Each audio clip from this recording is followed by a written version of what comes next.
Here we go, Thursday night. Lots of news. Lots of things going on. Thursday nights, guys, I always bring this up to the audience. It's great to have everybody here as everybody kind of shuffles in. Please let everybody know we're live here in New York. And hit that like button if you don't mind. If you're just coming in right now, it means a world to me and a lot to the channel. But here we are, Thursday night. Lots of news broke today, yesterday, this week. And, on top of that, it's the NFL draft tonight. The Giants have the 5th and 10th pick, the New York Football Giants, by the way, in case you guys are wondering. Still waiting for my call from ESPN Radio. We'll see if we can get a call in from them one day. You never know who's listening to the show. But nonetheless, very excited that the Giants have 2 picks. Should make a huge difference in the Harbaugh era. We'll see what happens there. Also, lots of games to play out there. A lot of things happening. And just in case you're a baseball fan, which there's only about 5 of us out there, the Mets are looking for their 2nd win in a row after losing 12 in a row. Nonetheless, I'm in a good mood. We won one yesterday, okay? I'll take what I can get in April. Nonetheless, we have a great show for you. Look at that fantastic description. Right above that description is the join button. If you will please consider joining the channel, it means a lot to the Mooch Maniacs and to the family, mainly the great Mooch here. I love it when you guys become part of the family. It's just phenomenal. Really helps the channel out and motivates the Mooch. I love it. But I do got to say, what I love more than anything is the amount of people coming over to twitch.com. You guys have been over there, I should say twitch.tv, and joining us on Saturday mornings. Shout out to the great Lazy Vibes and the great Blaze 4K. Shout out to Blaze. Hopefully he's listening to the show right now. Maybe we'll see him in the chat later on. We got a great thing going over there. We've been playing the finals. We've got the new Arc map coming out next week. We'll be doing that next Tuesday. It's just been a lot of fun over there on Twitch. So please do come on over and join us. Shout out to the great Highlander who's over there. Is that who just joined? I'm just looking right now. There it is. Highlander, thank you. Sent 1 Mooch gifted sub member. I appreciate that. It means the world to me. And of course, the great Jimmy Harrison is here. A few others. I see Lady Games. I see Neil Augusto, who's back in his hometown. Marico's here. You guys know him as Brian East. Just great to see everybody here. Silver Wolf, everybody else. Guys, without further ado, we got a lot to talk about in very little time. I got a great Deus panel with us tonight. It's great to welcome back. You guys know him as Nib. They call him Chat GPT Nib. I don't know where they came up with that. The man just has so much information. He is not limited on characters. Nib, it is the funny thing, right? Great to have you back, buddy. The funny thing is, I've never used AI in any of course not. And the even funnier thing is that people ask AI if I've used AI, and AI says I haven't, and they still think I've used AI. So it's like they think I'm doing some inception. I'm AI that's programmed AI to not know I'm AI, so other people don't know I'm using AI. I am telling you right now, I see them continue to say that to you on X, and I'm like, does anybody not realize that he does his homework and you can speak to it? If you were just doing AI, you would be very short on words. You're not short on words, Nib, as we know by our 4 and 5 hour podcast. I know people will get offended, but really and truly, I do mean this. Whenever someone says, "Oh, you're using AI, you're an AI bot," immediately it tells me that they're of low intelligence, and I'll explain why. Because think about the implication, right? You're essentially saying, I'm so limited mentally that I don't believe this other human is a human. He must be using artificial intelligence to bolster himself. That's correct. But you're essentially saying you're not capable of that. So it's too far removed from reality for you, right? So they don't realize it's like a self-own. As soon as you've made that condemnation, I'm like, okay, it's another dummy. You're like, I got another one here. Chalk it up. Great to have you. Nib, honestly, it hasn't been the same without you, buddy. It's always great when you're on the show. And I got news for you. You have a lot to say tonight. I can't wait to get to you. Nib, welcome back to the show. The great Death Singer is with us as well. Death Singer, me and you were having a great little back and forth before the show. I know this is going to transpire into one of the great podcasts. Death Singer, how you doing tonight? Oh, I'm doing great. Great week for games. I mean, 3 or 4 bangers released. So yeah, we've just been doing it, and then obviously Xbox decided to drop some news, so that's a thing. Plus a couple of games got release dates I'm looking forward to. So overall, it's been a great week. Well, listen, you guys know I have the topics out to you, Death Singer. If you ever want to parlay any of those on top of it, I did add the 1 week later in review, so I didn't send that out to you guys. But at the end of the show, we'll talk a little bit about Pragmata, Mouse PI, replace, see what we think a week later, see how some of the gamers are taken to it as far as the scores go. But I want to hear what you guys have to say. So we will get to that as the show comes more to a close. But last but finally not least, the great Daniel Camilo is back with us. Daniel, it is outstanding to have you back on the show. And listen, I just want to I'm going to say this as best as I can, Daniel. So just so some people know, he used to do some work for GamesIndustry.biz, just a couple of freelance things, just publish things like that. But he keeps his ear to the ground. He's basically a consultant right now with mobile studios and studies. I got to tell you something right now, Daniel, it is great to have you on here. I follow you religiously on X. I really like your takes. Me and you had an outstanding back and forth on Quick Resume, which was fascinating. How many people? Did you see how many people actually were writing to you and I through that? That was unbelievable. That was about a month and change ago, but it was really, really a lot of fun. I saw that you lit up the airwaves again on X with what was going on with Xbox this week, and I said, I got to get Daniel back on the show. Without further ado, Daniel, welcome back to CrossFire. How you doing tonight?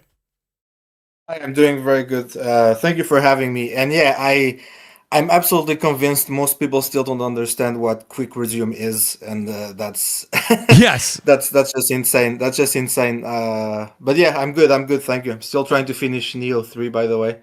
Oh, God bless you. Just playing many games. Yeah. So yeah, all good. Thank you for having me again. Well, great to have you, Daniel. And, Daniel, I'll put you on the hot seat first and foremost as a special guest tonight. But I see a couple of great people, just a couple of quick shout-outs. Shout out to Space. Great to see Space here. Art Vandelay's here. Nate Dogg, we're going to get into the whole Jason Ronald discussion that he quickly answered back with Nib. I wouldn't exactly say he stomped out anybody. I think there's a lot of interpretation out there, and that's what's great about it. We have a lot to talk about. Yeah. But, Daniel, it was very interesting, wasn't it, Nib? And we're going to get into it. I really want to give you the mic for that. But Daniel, there's a couple of things. One of the things you kind of sounded off with was the Game Pass thing, and we're going to get to that. But the first thing I really want to kind of get to is today's news: is Xbox drops the Microsoft Gaming rebrands, back to Xbox, and then they say things like reevaluating. And again, Asha said a lot of things, not just one thing, but reevaluating exclusivity, windowing, and AI. Are these substantial moves? Or is this more parlor tricks to kind of fool the fans a bit and get them all riled up again? It seems like a lot. Phil was doing this, Daniel, back in the day where he had a lot of words that really kind of amped up the audience and got gamers excited again.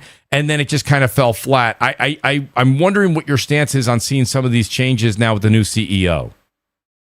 I think Microsoft and Xbox, they taught us basically to not care so much about what they say. I mean, for me, a real move is when something is actually implemented. Like we were talking before the show started, like Microsoft talks a lot, and by Microsoft I mean Xbox.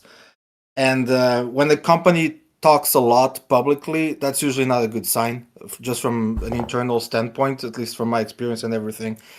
So yeah, the only action they did until now was reducing the price for Game Pass. Mm-hmm. Anything else they say, I'll wait until something actually happened. Like when they say reevaluate exclusivity, like they've been reevaluating exclusivity for the last 5 years. So no, they haven't. What does that mean? What does that mean, right? I mean, like who cares? Like let's see. Like we still never got most Activision games and everything, and Blizzard on Game Pass anyway. So there's still so many things. Like if we go back, yeah, so let's wait until something actually happens. I don't know. To me, this is all very performative so far. Mm-hmm. Now, the great Crap Gamer has joined us. Crap, I had a feeling. I just had this feeling. I've known you for way too long. I said the Mooch senses were going off. An Xbox guy in here, man. Well, don't worry. That singer generally is there. He pretends he's an Xbox and PC clothing. But nonetheless, I will say this. Great to have you here, Crap. Crap, these are exciting things. Daniel's kind of said a few things that I kind of ride along. Mooch, what happened? I have to stop you there. That's some bullshit. Right was that there. that was BS? You need to keep that in line. Okay, was that BS? You're not an Xbox guy in PC clothing? That's like me saying you're a PlayStation guy pretending to be a neutral. Like, what are we doing? I guess don't do that, Mooch. Oh, come on, Death Singer. You love Xbox news. No, that would be true though. You could say that he's a multi-platform gamer with a preference for PlayStation. Yes, just like you are a multi-platform gamer or PC gamer who has a preference for Xbox. Yeah, I have a preference for PC games. Yeah, listen. Xbox games release on PC. Like that's you are. Listen, you are very fond of the RPG. I'll even give you some credit. RPG Xbox games, which has been Thank basically you what they've for been putting out. Thank you for specifying. Yes. But also, I don't give a shit about the console. I don't give a shit about Xbox Live. I only give a shit about the RPGs they make. Okay. Don't get that twisted. So no, it's none of that matters to me. The console could go away so long as I get my games. That's the way. That's my stance. Okay, well that's fair, Death Singer. I do think sometimes you're Xbox. Well, I said Xbox guy. Yeah, I didn't say console guy. I said Xbox guy. Yeah, he did. And you just said you are an Xbox guy. So no, I'm a PC guy who likes some Xbox games. I'm not saying you particularly, Death Singer, but let's just be honest. Some of the most prominent Xbox fans right now, including the major influencers with the hundreds of thousands of followers, 50,000 plus followers, etc., most of them are actually PC guys. That's right. That's correct. So I don't know why people thought it was crazy. I always thought it was crazy. Like, why are people Xbox fans who are fans of the console? Why are they like gagging on these PC dudes and their channels? You know, it never made sense. You know what I'm saying? Like, to me anyway, it never made sense. Like, there's plenty of just PC centric, you know, YouTubers. So it was always funny to me when you see like these guys would be like, "Yeah, man, I love Xbox," and they're, you know, playing everything on PC or but you I know, whatever think the case may be. That was always strange to me. Yeah, I mean, I think the truth is that a huge amount of the Xbox fandom or fan base, consumer base, has actually transitioned over to PC. Correct. Right? Could be. Could be. Yeah, and that's the thing. That's why. I know I won't go into it because it's, you know, I've gone into it loads of times. But you know, in terms of flatlining revenue, think about it. How do you add day-date PC games, which is a massive new audience of gamers, right? 130, 40 million on Steam, even more if you go off that platform. How do you do day-date games on that platform and your revenue stagnates? It's the same. The only sort of answer for that is whatever additive revenue they did on PC, they were cannibalizing because of the 30% cut loss on the console, right? Because if you have a lower console share, even if you are selling more games, you're losing more of that 30% cut. It was the same thing with cloud, right? You find out that like people go, oh, well, they're gaining in cloud, and then it turns out it's all just the people using their cloud are just people that have a console or PC already. So they're not adding anything to it. It's just like a feature that some people are choosing to use that are already in their ecosystem. That's why they've cut. It's not right. They've cut mobile games too, right? Crap for them. I mean, and that's the other thing. Like Call of Duty mobile. She said they're looking. They're still going to look into doing something mobile wise, right? I mean, originally that was the whole idea behind buying Activision. So it's kind of strange to me that here we are years later, and I mean that Activision deal ended up being like the worst thing for Microsoft to do because they spent all that money, and then I mean that's the reason really why they lost their exclusives, because you can't, you know, you bought a platform in Activision, you have nowhere to go with the games, you can't start your own store yet. And then when it comes to the games themselves, you know, obviously people haven't been real receptive to Call of Duties, and you know, I mean, there's been some internal issues there. You know, releasing, you know, back-to-back Black Ops games. It's confusing. Like, should it be DLC? Like that stuff should have never happened in the first place. But it's like, you know, Call of Duty is still a big game. And they somehow managed to make it seem. And this is the drawback of Game Pass. And I like Xbox, but it's like a lot of people look at Game Pass stuff as like cable TV. You know, it's not a quality product, you know, like not a quality thing, not a premium thing. And I can understand that completely, right? It's like when you look at Game Pass, it's like I'll always spend more time trying to finish a game that I bought and spent money on, as opposed to something in Game Pass. If it's something in Game Pass, I'll go back to it, or you know, I'll try it. And you have people that do that; they'll just try a game, and you play it for 10 minutes, and then they're on to something else. Whereas, you know, if it's something that's really great, or you know, whatever, people will spend their money on it, and that kind of stuff. So that's how I've always looked at it. And I do gotta say this though, it's like, it's funny to me because Phil Spencer, I said he wasn't doing much for Xbox, and a lot of people laughed. And it's like, I don't know what Asha Sharma is going to do long term, but what I can say is this: as somebody who owns Xbox console, Phil Spencer, his last 15 months at Xbox, did 0 console updates. 0. That's right. Right. Anytime you saw Xbox update, it was always PC, mobile, or cloud update. Okay. Right. She comes in and literally in 2 weeks, they're fixing this stuff that's been in the preview, that's been in there that people have been asking to fix or add for a long time. And literally people would go, well, that's probably stuff that was already in the shoot or whatever. But no, they confirmed that they literally did those fixes within the last 2 weeks. Right. So the stuff like, and you have Phil on social media saying, 4 years ago, we're going to look into being able to disable certain games on, so that when you start it up quick resume, you should be able to disable certain games because multiplayer games don't work on quick resume. It just takes up a spot, right? He said that 4 years ago, and she gets it done in 2 weeks. You know what I mean? So it's like, it's kind of crazy to me. So yeah, I do look at that and I say, hey, we're getting updates. They've got a dedicated team now listening to people. Why couldn't they have done that before? Oh, you got to dedicate. It's like they waited for Phil Spencer and company to kind of completely ruin this company and the brand and all this kind of stuff before you decided to do anything. And now what they're doing is trying to do that whole like we're sorry thing, which maybe that'll work with some people, but you just sort of have to question it a little bit because it's like you could tell that maybe they are like, we don't want to lose our only outward consumer brand. Right, our only basically consumer brand that we have is Xbox, and we're on the cusp of completely losing that. And you can just tell like Xbox to me, and it should have always been this way to Microsoft, was just this like happy little thing. They pump some money into it, not a big deal either way. It makes Microsoft kind of look good. You know what I mean? Yeah. And it doesn't matter if it was really making money or not, in my opinion. People talk about Xbox more than anything else regarding it. You don't hear your friends go, how about that Azure gaming, or how about that Azure? Yeah. Or you know what I mean? You don't hear people talk about anything else related to Xbox or Microsoft. Yeah, you guys getting on that you getting on that Azure later tonight? Yeah, exactly. Nobody cares about that stuff. So basically Xbox kind of, and especially with the younger people, right? Xbox was like an in with them and things like that. And then you start getting a little bit too corporate with some of the stuff. So I do like what, re-examining the exclusives. Look at it from a numbers and cents standpoint, right? Like it'd be easy to look at Forza Horizon 5 and go, that was a big success. But then look at the other single player games. Avowed completely tanked on PlayStation.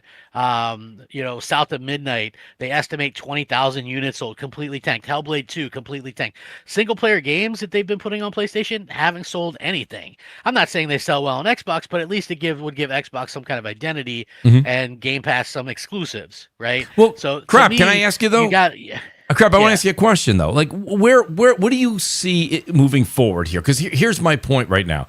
You have a situation with Xbox, but Xbox One. Oh no, that exclusive. Hold on. Well, we'll get that's the starting point. But here's my point. Yeah. Xbox One, we know they did about 60 million. Series are stuck somewhere in the 30 million range. Whatever. It doesn't matter if you want to go. Whatever. You can say 30 to 35. You can even go higher if you want. It doesn't matter. My point is that they're way behind. Now we're talking about Helix. We know Helix is coming out. There's way too many rumors out. I know Xbox hasn't said anything official, so we're not going to stamp it as official. But there's a lot of people that are in the know. This thing's going to be $1,200 or more, right? No matter how impressive it is. And I hope it is. Impressive, I mean. The $1,200, that's not going to get people that didn't buy in the Xbox One and the Xbox Series generation to go, oh, wait, $1,200, $1,300, $1,400? Now I'm back. Because here's the thing. So how do they expect with Gears and Clockwork Revolution and these other games we know coming out down the road, right? How do you expect to put these things exclusively on Xbox and make that money back? People are not going to go and run to buy a $1,200 console next year. So that's the thing when it comes down to it. Now, PlayStation's got their own problems, right? There's rumors anywhere from the PS6 being $699 to $999. That's outrageous as well, but not as outrageous as another $300-$400 on top of that. That's why when I hear this crap, I think it's a bit of propaganda. I think it's to get the excitement back up, not only with the fan base. We think this is just for the fan base. It's not. It's for the work base. The people that are working for her, they're like, why are we here? What's going on? There hasn't been anything for Xbox in a while. She's getting the crew amped up as well. They have a lot of work to do over there, even if they are a publisher. So a lot of this is propaganda, isn't it? So I don't know, because how does it work? The other way around. What they should have done all along is never put Call of Duty in Game Pass. That cost them money. Absolutely. But you hope that my thought was, and I think I've talked about this before, when they were buying Activision, you let Activision games pay for your everything else, right? A Call of Duty is such a juggernaut. Maybe Modern Warfare 4. I'm excited by that thought. right? Like I like the Modern Warfare series best. Right. Maybe this is going to be a huge game. This is I'm sure it's going to do go great. back to Yeah. I mean, exactly. So I mean, why not let that? And I've said this: all of the Xbox Game Studios stuff should be exclusive, in my opinion, and I stick by that. Like Gears of War failed. They put that on PlayStation. It failed. It's, you know what I'm saying. You do get some excitement over this new one, but it's like, for me personally, I think they were probably using the remaster as a litmus test, and it didn't do well. I mean, I've talked to Tim Dog a little bit. I mean, he's pretty active now. They might take out the whole, this game's available on all these platforms at the bottom of the thing. I think you've got to have something that makes your platform look viable. The other thing is that they did come out today and say that their strategy focuses on affordability in terms of even the hardware. So it says, this is what they said: Xbox will be built to be affordable, personal, and open. We will offer flexible pricing so it's easy to get started and keep playing. The experience will adapt to you. It'll let you customize how you play, helping you find what you love and connecting with the right people. And we will be open to all creators and individuals, et cetera, et cetera. But this maybe hints at them possibly having more than just one version of their Do you know what I platform, took right? that as? Because I thought as well that's a bit contradictory. Because in another piece, she says premium, right? She uses the word premium about Helix, and that it will play PC games as well. I think they may be referring to cloud, because she's pushing cloud quite a lot in the whole, excerpt or whatever. And I think by affordable, they might mean like you don't need to buy a box at all. You can just play it on your Samsung TV, or you It can play it could on your be. Fire Stick. But Yeah. I think long term, I think originally Phil's idea was to make Xbox not look so bad, offload people onto a PC platform, which is what Helix is. And that way, if they figure out a way to let you take your games with you, they don't look like bad guys when they stop hardware, because you can just, and people refuse to believe it, but if you just look at the facts, no console updates for 15 months. They had canceled Xbox Brooklyn, which was the revised Xbox Series X, right? It was a round thing. It had a few upgrades in it, not like graphically, but better Wi-Fi and some other things. And it came with a controller that had haptic feedback and all that kind of stuff. So they were going to finally be able to catch up a little bit with, what Sony and Nintendo are doing, even with their feedback. And so they canceled those things. They weren't, they did that horrible, everything's and your mama's an Xbox, horrible. It was clear that they were trying to offload people. I think now they probably are thinking, okay, well, can we come out? We know Sony's probably going to have this dockable handheld, maybe a couple versions of the PS. I don't know. I still stick by they're going to have a $599 PS6 at launch. I don't care what anybody else says. You might not be wrong there, Crap. I'm only going by the numbers I'm hearing. Listen, but yeah, like I've seen that too. But then I also see people go, "You're crazy if you think they're only going to have $1,000 version or whatever." Like the PS5 Pro, they know is a more niche thing, so they price it as such. And yeah, the PS5 did go up or whatever, but they're going to have they're going to try to get mass market ability, and you're not going to do that with a $700-800 console. You got to launch this thing. I mean, you're going to get the initial 10-15 million you could get at that price, but then things would die down tremendously. So they're going to have, of course it's not going to have that one won't have a hard drive. You'll probably be able to use your current hard drive. They'll do that. That's fine. Just switch it in or out or whatever. But for me, Microsoft has to have something in that realm to compete to something that is going to be being able to go out there and be subsidized. And so, usually and that's why I'm very interesting to see how Microsoft handles this, because if it is true and they have Steam and all this kind of stuff, like, where does that leave Game Pass? Do you drop the price even more on that? Because you can't charge people to play online with Game Pass anymore if you got a PC. There's also the aspect online of PC play. PC Game Pass is like $10 cheaper a month than the console. So where does that kind of leave you? There's a lot of questions to be asked. There's so many questions. Yeah, it's like I got a ton. Like, are you going to be forced to play with PC players online and forced multiplayer? Yeah. Like how? Yeah, like exactly. Like, is that like going to be a thing? Is there going to be specific Xbox versions of games that you play, or is everything just going to be a Windows version or whatever PC version? Like, there's just so many different questions. with this We Are Xbox thing, there are a lot of things that I really like the sound of. And actually, some of the things they've done this week, I really like from a branding and marketing perspective, right? Yes, it could just be bluster and PR, but I like the direction of it. For example, like, refocusing on Xbox, moving away from Microsoft Gaming as the name or whatever. Like, those are the kinds of things you should be doing, because I've always said consumers like cohesion and vision, right? They want to know the thing they're buying does this, plays this, etc. The direction it's going, not all this constant shifting and piggybacking or whatever. But the more I read it, I'm like, okay, this entire message is actually not cohesive, because at the same time, on one hand you're saying console is the foundation, on the other hand you're saying right, we're not pushing on PC enough, and Helix is going to play PC games, etc. So to me, like, okay, so is console? What do you mean by foundation? Do you just mean it's a stepping stone towards PC? there. Like, what does that actually mean? Yeah, like, because as a console first player, obviously for me, that's actually not, while I do want exclusives to come back, and I do want them to refocus on, quality IP and all the things that made the 360 great, I actually do not want them to just offboard onto PC. That's not what I want. So for me, it's like a mixed bag. Let me ask this question, because you made a great point. I want to ask Deathsinger. Deathsinger, I saw a lot of people in the Xbox community, they basically are saying, if you want to use the word exclusivity, let's just call it what it is and take these games off of PC. Now, there's twofold to this. The two parts of the question are, do you think that is true, right? They're saying, if you really want to make this exclusive, and I think they're saying because PlayStation did it, why can't Xbox do it? Take them off PC, but can they even do that at this point, Deathsinger? Well, they really can't, because it's like, put it this way, Microsoft has a history with PC. Because this is some history, if you didn't know. They had games for Windows Live, right? Or whatever it was. And they tried to charge PC gamers to play online. Needless to say, that ended fucking horrible. Right. And they immediately double-backed. They backtracked on that real fucking quick. And everyone was incredibly pissed off for many, many years. And it took them a while for people to be like, okay, we accept you back here.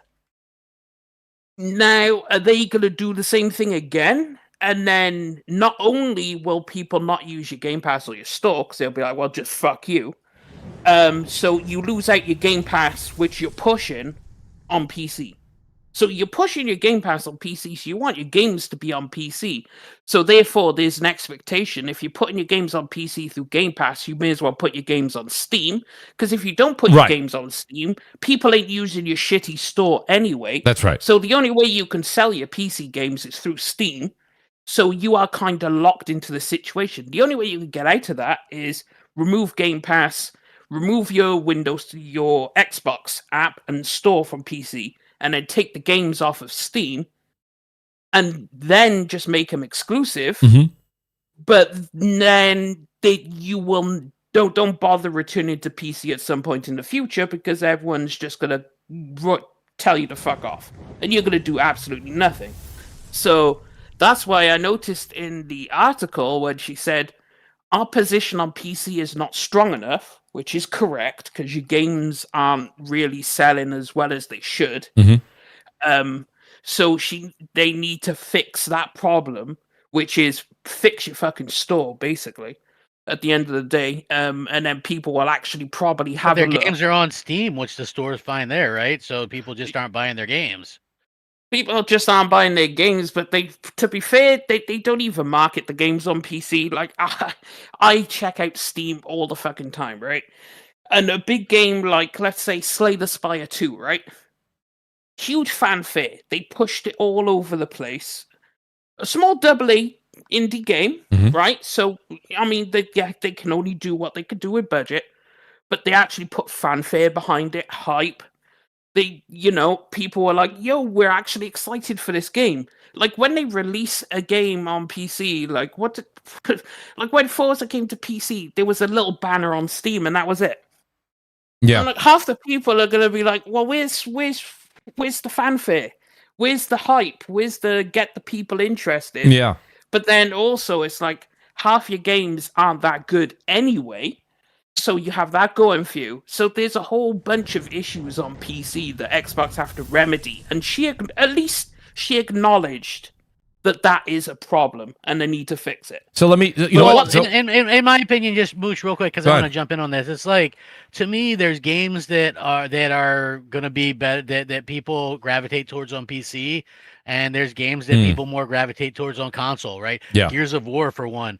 That's going to be more gravitated towards console than ever on PC, right? And that's just facts. He brings up Slay the Spire or whatever. I don't think that's big on console. That's big on PC for sure. Right. Yeah. Right. It's like I think there's a difference there. And so just like what you do, and she looks like she's a number person. If she's looking, she's like, okay, give me a rundown on the numbers of all the games we released on PlayStation and how well these games did. The same thing she could do with PC. Okay, well, we see Hellblade 2 did fuck all on PlayStation and PC. That could have been an exclusive. That, you know what I mean? Okay, Gears did fuck all on PC and PlayStation. That could be an exclusive, right? Like, you got to figure it out somewhere along those lines. It's like, okay, something like, Sea of Thieves maybe makes sense to be other places. I don't think they'll ever put Forza back away because there's nothing else like. Let's just be real. That's the only great game that Microsoft makes at this particular juncture, and it's true. But with that being said, if they were release Forza Horizon 6 this year on PlayStation,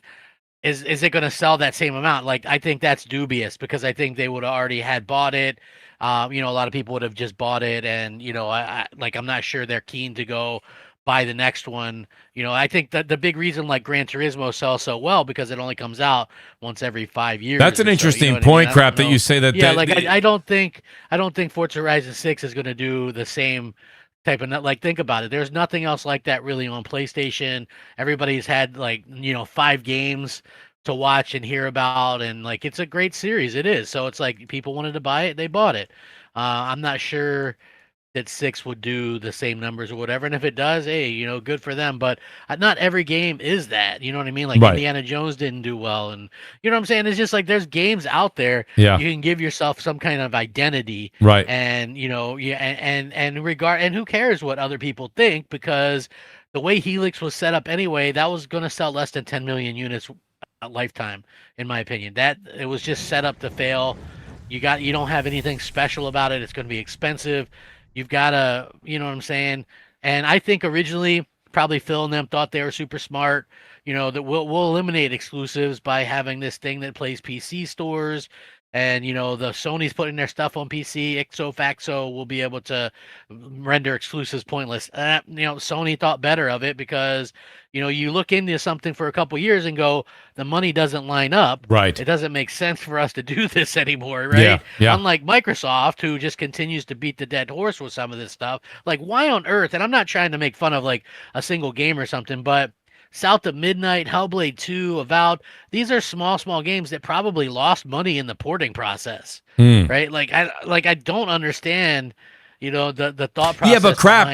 Don't get, I've seen you saying this on X. By the way, I agree with you. As well, even, and right? I agree with you. That could have been a big deal, but as an exclusive. Well, see, that was my question, though. My question is, and I'm only interrupting you because that I see you say this all the time. I have to ask you a question while you're here. Is those games you just mentioned? Sure, keep them exclusive to the Xbox console, right? That also doesn't bring gamers to that console. Those games don't push that consumer want, that need, that demand. The demand's you're not right, there. But I think what you could do is you have to almost look at it like it's like Xbox is brand new again. Like, if you look back to the original Xbox, they were just seeing what stick. There was a lot of exclusives. Most of them didn't sell well, but you got Halo through. You got to hope for the next, which, I mean, Halo's in a shambles now. I don't know what the hell they're doing, but, you got to find that next big thing.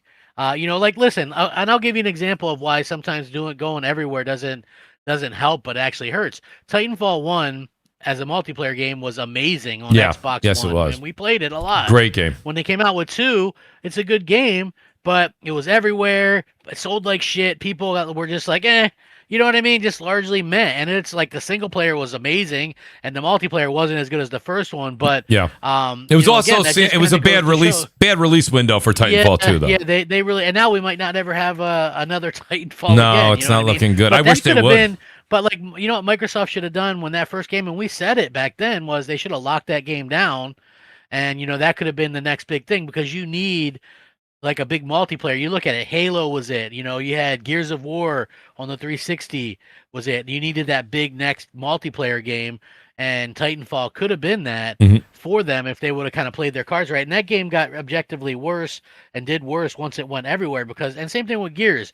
Sometimes when you have something and it's special and it's better, sometimes an exclusive can be better because they're making it for a specific hardware, right? And they're taking advantage of it and stuff like that. And it's more, people hype it up or whatever. I think that has an opportunity for it to be even better. Look, even Wolverine, right?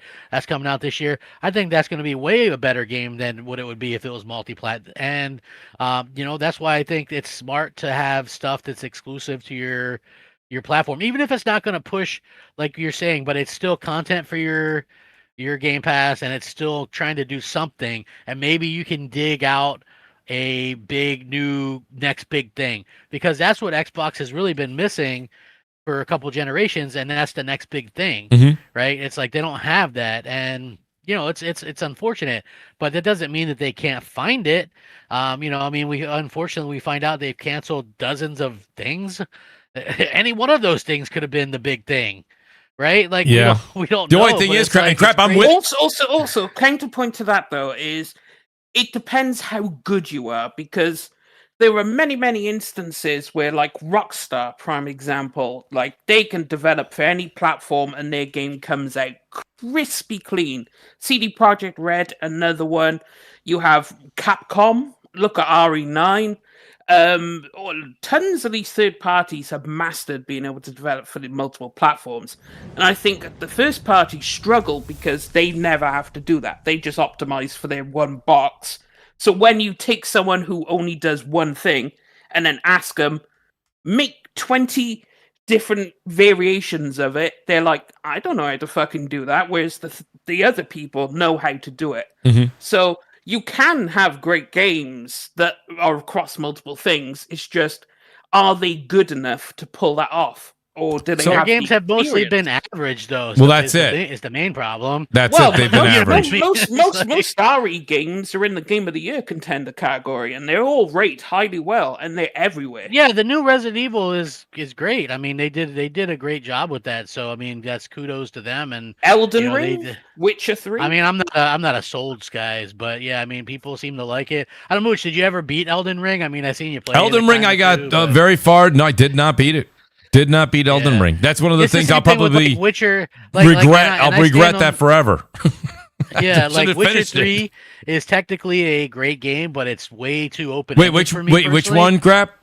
Witcher 3. Witcher 3. I think if you wanted to complete that game to completionist, like I said, we used to say this back on MNC, you'd have to put that in your kid's will. There's no way that thing's getting finished on your clock. I mean, but a lot of people say all the time, man. I'm talking about 100%ing it, by the way. I prefer Witcher 2. I beat that game a couple different times, and I just like. So wait, I just thought that game. As well. Crap! That game was just way more like, you knew what you were doing, right? Like it just was way more like organized, in my opinion. I guess. It was a little bit more linear. You're saying? Yeah, it was linear for sure. Yeah, but it was also like more straightforward with what you're trying to do, and you know what I mean. So that's why I kind of enjoyed it. And I liked Witcher 3, but after about 50 hours, I was like, there was a lot to do. So I got a bunch of super chats here as I want to welcome the great Jez7780 to the show as well. Welcome to the gaming ground. The Grindhouse is here. I do have some super chats. Let me get to these, and some of these have some great questions, Jez. Hey, so Mooch, how's that damn mouse game? Or I'll tell you the truth. Honestly, I was going to talk about it later in the show, but I'll tell you right now, for what it is, I'm enjoying it more than I thought I would. And I even said last week, I said, I was only played about an hour and a half of it. Now I played this past weekend quite a bit. I like it. I would say that the price point's right for it. It's it's a typical indie game, but it's a shoot 'em up. It's a lot of fun. Not very difficult. I will say that the difficulty could be ramped up a bit, but nonetheless, it is a lot of fun to play. And listen, the art direction is what sells it. This has got Cuphead written all over it. It's like if Cuphead had a kid with like Doom. You know what I mean? It's kind of like one of those situations. By the way, shout out to Nature Boy. Thank you for that super chat, buddy. I truly appreciate it. I just have a couple here that I want to get through, and I want to ask the panel some great questions here. Shout out to Donnell Brown, by the way. Donnell, okay, the Mets won one game, so give me a little slack here. He says, hey, Mooch, got home last night from work, was making some air fried chicken, and started playing The Last of Us Part 2. That was a really great game. Donnell Brown, you do not have to sell me on The Last of Us Part 2. You know I'm there for you. I am there for you with that. It's one of my favorite games of all time. A shout out to Ocelot. He says Starfield failed, and this is one of the things Crap talks about when he's talking about numbers of different games that were ported. He says Starfield failed on PlayStation because it sucks in general. The rest on PlayStation are having same problems. PlayStation is releasing older games on Steam instead of day and date. So he's saying, Ocelot's basically saying some of these trials and tribulations as far as money is because these games are after the fact. We'll get into that in a second. El Nini, thank you for the $10 super chat. I appreciate that. Jimmy Mack, he says, why would they pull games from Windows OS, which is the official OS of Xbox now? Well, I think Death Singer said it pretty explicitly. The Windows Store is not very good. And a lot of... Also bear in mind, yes, Windows was a thing. Windows was a thing before even Xbox existed. Like, Windows has been around long. Windows has always been an integral part of PC. They became the monopoly of the operating system. So regardless of if they ever had games come into the platform, which they did have games way back then, shout out to Solitaire, shout out to Golf, shout out a couple of games they had back in the day. But it's like, they never really viewed their OS and PC as gaming. That only happened the Xbox One generation when Phil decided, or whoever, to put their games day one on PC. That was only when it became a thing. Before then, it was never a thing. It was just Windows. Ironically, he was just originally it was just the games were going to be on Windows. Right, it was I did this whole Win 10 fam thing for a while there because I knew where it was going. But he originally had just stated, well, first he stated two things: not every game would go to PC, and two, it would only be on Windows, which is their thing. And neither one of those things ended up. I mean, they're just lies on top of lies with that guy. But yeah, so neither of those things ended up being true. And you could see them if they wanted to. I mean, a lot of people go, they're trying to compete with Steam, and they're afraid of Steam OS. Well, how do you compete with Steam if you're putting your games there and giving people an option to buy their games on your hardware? Like, I don't know. That to me, that's you're earning nothing by doing that. Right. You know what I mean? Essentially, if somebody buys your hardware, they're probably... I remember Crap had one of the first tweets, dude. Like, Phil, why are you putting games on other platforms? And he's like, I remember that tweet, man. You were like the first to shout out that thing, man. And look where we're at now. Yeah. You know what's funny about that even more is people like to still bring that up and go, Phil owned you, man. And I'm like, those tweets are all still up. And if you look at it, I told him in 10 years, Xbox hardware will be dead and you guys will be putting your games on PlayStation and Nintendo, and here we are. You know what I mean? It's like you don't need some like kind of genius. Time has a way of humbling people. Let's put it that way. like you don't have to be. And anyway, like people were acting like he owned me or whatever. And I'm not trying to be boastful because I'm not much on YouTube anymore. But at that particular time, I think I got like 30,000 subscribers off of that interaction, and a lot of people felt the same way I did. And it was just nice that like everybody else was trying to make you into a bad guy if you wanted exclusives, but it's like everything has exclusives. To be honest, if you said everything that Asha's saying now last year, you would be an outcast. Exactly. I really hated his response to you because to me it was like almost like gaslighting. Like he did. That's what it was. You're upset that other people get to play games, but that's not it at all. It's not that other people can't play a game. It's that you want the platform you've put your hard-earned money on to be specially cared for and curated, and to survive. You want a game to be made from the ground up to take advantage of what you paid for. Obviously, a consumer is going to care where their money went. So it was such a gaslighting thing. And even back then, same thing, obviously, we'll discuss later today. That game did nothing on PC, by the way. Like it did nothing. Right. Quantum Break. I don't think it did much on. I don't think it did much on Xbox either. The code didn't even work. It wasn't even smooth. Like people didn't get their codes until like a month later. I remember I didn't get my code and stuff. Even that was a mess. Yeah, it was, they were really kind of you could tell they were kind of half-assing that. And the other thing why I was kind of annoyed was like I was like friends with somebody who was only a PC gamer like in real life, and they really thought Quantum Break looked good. They liked Alan Wake. They bought an Xbox One right, to play the game, and then 3 weeks prior to launch, they're like, "Oh, it's coming to PC as well," right? So Yeah. it's like people could have bought an Xbox One expecting to be able to play this game, and you didn't need to or whatever. And I thought it was kind of shady to do that and a little bit anti-consumer. It wasn't just as cut and dry as what Phil was trying to make it out like to 3 be, weeks before. right? Yeah. Yeah, it's just Yeah. like, it was like, you guys, you've been saying something's exclusive for 3 years, and in 3 weeks to launch, you change that. I think that's a dick move. So is it fair? Is it fair to say then, crap, and panel? By the way, you guys can all chime in on this. Is it fair to say now that a lot of people thought that Satya was kind of puppet mastering behind the scenes, but if Asha's able to come in and change certain things like this, was it more Phil than Satya? Listen, I mean, Phil, I don't know. I'm asking. You can look at Phil. When Phil first took over in 2014, he was saying stuff like, "We don't like walls." And he even said that in the tweet to me. He's like, "I've been telling people it's not about walls. It's about, this and that." So like Phil has never been a fan. And I get that Satya on the stand or whatever says he doesn't like exclusives or whatever. Mhm. But maybe as a businessman, he understood that better than Phil Spencer did.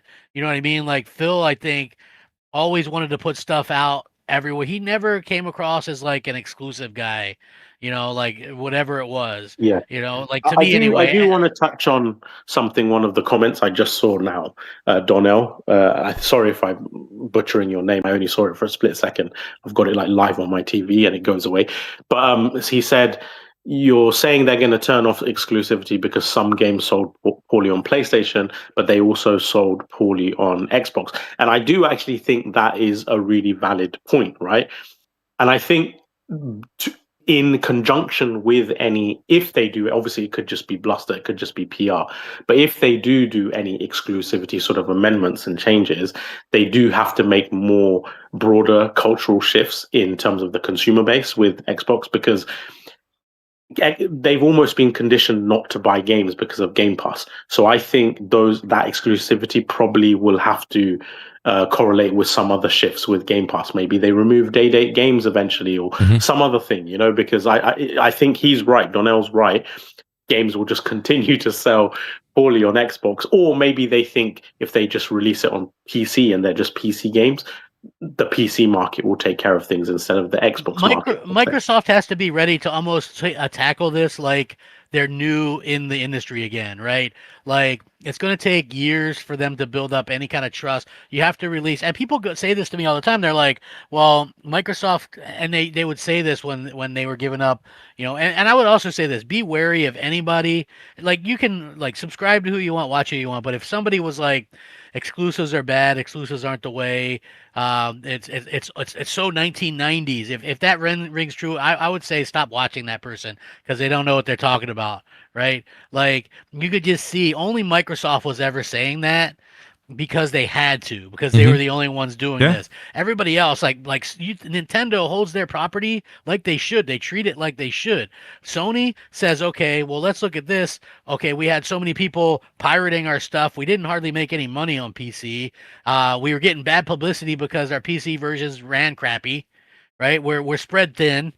You know what I'm saying? It's like at some point you've got to sit there and have the balls to step up and go, this isn't working. Let's change some things around, because Microsoft has some games that work on PC that don't.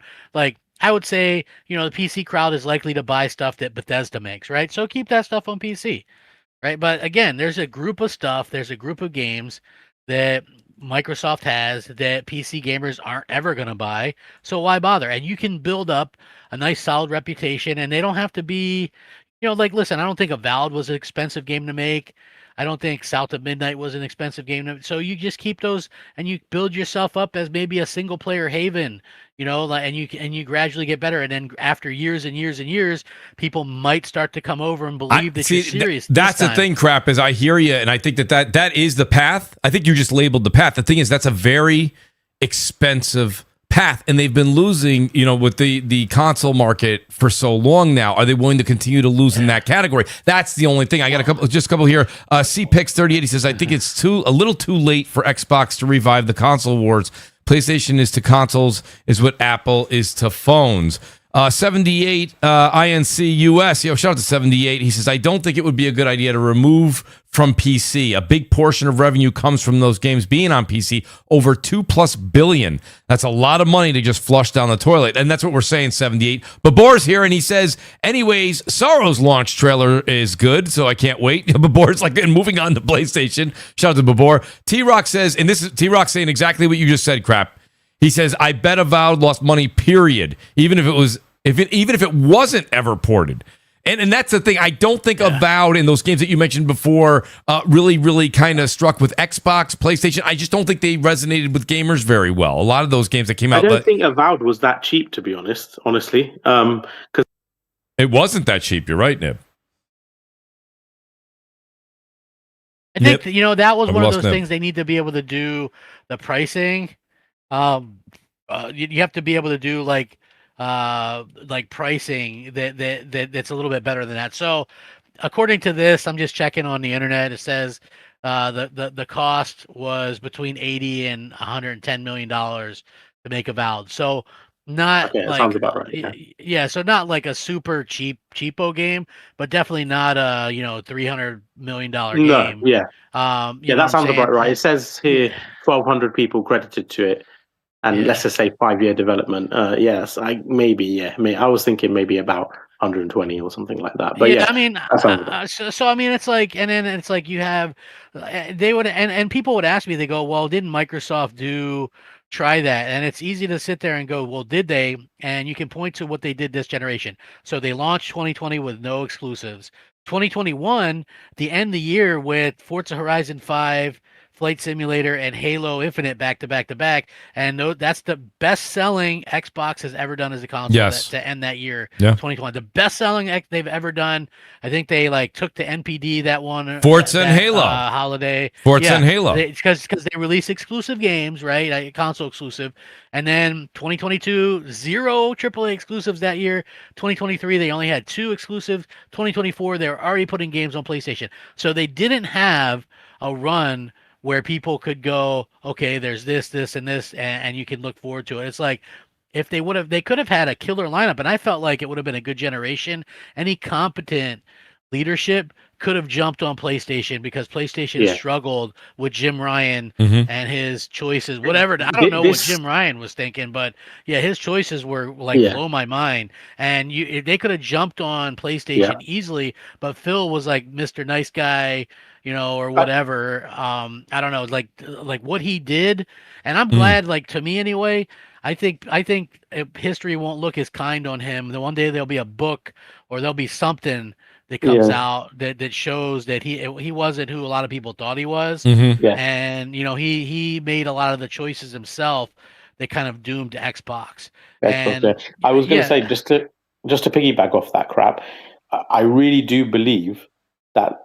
Because they always say the Xbox One generation was the one to lose, but I honestly believe this current generation was one of the biggest blunders. And the reason I say is they actually had an elite opportunity this generation that is so unlike anything else, right? They may never get another opportunity like this again.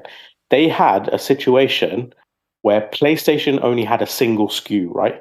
They only have a single SoC unit, whereas they have 2 different SKUs, right? They have the Series S and the Series X, meaning manufacturing-wise, they have a bit more leeway.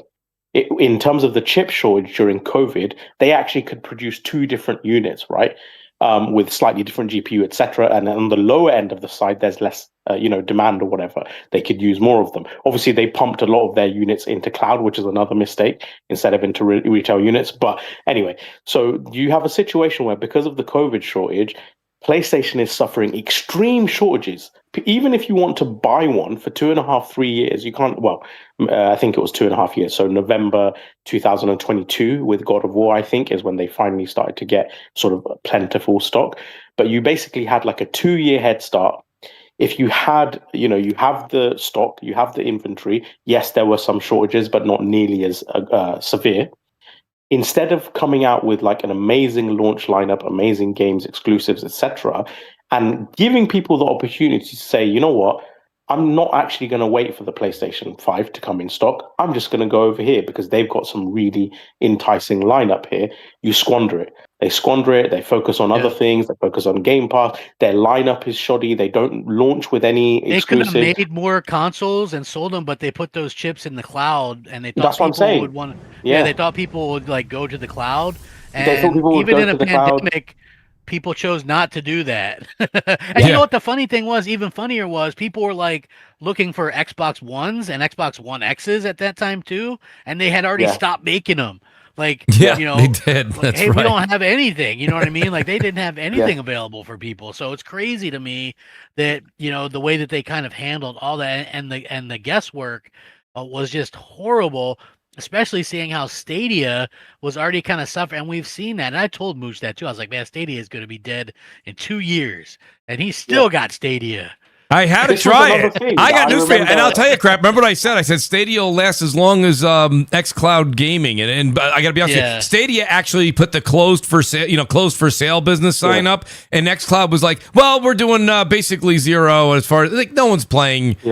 Cloud gaming right now. I mean, it's just not a good way to play. It's not. It's not. I mean, it's even. I remember having this discussion with some of the Xbox influencers because they, as soon as Phil said our competition is Google and Amazon, all the influencers and all the fanboys started reiterating that, right? And I'm like, based on what though? Look at what Stadia is accomplishing. Look at how Luna's going. Look at how Amazon Studios is going. Because the thing is, to have a really strong platform, you need the studios, you need the IP, you need the content, right?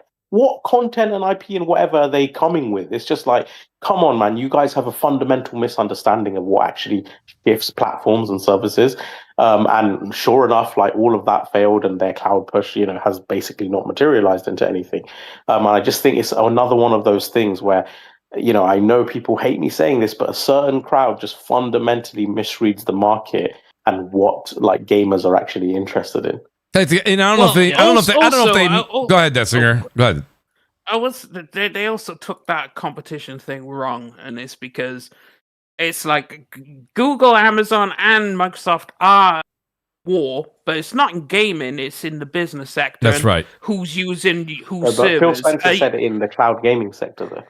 Well, yeah, but I mean, to be fair, that came to pretty much nothing. But if you actually look at it, he is correct. They are competition, just not in gaming. Just not in gaming. I mean, I understand. Yeah, I mean, I would agree if you said not. But then didn't because like they're competing. What servers do you use? Do you use Amazon servers? Do you use Google's? Do you if we're talking about Azure and Amazon, like that's the whole competition. But yeah, in gaming, no, it's not. And cloud was supposed to be a thing. Cloud might actually be good in the future if technology and internet becomes good enough. It might be a thing. Like, I agree. It might get to the point where it's actually good, but we are still far away from that. It is already good. Look at GeForce Now. It's amazing. GeForce Now. GeForce is really Now good. is the. It's like Nvidia are masters of what they do, so I expect that. But it's like before it becomes too mainstream, because GeForce Now still does have some limitations. But it is impressive. It is impressive. It's the best version of cloud gaming. Like if you want an example of how to do it and it works, GeForce Now is your thing. But they need everyone else to catch up to where GeForce Now is. Yeah. But even they put a cap on it. It ended up being more expensive than what people thought. It costs more money now to run the hardware and all the data servers and data farms and stuff like that. So they're finding out, it would cost us more money to put these server farms in all these different areas than it would just to release a piece of hardware. And then you have people on the gaming side going, well, I can't mod my game. I can't take it with me. I can't play it on the go. Do people really want to spend $70, $80 a game that you can only stream in maybe a perfect condition? And then even then, maybe not even stream well. You know what I'm saying? So I think that's why I always said, I don't really foreshadow cloud being a thing. Like I've never seen anybody go, oh man, we're always excited about talking about. I will say GeForce Now though is an addition to your Steam library. So because GeForce Now uses the games you own on Steam, right? That's how it does it. So you have to own the games on Steam, and then you could stream them through GeForce Now. So that's how xCloud does it now, right? Yeah, like, but the thing is, they actually have proper infrastructure for it. Like GeForce, if you wanted to play a single player game right now, like if you wanted to play RE9 Requiem through GeForce Now, you would have a fantastic experience, minimal latency, and the best part is you could use one of their 5090 rigs. So you could turn the path tracing to maximum. You could use all the bells and whistles. It'll look the best you've ever seen the game. And so they do have that option there for you, but obviously you have to pay for it. But it's just a nice little addition. Let's say I didn't have my Steam Deck on me and I wanted to play, I don't know, Slay the Spire 2. I could do GeForce Now and just stream it, and it'll actually be a good experience. Yeah, but that's a card game. Well, I mean, you're not going to play Call of Duty on. No, but I mean, no, but if we're gonna, we have to be. You're going to play single player games. Yeah, but so you picked a single player game that was like Qbert. You know, I mean, like I'm just saying, like we're, you know what I mean? We're not playing. Well, okay. If you wanted to stream RE9, you could do it because it's running on a 5090. PC. Mm-hmm. Yeah, no, that's for GeForce Now. GeForce Now, possibly, yes, absolutely. I think everything else, not so much. Shout out to the great Danelle Brown. He's here, and Danelle says, "I'm actually looking to see. I think there's." Yes, it is right here. If Xbox takes games off PC, it's going to die. That was one of the things I was saying to Nell earlier in the show. I'm questioning the panel. I'm not saying I'm right. I'm just saying if we look at what's happening right now, can Xbox afford to take games off PC to make things truly exclusive? I'm not sure they could do that. That's the thing. Shout out to Nature Boy for the... Some games they could. I would just leave it at like some games. But I'm scared, Crap, because the ones that you mentioned which were a good library you picked, I don't think makes the influence that needs to be done. So it needs to be the bigger games. Yeah, it gives you somewhat of an identity, though. I think they got to build up a kind of an identity. You know what I mean? Yeah, it's like, you know, there's certain... Like if I'm looking at... Because, like, you know, I'm a big original Xbox fan, and they had a lot of games that were exclusive to that.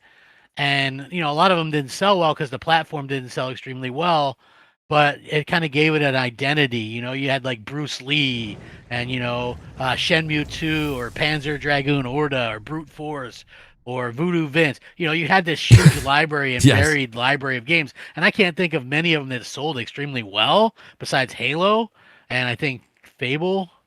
But, you know, and maybe Dead or Alive. But they had such a huge distinct library that it did wake people up and made people go, oh, well, you know what? And then when they came out with the 360, some people did go, you know, hey, that's a quality platform. They seem like they're really trying. And I think that's the best part is people just wanted Microsoft to try. And, you know, the fact that they weren't is one of the more frustrating things that I've ever seen in my life. You have this company that literally is worth trillions of dollars and they're not trying at all. You know, you have a fan base where you could have sold, you know, and who knows, like, I still think that they stopped producing Xbox consoles at some point and were just selling the runoff that they had. I think they had literally stopped. Yeah. You know, and I think that's why they weren't listening to anybody, right? So they raised prices on Game Pass twice in 2 years. They raised prices on the consoles twice in 4 months.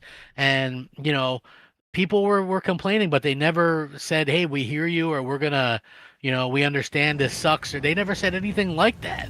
It was just like, F you, you know what I mean? And, you know, now we have the first kind of, the way Asha Sharma says, Game Pass is too expensive. It's probably, she's saying that because she has numbers and sees where when they raised the price 50%, this amount of people left, right? It's like, not that difficult to I was look. just going to she say, has access to all the numbers. How difficult? But crap, we didn't have access to any of the numbers, and we were like $29.99. Yeah, that's crazy. I mean, we couldn't even, I understand this is before the day and date stuff, but we couldn't even give the codes away on MNC. We're like, and now you have a 3-month code for Xbox Game Pass, and people were throwing the ball back like it was Wrigley Field. Yeah, people didn't know this, so we were doing MNC mornings. We had people that were at the launch in New York or something, yes. meeting Larry Herb and stuff, right? They were giving out 1 year Game Pass subscriptions, and these people that were friends, they were calling into the show. Yeah, they're like, here, and telling us, "Oh, it's so awesome," and they were giving us the thing saying, "Give it away, give it away." We were giving them away, and people were like, "Hey, I'd rather take a $4 indie game." Yeah, do you have an indie? That. Yeah, remember? Do you have an indie game crap I could get for my year Game Pass? We can give it away. And these are Xbox fans. They were, and I don't blame them. I really did. I was like, I don't blame them one bit. I do want to say, shout out real quick, guys, to Nature Boy for the outstanding super chat. So many super chats tonight. A lot of questions tonight. There's a lot going on here. He says, I normally own all systems. I got the Series X at launch. I haven't touched Series X since 2021 after the honeymoon period of new tech. If all the games continue to go to PC, I'm sticking to PC, PlayStation, Switch. Windows Store plus Xbox only doesn't mean exclusive. So he's saying exactly what a lot of Xbox fans I've been seeing, the hardcore that have stuck through it like crap, are saying, if you really want to say you're exclusive, well then make a console and only put the games there, not on PlayStation, not on Switch, and not on PC. You know what, Mooch? It was funny because I think a couple years ago, Microsoft released more games on PC that year than they did on their own console. And I remember people complaining about it. Yeah. It was like they released like Age of... And look, who cares if they released Flight Sim or Age of Empire on console? Right? Like, I don't think very many people would have cared about that. Keep them on PC. Yes, they should have been PC exclusive. Ain't no one buying them on console. Yeah, exactly. And also, Halo Wars should have been a fantastic thing, and that should have been PC exclusive. Because what they did was they tried to make it for console control scheme-wise. When it came to PC, people tried to play it like any RTS. It was a great game, but they made it for, let's convince the console gamers to get into this. And it didn't work, and then it crashed and burned, and then Halo Wars died, when Halo Wars should be a franchise still going right now, but they should have made it PC exclusive. They shouldn't have tried to do it for console. Well, if you look back to when like Halo Wars 2 came out, that was when they were slashing budgets and canceling stuff, and so they were trying to hype that up as a big release. And it was like that and State of Decay 2, AAA all the way, Mooch. You know... Yeah.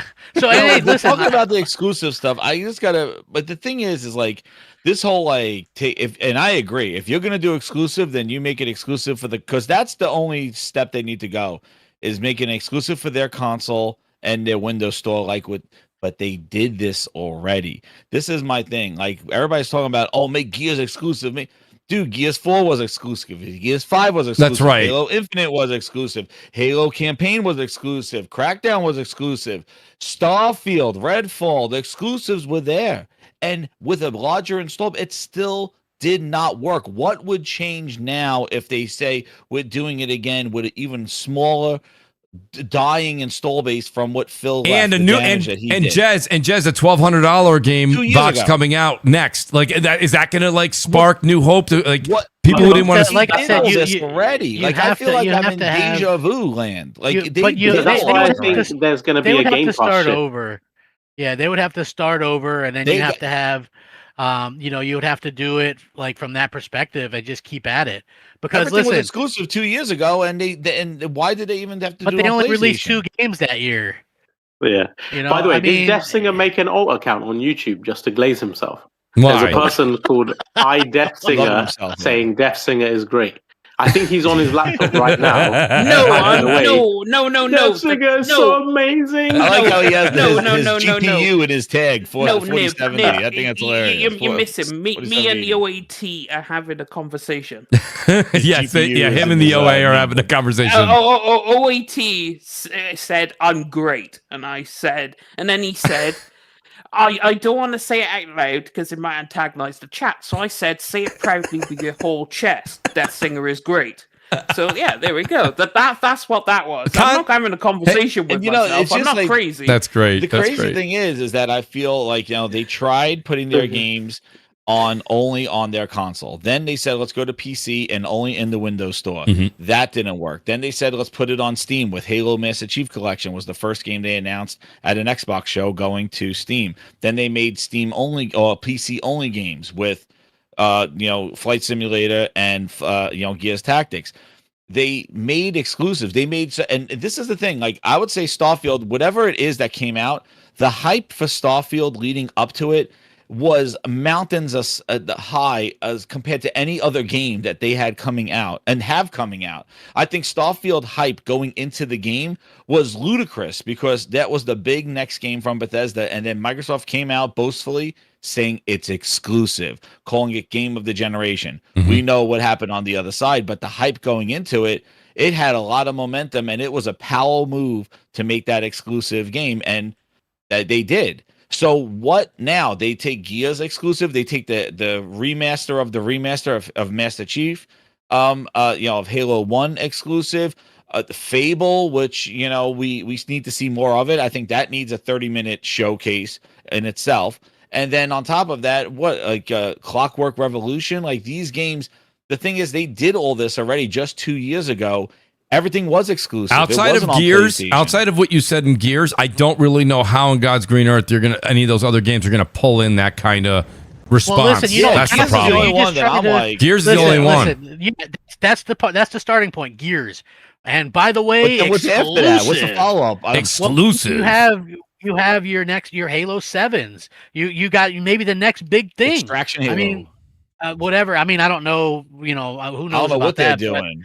But listen, you have stuff. I mean, to me anyway, you have enough that's multi-plat that you can fund your exclusives regardless of how much that stuff sells, right? So I mean, like, if it's true that Forza Horizon 5 did 5 million, that gives you a big chunk of money. Call of Duty is going to continue to sell well on PlayStation. That's going to help fund your stuff that it doesn't have to do as well in terms of sales. But you've got to have some kind of stand on some kind of stance that's going to be exclusive. And by the way, like I said earlier, Jez, I don't know if you heard it, but they didn't have a steady. It was like by 2023, the end of the year, we knew things were going to start coming to PlayStation. And 2023 only had 2 exclusives anyway. 2022 had 0 exclusives for Xbox. Had nothing, yeah. Yeah, so it was like people weren't, that's I would say if you're Xbox and the moves they're making now seem like they are panic moves because they absolutely don't want to lose Xbox as a consumer brand.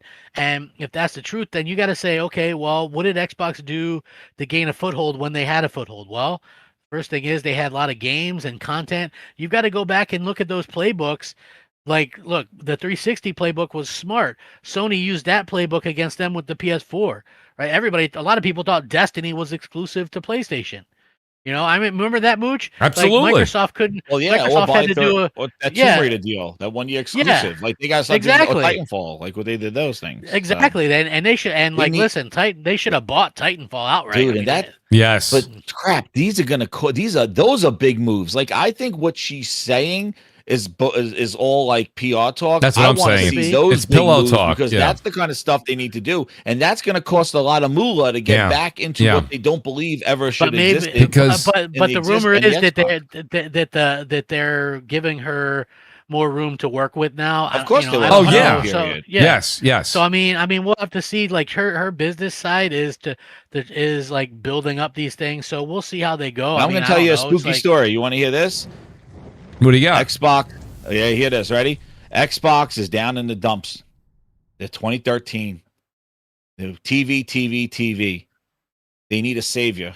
Phil Spencer gets hired. Says, I'm going to hear you. I'm going to listen to the fans. What does he do? He drops the price. Xbox console's too expensive. Take Kinect out of the box. That's right. Getting the goodwill of fans. Continuing to listen to fans. Know what we used to get? Seasonal updates to the dashboard. Here's your spring update. Here's your fall update. We care about the console. Get rid of Snap. Get rid of the Kinect. It's pulling power away from the Xbox. We hear you, fans. Here's the Xbox Open Support chat where you could talk to us. We're listening to you. Hear you. Then what does Phil do? He says, hey, we hear you again. Backwards compatibility. Yep. Getting the fans. They're loving them. And then what does he do then? He got you nice and glazed. And he pulls the rug from it. You go, oh, yeah, we're going to go to PC. We're going to do this. We're doing Game Pass. All games are going in there day one. And boom. And then he does his shit for the next 8 years. That's the honeymoon period. Asha's following that same path, man. That's what I'm saying. I'm seeing the same thing from Asha here, yeah. So here's the cynical thing about that. The reason you could be right. We got to see if she does it. But it's the playbook of Phil. Phil came in as the savior and listened to everybody, dropped the price, did backwards compatibility, and she's coming in and doing the same thing. I like what she's saying, but I don't know if this is just a glazing for when she pulls the rug and saying, "Hey guys, the next Xbox, I say console, it's really just a PC, and that's where I want you to go anyway. Welcome to the Xbox Windows Store." And the reason that there could PC's be still in her talk. Yeah, the reason I think there is a more of a chance of that than typical is because we're on the precipice of a new console launch. So they have to get the hype up. They have to get they've literally sent out Project Helix friggin', gift packs and stuff to all the regular influencers and Yeah, why did they send out the brand new logo? Why would they send out Project Helix? They got that brand new beautiful logo right now. Why is that not on shirts? Even the fact that an Xbox guy responded to me, an Xbox executive, like they're clearly cognizant of the PR. It's that parasocial relationship. Yeah. It's a little bit weird. It is a little bit weird. So I do think they're trying to ramp up the, and I'm not just like, even I've noticed right in my comments, because I remember there was this big thing back in the day, like on NeoGAF and Reset Era, where some moderators admitted that there had been mass astroturfing, and they had linked the astroturfing to Microsoft emails, right? And it was like a funny thing because, are Microsoft actually hiring astroturfers to try and promote their new console? And the moderators basically said, yeah, that's what they're doing. And I found that funny. But, now we're on the precipice of a new launch. And I'm seeing more and more comments from random accounts that are like new or that it doesn't look like they're real accounts. So I do wonder sometimes how much of even the shit people are responding to me and, doing all this like fanboy trolling or whatever. Like how much of it is even real? I'm like, it makes me wonder. Yeah, so a couple of super chats. Welcome to Great D-Batch. D-Batch, I don't know. My people must have got a hold of your people. Somehow we got D-Batch here for 30 minutes or more. Hopefully, the Great D-Batch is with us. You hear me? Yeah, I hear you now, D.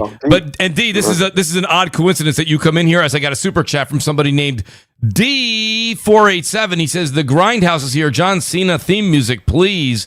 Danelle Brown, shout out to D. Thank you. Danelle Brown says, so you're naming the games that you say you would make exclusive to Xbox because they did so poorly on PlayStation, but they did so poorly on Xbox too. Now, that's what we were just saying. These are a little bit behind. I apologize. Glinter says WWE fans saying WrestleMania 42 was Xbox quality. I'm not a WWE fan, so I'll let Crap explain that. I'm assuming Night 1 could have been. Was WrestleMania? Night 1 was Xbox. Night 2 was PlayStation. Okay, so that might be a WWE inside joke for all you guys. Okay, just want to let you guys know that. Shout out to the Gaming Ledger. He says Xbox has their fingers in too many pies. They want the revenue injection of a third-party publisher and the consumer base of a platform like Sony. That's a great point, Ledger. That's a good point. That's a very good point. They really want to be a master of all, but yet here we are. We talked about the games. The games they're not selling on Xbox. They're not selling on PC. They're not selling on PlayStation outside of Forza Horizon 5. And I guess we could say Starfield has had moderate success. Okay. I think it had moderate success with PlayStation especially too. I think it did all right. 140,000. Is that what they said, Crap? Yeah, but they say that's what the. I thought there was more than that. 140,000. In the top sales for PlayStation. But it doesn't. Nothing else was out, so it does. You know what I'm saying? It's like 140,000. Did you guys touch on this already? No. Which one, D? On talking about like what game. I'm sorry, I just came into the show. I don't. No, we're still kind of talking about the whole reevaluating exclusivity, Game Pass, the changes. The Starfield thing. Here's the thing with that, Mooch. They spent 2 years specifically making this. I don't know the time and money that would have cost, but it certainly would have cost a lot more than 140,000 or even 240,000 units. And it's going to sell the most that it's going to sell in its first week or two. So, I mean, you can imagine this thing might not even clear 1 million on PlayStation, and that's probably not a good look considering they held off on updates on the Xbox and PC versions. And they say it's like falling behind Outer Worlds 2, and Outer Worlds 2 was such a flop that they're not going to do any more sequels. I don't know. I'm looking at different numbers, and from the numbers that I'm looking at, that game did pretty good. It did better in the same time period on PlayStation than it did on Xbox. But to be fair, you have the Game Pass effect, and that game didn't sell gangbuster numbers on Xbox. I think it sold like 1 million units. We never got a number, but it did break. For me, okay, for so me it says personally- Starfield sold an estimated 140,000 copies on PlayStation 5 during its debut week, according to 1 week. data.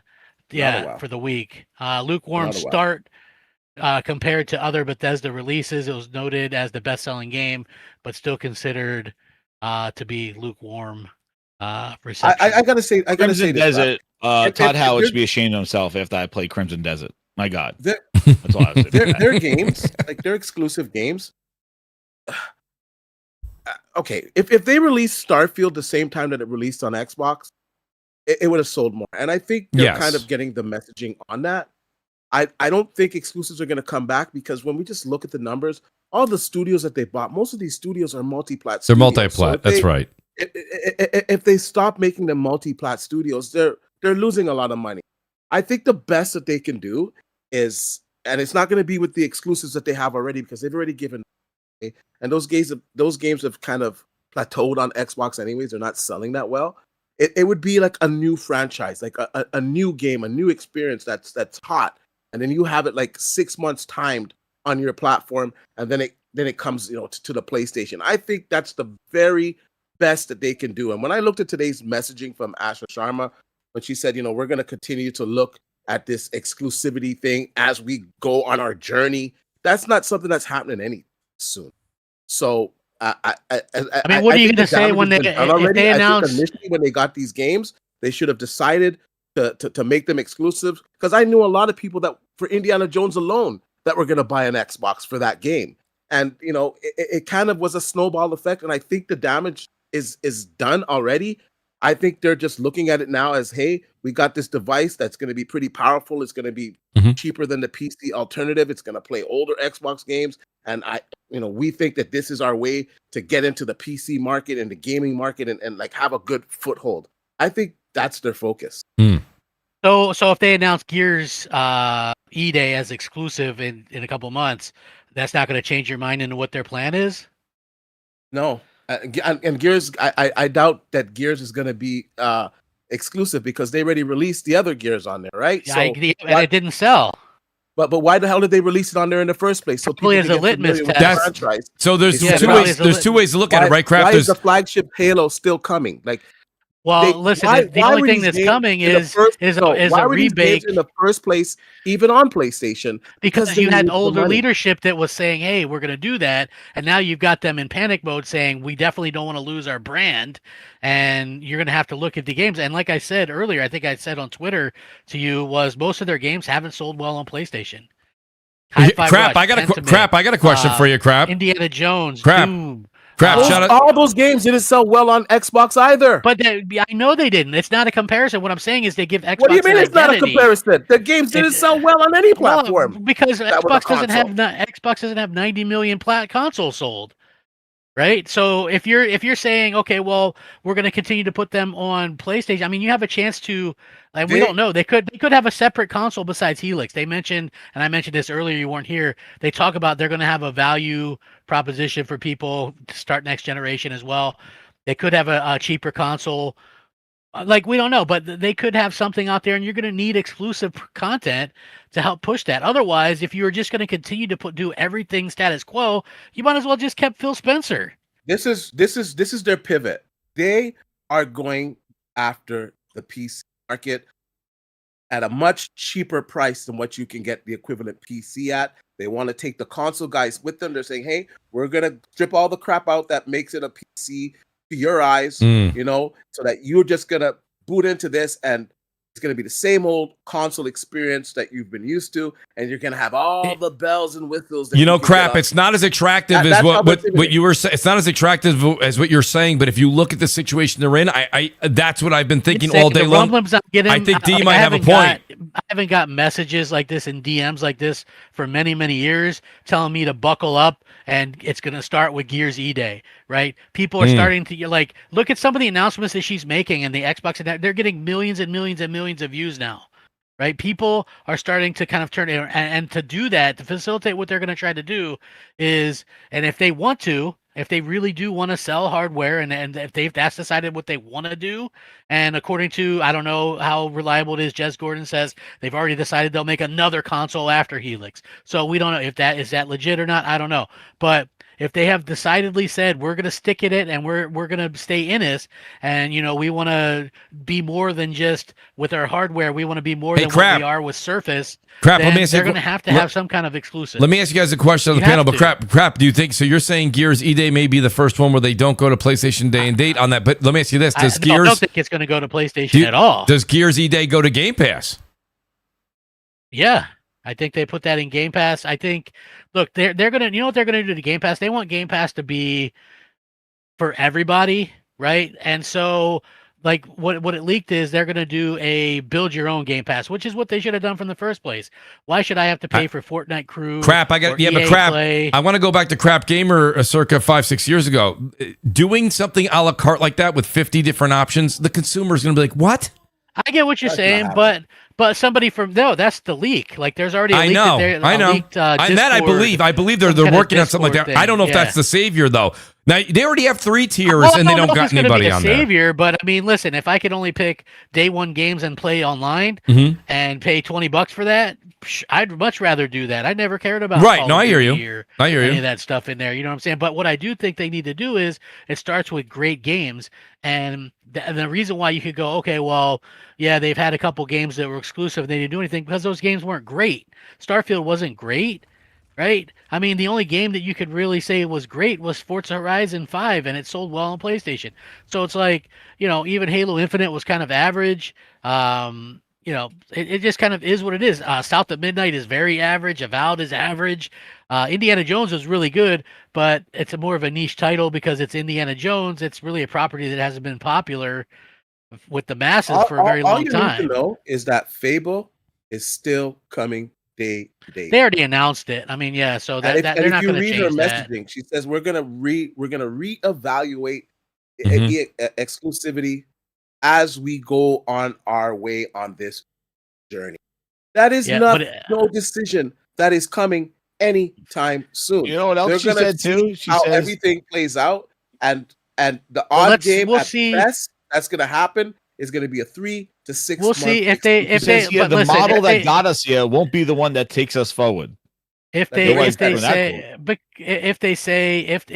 we come out with the big showcase and they still have PlayStation fucking logos at the end of their trailers and they don't announce, a big to do then I would agree with you. But if they pull out the PlayStation logo and they go, and it's exclusive, you know what I mean? Then I think game on.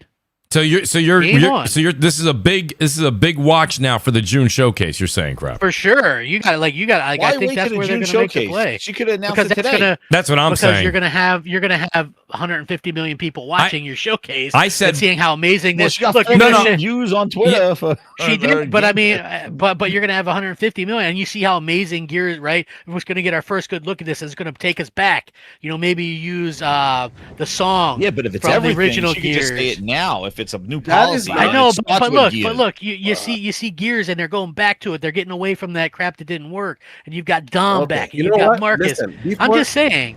You could do that. It might not. Before they gave exclusives away, they had all these games, and it didn't do anything for the platform. But did you miss the part where I just said this? Okay, let's look at this generation. 2020 launched with 0 exclusives. 2021 ended the year with Halo and Forza and was the best-selling Xbox ever. They ended the year on that, and it's still, to this date, is the most consoles they've ever sold in a holiday, because they had back-to-back exclusives. 2022 saw 0 exclusives released from them. 2023, only 2. 2024, games were already coming to PlayStation. So they did not have any stretch of years where they had exclusive games coming out on Xbox that people could go, okay, that's because late 2023, there were already rumors that games were going to go to PlayStation. So we don't know how things would have been, but we do know that Xbox One sold decently well, probably double what Xbox Series sold, despite all the nonsense, and they had a decent amount of exclusive, especially to start with. Going back to the Xbox One X, like back then, the exclusives. Well, the Xbox One, they dried up, but what I'm saying is, the damage has already been done. The damage is already done. It's like Listen, like the if guy it's that, costing them, losing his if hair, it's and he's still trying to do that comb Yes. over. That hair's gone. Is she Ain't not? coming Is she back. not looking at the numbers? But let me ask you this: if she's looking at the numbers and she's saying 10 of these games lost money in porting them to PlayStation, why would you continue to port those games to PlayStation? They didn't lose. It makes no sense. They didn't lose any money porting games. How are I you don't talking think. about I think that? Starfield might be the only one that they actually put a lot of chunk of change into. Crap, I don't think it was a lot to port games. They said South to Midnight only sold 20,000 units on PlayStation. Right. Avowed sold 40,000 How much did it units. sell on Yeah, but Xbox? I don't know, but it sold. They had 4 million players. Didn't or sell something. much on Xbox either. But here's the thing, though: you Very have niche. you got And to it was in Game build Pass. up.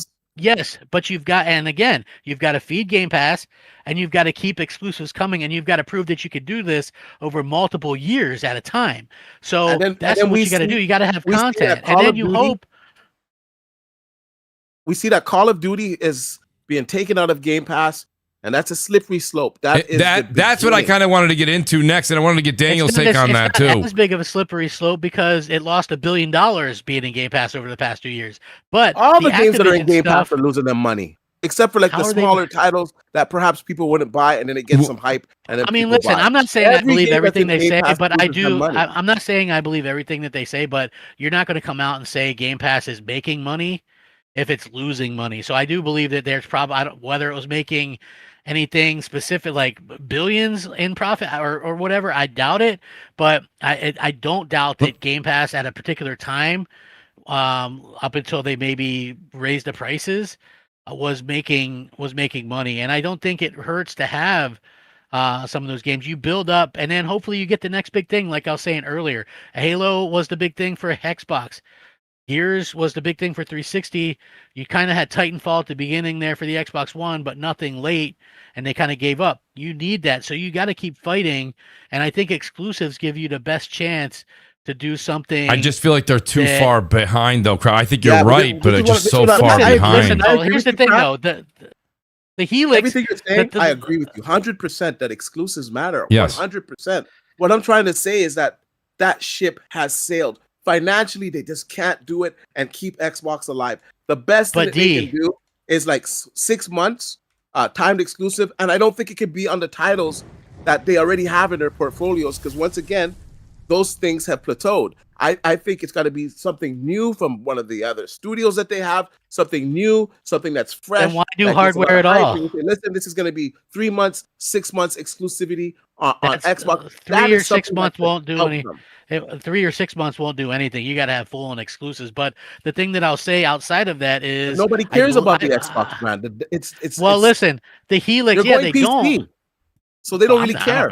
They want to get the PC guys on there. But they could have. But why would PC guys buy a $1,200 console that's not going to allow you to upgrade? Because that $1,200 console apparently is going to perform like a $2,500 PC. But bro, the Xbox Series X, there's a value proposition in the Xbox Series X launched, and it was 80% better than the majority. It was better than 80% of the PCs or 85% of the PCs, and none of the PC dudes went out and bought one.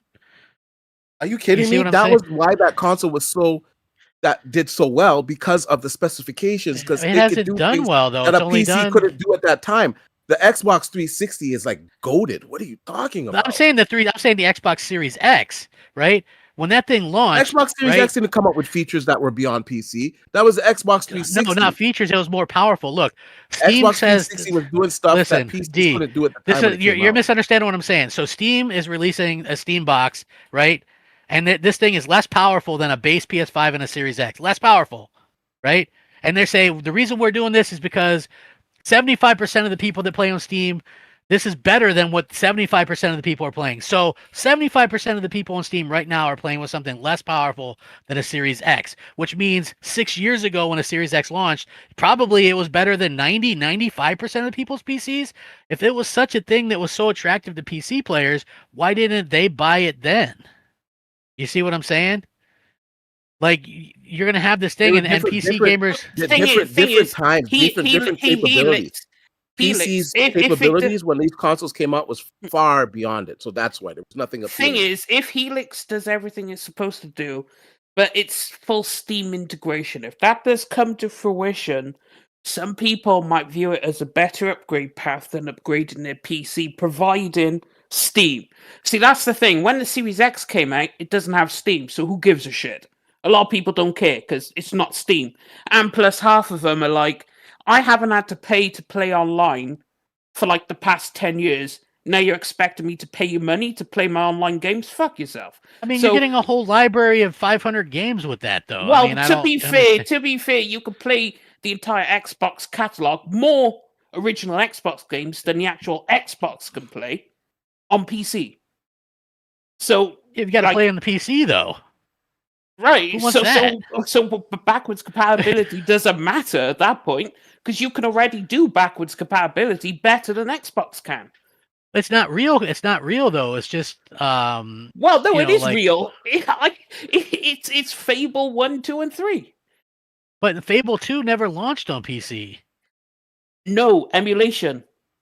It's on PC. I think the sales pitch of what Death Singer's saying about it having Steam on it, crap. I know that doesn't appeal to you at all, but that's the sales pitch. People are going, it's too late, it's too late, it's too late. But the thing that I want to say is that Helix has a ceiling of only about 10 million, in my opinion, lifetime anyway.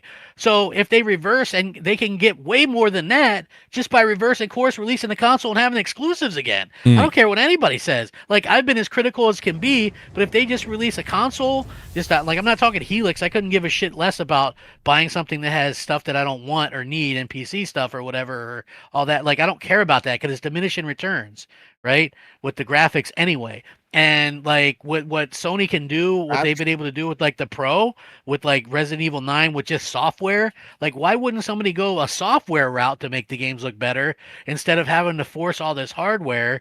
You know what I'm saying? So for me anyway, it's not as important anymore in this day and age. So like what I'm saying is, if they were to just come out, and I've been very much against what Microsoft has been doing, but if they just were to come out with a console for a regular console price, subsidized, and have some exclusives, I would buy one. Right? And I've been staunchly saying I will not buy a Helix for, as it stands, just as like this PC thing with no exclusives. Like I will 0% buy that. Zero. Despite the fact that I've got 2,000 games installed on my X. The PS5 Pro is in the situation it's in because of hardware crap. Because it has better hardware. And I got to be honest, because I'm looking more and more at the data and the specs for this thing, and it's like it's gonna be $1,200 and up. Like anyone thinking that it's gonna be less, I don't know. It'll be they say 12 to 1,500. Yeah. At that price, crap, you are pricing out a lot of. That's right. Now this becomes the idea. That's why Crap said he wants a console. He's thinking a console for $700-800. He's saying in addition to Helix is what he's saying. D that has not been announced. He's asking. He's saying that's what he would like to see Xbox do and make games exclusive to get the ball rolling again. That's what Crap's talking about. Maybe if they had a $600 machine, maybe it'd be viable. I don't know. But that's what I'm saying. $1,200 machine, I don't think exclusivities are going to save That's exactly it. I think the price to performance is what's going to save it. Because I'm looking at the specs, and I'm saying, you know what? This thing is going to be better than the PC that I actually have in my bedroom. So you know what? I'm going to get rid of that PC and perhaps get a Helix. And all your vitriol for PC crap, then you might as well just tap out now and forget about anything Xbox, because that thing is a PC. I'm quite confident that it's also going to have a desktop mode. I know Helix is. I don't think it's going to be so easy to get to the desktop mode, but I think it's going to have a desktop mode. You can just boot into Windows 11 too if you. Well, they say it's the same interface as the ROG, which is just a Windows thing or whatever, but it also has a lot of issues, which is also an issue in and of itself. Well, right now I have Xbox mode on because I'm in the beta, so I'm like way ahead in the versions, and I'm playing the Xbox game mode, and like I'm gonna do a video, whatever. But little spoiler: some of the games are performing better in Xbox mode than they are without it, or even versus Steam. So they are making some progress there. So let me do this, guys, real quick. I got a lot of super chats I want to get to, and I do want to ask Daniel about his opinion on Game Pass, because one of you said it was a slippery slope of what they did. Damn game. Say again. Is it good? What's that? How's that damn Mouse PI game? Mouse PI is very good. I got to tell you right now. I do think it's hard, like Cuphead. Or is it? No, not at all. Okay. Actually, no. People are comparing it to Cuphead, right? I'm well, like, I said no. Graphically, it's got the artwork of like a Cuphead, but it plays more like. And I say this, guys, please take this. I'm just trying to give you a game that I like. It's like Doom in a sense where it's hip fire. You get a lot of different. You have a weapon wheel.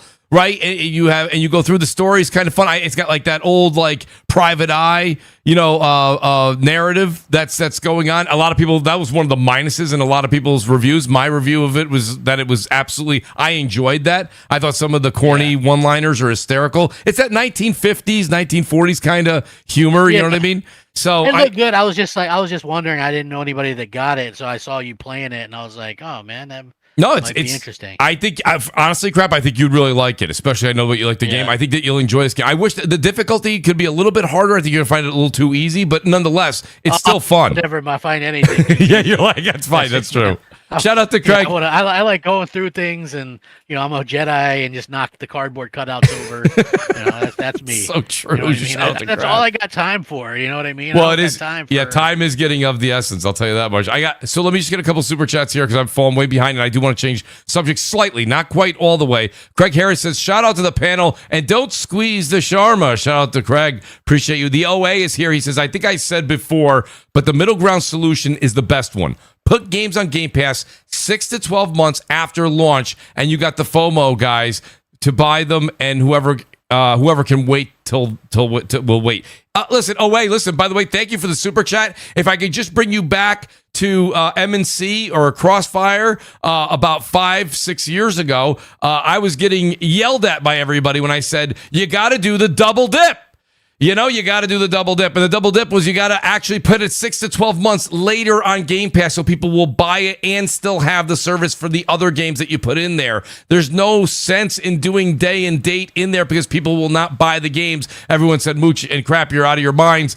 Here we are years later. So the OA, we agree with you on that. Glinser says Xbox can't expand because their sales are to the same people. Why? But multiple units of the S, X, ROG Ally, and hundreds of controllers.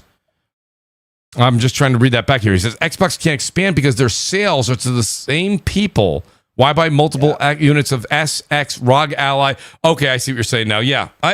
Well, and the same thing's going to happen next generation, Glinser.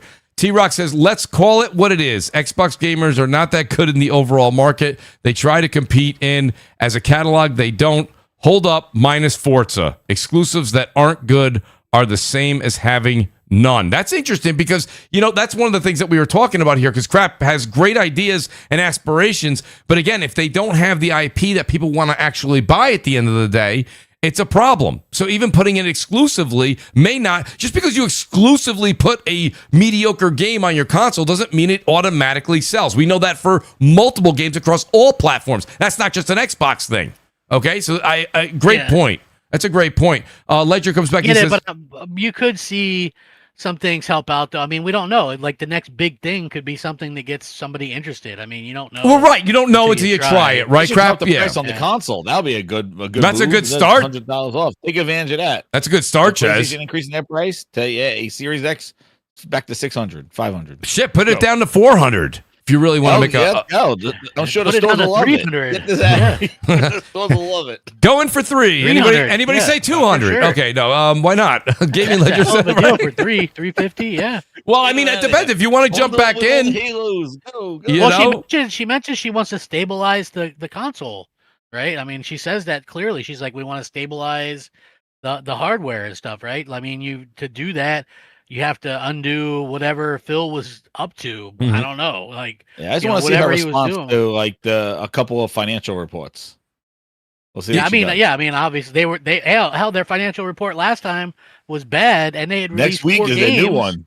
Yeah, they had just released 4 games on PlayStation as well, and none of those games did well. It was like Ninja Gaiden 4 tanked on PlayStation. All those games that they released were terrible. I just found a quote from Tom Warren. I guess he did about it, and it's a quote from him. It says his article, whatever. It says there's no firm commitment because it's difficult to reverse the decision to port games to PlayStation, Nintendo Switch, largely because of the revenue that titles like Forza Horizon 5 have brought in. Microsoft could consider keeping its own first-party game exclusive to Xbox and PC for a set period of time, though Forza Horizon 6 could be a good test of this approach, given it debuts on Xbox first and PlayStation 5 later. So everyone's pretty much sharing the same sentiment that the best they can do is timed exclusive ain't gonna help you. If you want the brand to stay alive, this is what has to happen until they're more sustainable, and then they can do that in the future. But people right now, like me who are whales, they cannot do it. Aren't going to buy into what they're selling with just timed exclusives. I'm not. Xbox is not selling well now. The Xbox guys that are out there now are not supporting it. Yeah, they're not supporting it because of what they did to it, what Phil Spencer did to it. But if you had a console, a lot of them left and and went to PlayStation, or they went to PC, or they just don't care. The ones that are there are the ones that still care. And they're not buying a lot of stuff. Hey, but there's still room. There's still room, and there's still. Hey, listen, there's still people on Xbox One and PS4. They haven't decided what they want to do. Listen, I left because of the exclusivity problem. I hate it. I think exclusives matter. What I'm trying to say is, at this point in time, the best that they can do is timed exclusives without losing the shirt off of their. Dude, I hear what you're saying, but I'm also saying that things change. And the plan and until it's not the plan. This is one thing I hate. I just gotta say it. Freaking always hated this about Xbox guys. It's like this freaking clamoring to freaking hope time and time again when shit doesn't pan out. And it's just time to be a little bit more realistic and have realistic expectations. And a realistic expectation is that they'll bring back some games as timed exclusives. But because of Game Pass and because of the Xbox gamers that stuck with them, not supporting them is what got them in this situation in the first place, that they had to put their games on because they haven't had any exclusives this generation to begin with. Billions of dollars. Microsoft is a company that does not like to lose money, and they don't care what you think about it. They don't like to lose money. And this would be a situation where they would lose even more money. What's their only consumer brand that they have? They're trying to revamp their image. Medium was exclusive. It's not going to be. Their only consumer brand that's worth a damn is Xbox, and they're panicking like hell right now because it's tanking completely. If you truly are wanting to change that around, you have to have exclusive content. Yeah, I mean, I don't think what you're saying is debatable crap. The question just comes down to, and I think June 7th is. I think it's June 7th when the event is. I think that'll be very telling. Now, I will say they if they listen, if they put PlayStation logos on their things and don't make a big to do out of, people are going. I have a feeling from what I've heard that this Gears game is going to bring back people the way that the original Gears did. Right, people are going to be like, "Wow, that's fucking amazing." Yep. And you make a big deal out of that being exclusive to Xbox, and you start getting people in. Oh, that's interesting. Oh, wow, fucking Clockwork Revolution. That looks balls out, right? That looks fucking amazing. Oh, exclusive to Xbox. Well, State of Decay 3. They're doing all the things they promised the first two get exclusive to Xbox. Holy shit! Halo's back. Exclusive to Xbox. Wow! Holy shit! Chief is back. I hear you, but the Halo guy was wearing a PlayStation shirt. It's not going to move the needle because those games. I just got to be honest here, man. For that to be successful, they would have to remove their games off of. For what? That would give you a reason. Do you cut out? Off of what, the PC? Is that what you said? I think they'd have to move those games off of PC. But you've always been more of a PC guy. There's people like me who are just console. I don't think that debadge. I don't think that would be enough. I think they'd have to take it off day one on Game Pass. It would be enough. Everyone's just going to play on Game Pass. Titles, you got to play it on Xbox. You can't play it on PC. Can't play it on Mooch, you guys got a good pick at 5. Did we get a good pick? I saw Reese. You guys got sales cannibalization is too strong because of Game Pass. Like there was a report, like not too long ago, I think 2024, where some games, AAA especially, not so much indie, some AAA games are seeing sales declines of 80% when they get added to Game Pass. And obviously we actually have data on that because we saw Black Ops 6. As soon as that got added to Game Pass, the first time ever it was Game Pass and launched while it was on Game Pass, in the UK, 67% decline on Xbox, I believe it was 20-something% on PC, and a 32% gain on PlayStation because it was a better received than the previous game. So really, the 69% decline or 67% decline on Xbox is a bigger decline because there should have been a gain. And then in America, the United States, with Circana data, showed that the Xbox split, the PlayStation split, sorry, went from sub 50% to just over 50% to then 84% of all sales, meaning that Xbox also suffered a massive decline after putting the game on Game Pass. And I believe someone did an analysis, and they were saying they estimate the decline to be in the 70 to 80% range. So, you know, with that, can those sort of sales, with that sort of sales cannibalization, carry exclusivity? I reckon there's got to be something more than just I agree with you. They'd have to, like, I don't even want to say it because I actually like Game Pass. Now, Game Pass Ultimate, I no longer sub to it. I'm not gonna lie, I get some, you know, vouchers here and there that I can purchase for really cheap. So when I do it, I think Game Pass PC is a better value, at least for me now, because I'm not really playing on the Xbox console anymore. So I think the PC version of it is okay, and I do enjoy it, and I enjoy the games that they put in it, and I would rather them leave it the way it is. But if I'm caring about the health of Xbox, kind of does make sense to pull all of those major games out to force your consumer base or your your gamers, whatever, in your ecosystem to purchase that game. Because, you know, if Forza Horizon 5 is not in Game Pass, you better believe a lot of people are going to buy that game. So Game Pass, I love it, and it's a great value, and I got to think about my value as a gamer, but as a company, it's terrible. So D, you gave me a great segue right there. Let me just get Daniel. One of the reasons I got Daniel on here this week, and Daniel, sorry you came in in a great week for the show. But Daniel, I want to get your take on this. You were very hot on this on X. We're talking about Game Pass. It's a slippery slope to a certain effect, right? You said the price reduction coming down, that's fine, but they're pulling games out. And now as a consumer, let's say you're not in the know, you're not on anybody on this panel, you're not someone that listens to the gaming media. Daniel, all of a sudden you find out that one of the games that, whether you liked it or not, was one of the, if not the biggest game in Game Pass, is being removed. Yes, you got a $7 value for it, but now as a consumer, are you concerned, Daniel? Do you think that people are going to start to be concerned? What else are they going to take out of Game Pass? I mean, for me, maybe this is a hot take, but I actually don't think Call of Duty matters that much being or not on Game Pass. Mm-hmm. Yeah, what I tweeted about was more about the price. Like, it doesn't matter, I think, if Game Pass, people talk a lot, like, is Game Pass making money? Is it not making money? Yeah. Obviously, it's making money, but that's not the point. That's not what matters to Microsoft and to Xbox. The only thing that matters for their KPIs is growth.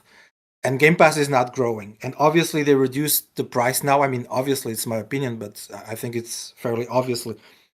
They reduced the price now because the numbers were plunging, probably. Like a company just, if you have a subscription service, either it's Netflix or Spotify or whatever, you don't go out of your way to reduce the price if the numbers are growing or if you're meeting your goals. That's just not corporative logic. That's not business logic. That doesn't happen. But this price point now, the $22, it's still way off of making Game Pass appealing to mainstream audiences and to mass markets. And I think that's the big problem. Now, going back to what you guys were saying, and I was listening, I think we give way too much credit to what these executives say, and especially CEOs, because from my perspective, all that matters to them is whatever happened data-wise, whatever happened in the last 3 months, and whatever is projected in the next 3 months. Nothing else matters, quite literally, for the most part. And that's why we've seen all these pivots from Xbox, Microsoft in the last 5 years, constantly from Phil Spencer and whoever. They're constantly pivoting and reacting because that's what they're doing. They have their KPIs, they're quarterly, 3 months, 6 months, whatever, and that's what they're doing. They're constantly reacting. And this, once again, Asha, obviously she's a new person and whatever, but she's not like a rogue agent. She doesn't have, she cannot simply do whatever she wants, even though a lot of people like to romanticize things that way. But she's still within the context of this big corporation, and she still has her own KPI and her own goals and her own objectives that she needs to meet. And for Call of Duty specifically, I mean, I think the big problem with Call of Duty last year is that the game was bad, and it was arguably one of the worst Call of Duties we ever had. This is my opinion, but I think a lot of people share the same opinion. The game did not sell well on Xbox, but it also did not sell well on other platforms, and you had the competition from Battlefield.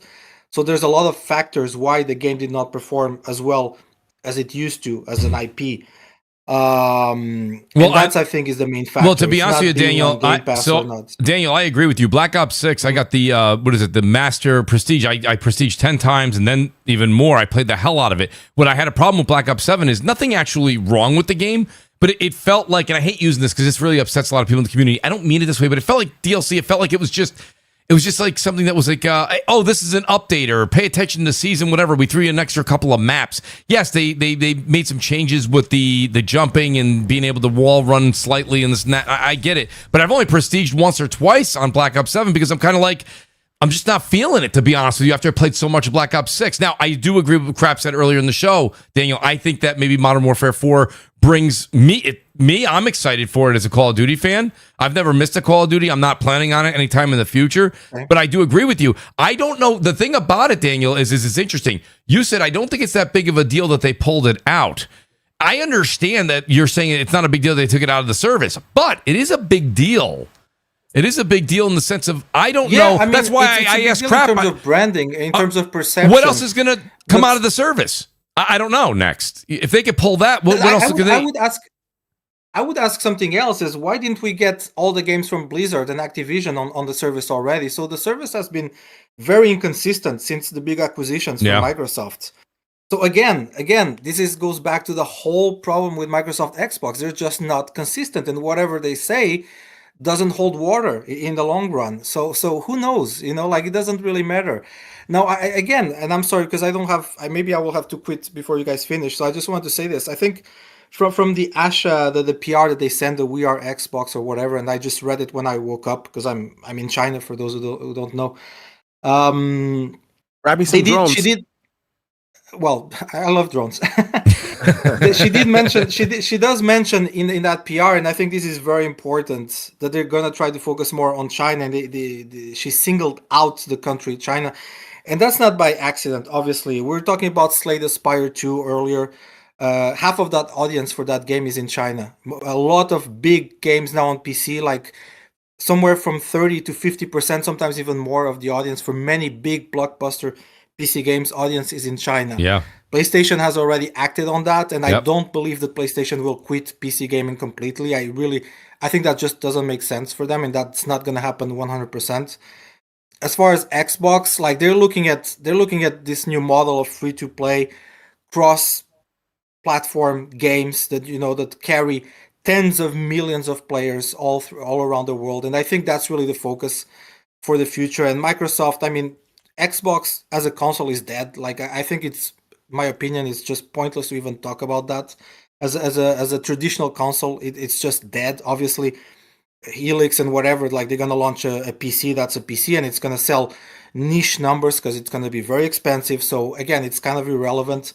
What matters is when they talk about the exclusivity, they're going to reevaluate exclusivity. I think that just means case by case, game by game. If they're going to launch on PC or also on PlayStation or also on Switch or also on mobile or whatever, it never means like they're going to keep it exclusive to the Xbox as a console. I don't think that's never going to happen again, at least not unless something changes very drastically in the market, in the industry. I don't mean changing for Xbox, but in the industry, because the industry, consoles have become kind of a niche. And these corporations, especially a corporation like Microsoft, they're looking at the gaming industry like the games that have hundreds of millions of players, games that we barely talk about. You guys were talking earlier. This is, again, I'm trying to put a lot together because I'm going to leave soon. Like you guys were talking about Gears of War, Gears E-Day that's coming out. Yep. My hot take is that IP is completely irrelevant nowadays. I think it only appeals to a very small minority of gamers, and particularly from the US and some from Europe. But in the big spectrum of the industry, it's a dead IP pretty much, and I don't think it will do anything at all. The E-Day that's coming out. That is a hot take. I like that, Daniel. He says, I got a hot play take. them all. I play them all. I like them. But as an IP to move the needle, I think it makes zero. It's completely irrelevant. And Microsoft knows this because they have the data and they see the games that are pulling tens of millions of daily users around the world. They know this, and they have King, of course, which is one of their arguably their biggest game studio, if we can even call it that. So the future, I mean, for Xbox and Microsoft, I think they're looking at that. They're looking at PC. They're definitely going to continue on PC. That's the point. They have Windows. Steam obviously runs on Windows, needless to say, and all that. So that's their thing. That's what they're going to continue to do. And all these discussions, if Xbox is going to keep games exclusive to Xbox or not, I mean, I don't mean to sound arrogant or whatever, but to me, that's kind of a waste of energy to even discuss this at this point, because it's not because Microsoft or Xbox don't want to do it, or us fans don't want to do it, but because the industry and the market dictates that that's not something that's, that's not something that's worth doing business-wise. They have before. I'm sorry? The market has dictated that exclusives have worked fine for Xbox in the past. Yeah, but we're talking about like exclusive, sure. I mean, but look like Halo 2 or Halo 3 or whatever. Like these were games that sold like 5-7 million copies. Now we're looking at an industry now where you have games that are making like $500 million a month. Like, and I'm talking mobile games. You're talking about service games, though. Exactly. Yeah, but that's what they're looking at, because they're looking about the money. Like they don't care. Yeah, but service games, they die fat. Like the ones that are there. New ones rarely can break in. It's a waste of money, as we've seen Sony, right? They've canceled. Yeah, but I'm not talking about those games. No, but I'm not talking about Concords or even Destiny or whatever. I'm talking about really massive games. Like, and again, like I'm buttering my own bread because I focus on the Chinese market mostly, and again, we just had a game coming out now. It's called the Kingdom something. Sorry, I'm blanking on it. They had like 30 million users at launch. It's a free-to-play game, of course, but again, the revenue that those kinds of games generate is much higher than if you release a game and it sells 3 or 4 or 5 million copies or whatever. And again, I think they wouldn't single that out in their PR, because it does matter, as vague and as abstract as it may be what they say. And when I say they, I mean Asha, but that's all corporative talk. It's not just her. It matters when they single out a specific market, because when they single out a specific market like China, they're not. The point is not just China; it's the business model. That's really the point. That's what they're trying to get their revenue from. So if we're talking about having exclusives for consoles or whatever, that's drops in the ocean compared to what the industry is doing right now. And that's my take. I'm sorry. It's only, and I appreciate you you were kind of putting a whole hour into like 5-10 minutes. I hear you, Daniel. And I appreciate you being here, Daniel. I think that those are the hot take. I understand what you're saying. And I know for a lot of people on the panel and maybe some in the chat that we talk week in and week out, I know what you kind of mean. So one of the things about Gears is Gears holds a lot to a lot of the folks on this panel, like me included. But I do understand the big picture. I actually was shocked, and crap, you said this earlier too. I was a little shocked that Gears Reloaded didn't do that much better. I thought it was, once it came to PlayStation, it was just going to just sell like gangbusters, and it didn't. Yeah. And I understand the mechanics are dated and things of that. I get it, but I thought it was such a powerhouse name that it would just at least constitute a buy, and it didn't. You know what the problem is. I love Gears. I haven't even played that game. I had zero interest in replaying that. You know what the problem is, Mooch, is what people don't realize is every year there's a certain amount of games that release, and it's been getting more and more and more.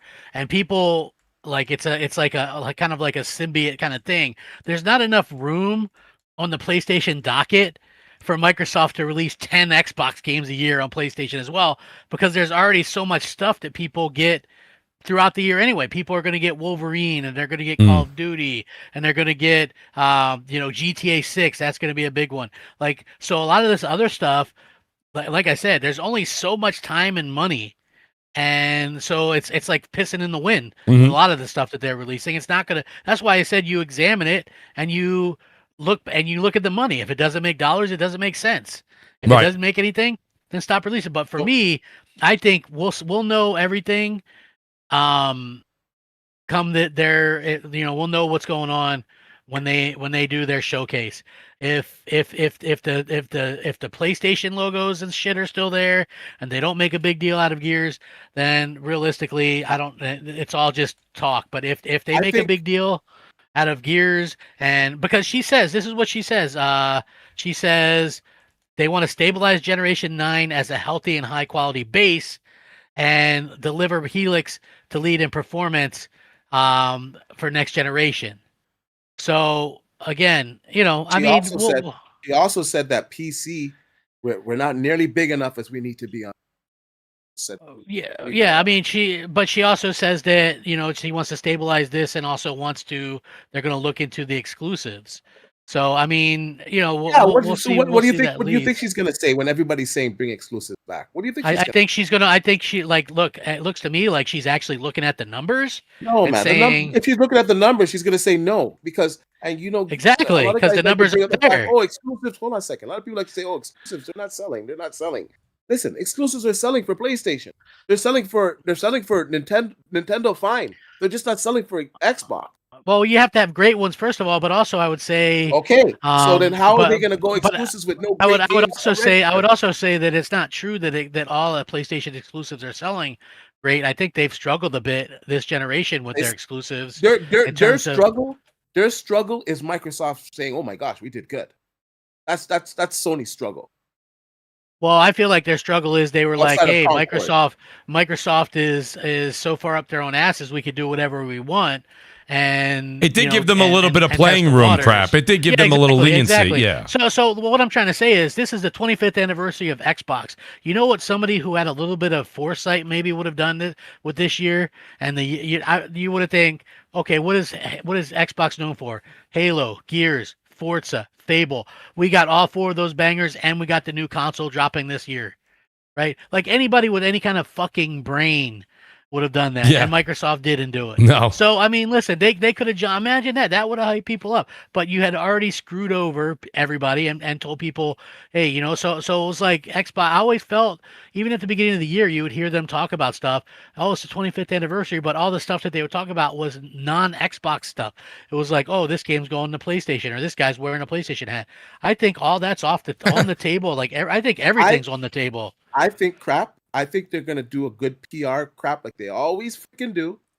The showcase not gonna have the PlayStation logo. They're gonna say, "We're listening, we hear you." Not gonna have the PlayStation logo, and then after the show and after the dust settles, you're gonna find out that these games are also coming to PlayStation. Well, I think what's the point in removing the logo then? Yeah, I actually think on games or on other platforms. I think it just on your platform. Listen, there's a lot of time between now and June. Announce it after. There's a lot of time between now and June. Also, bear in mind, Xbox will never abandon PC anyway. It's like as GDC said, right? They surveyed over 3,000 game developers, right? 80% of them are developing games for PC, which was up from 66%, and then 74% said they had interest in the platform. And bear in mind, most of that was stemmed from the Steam Deck.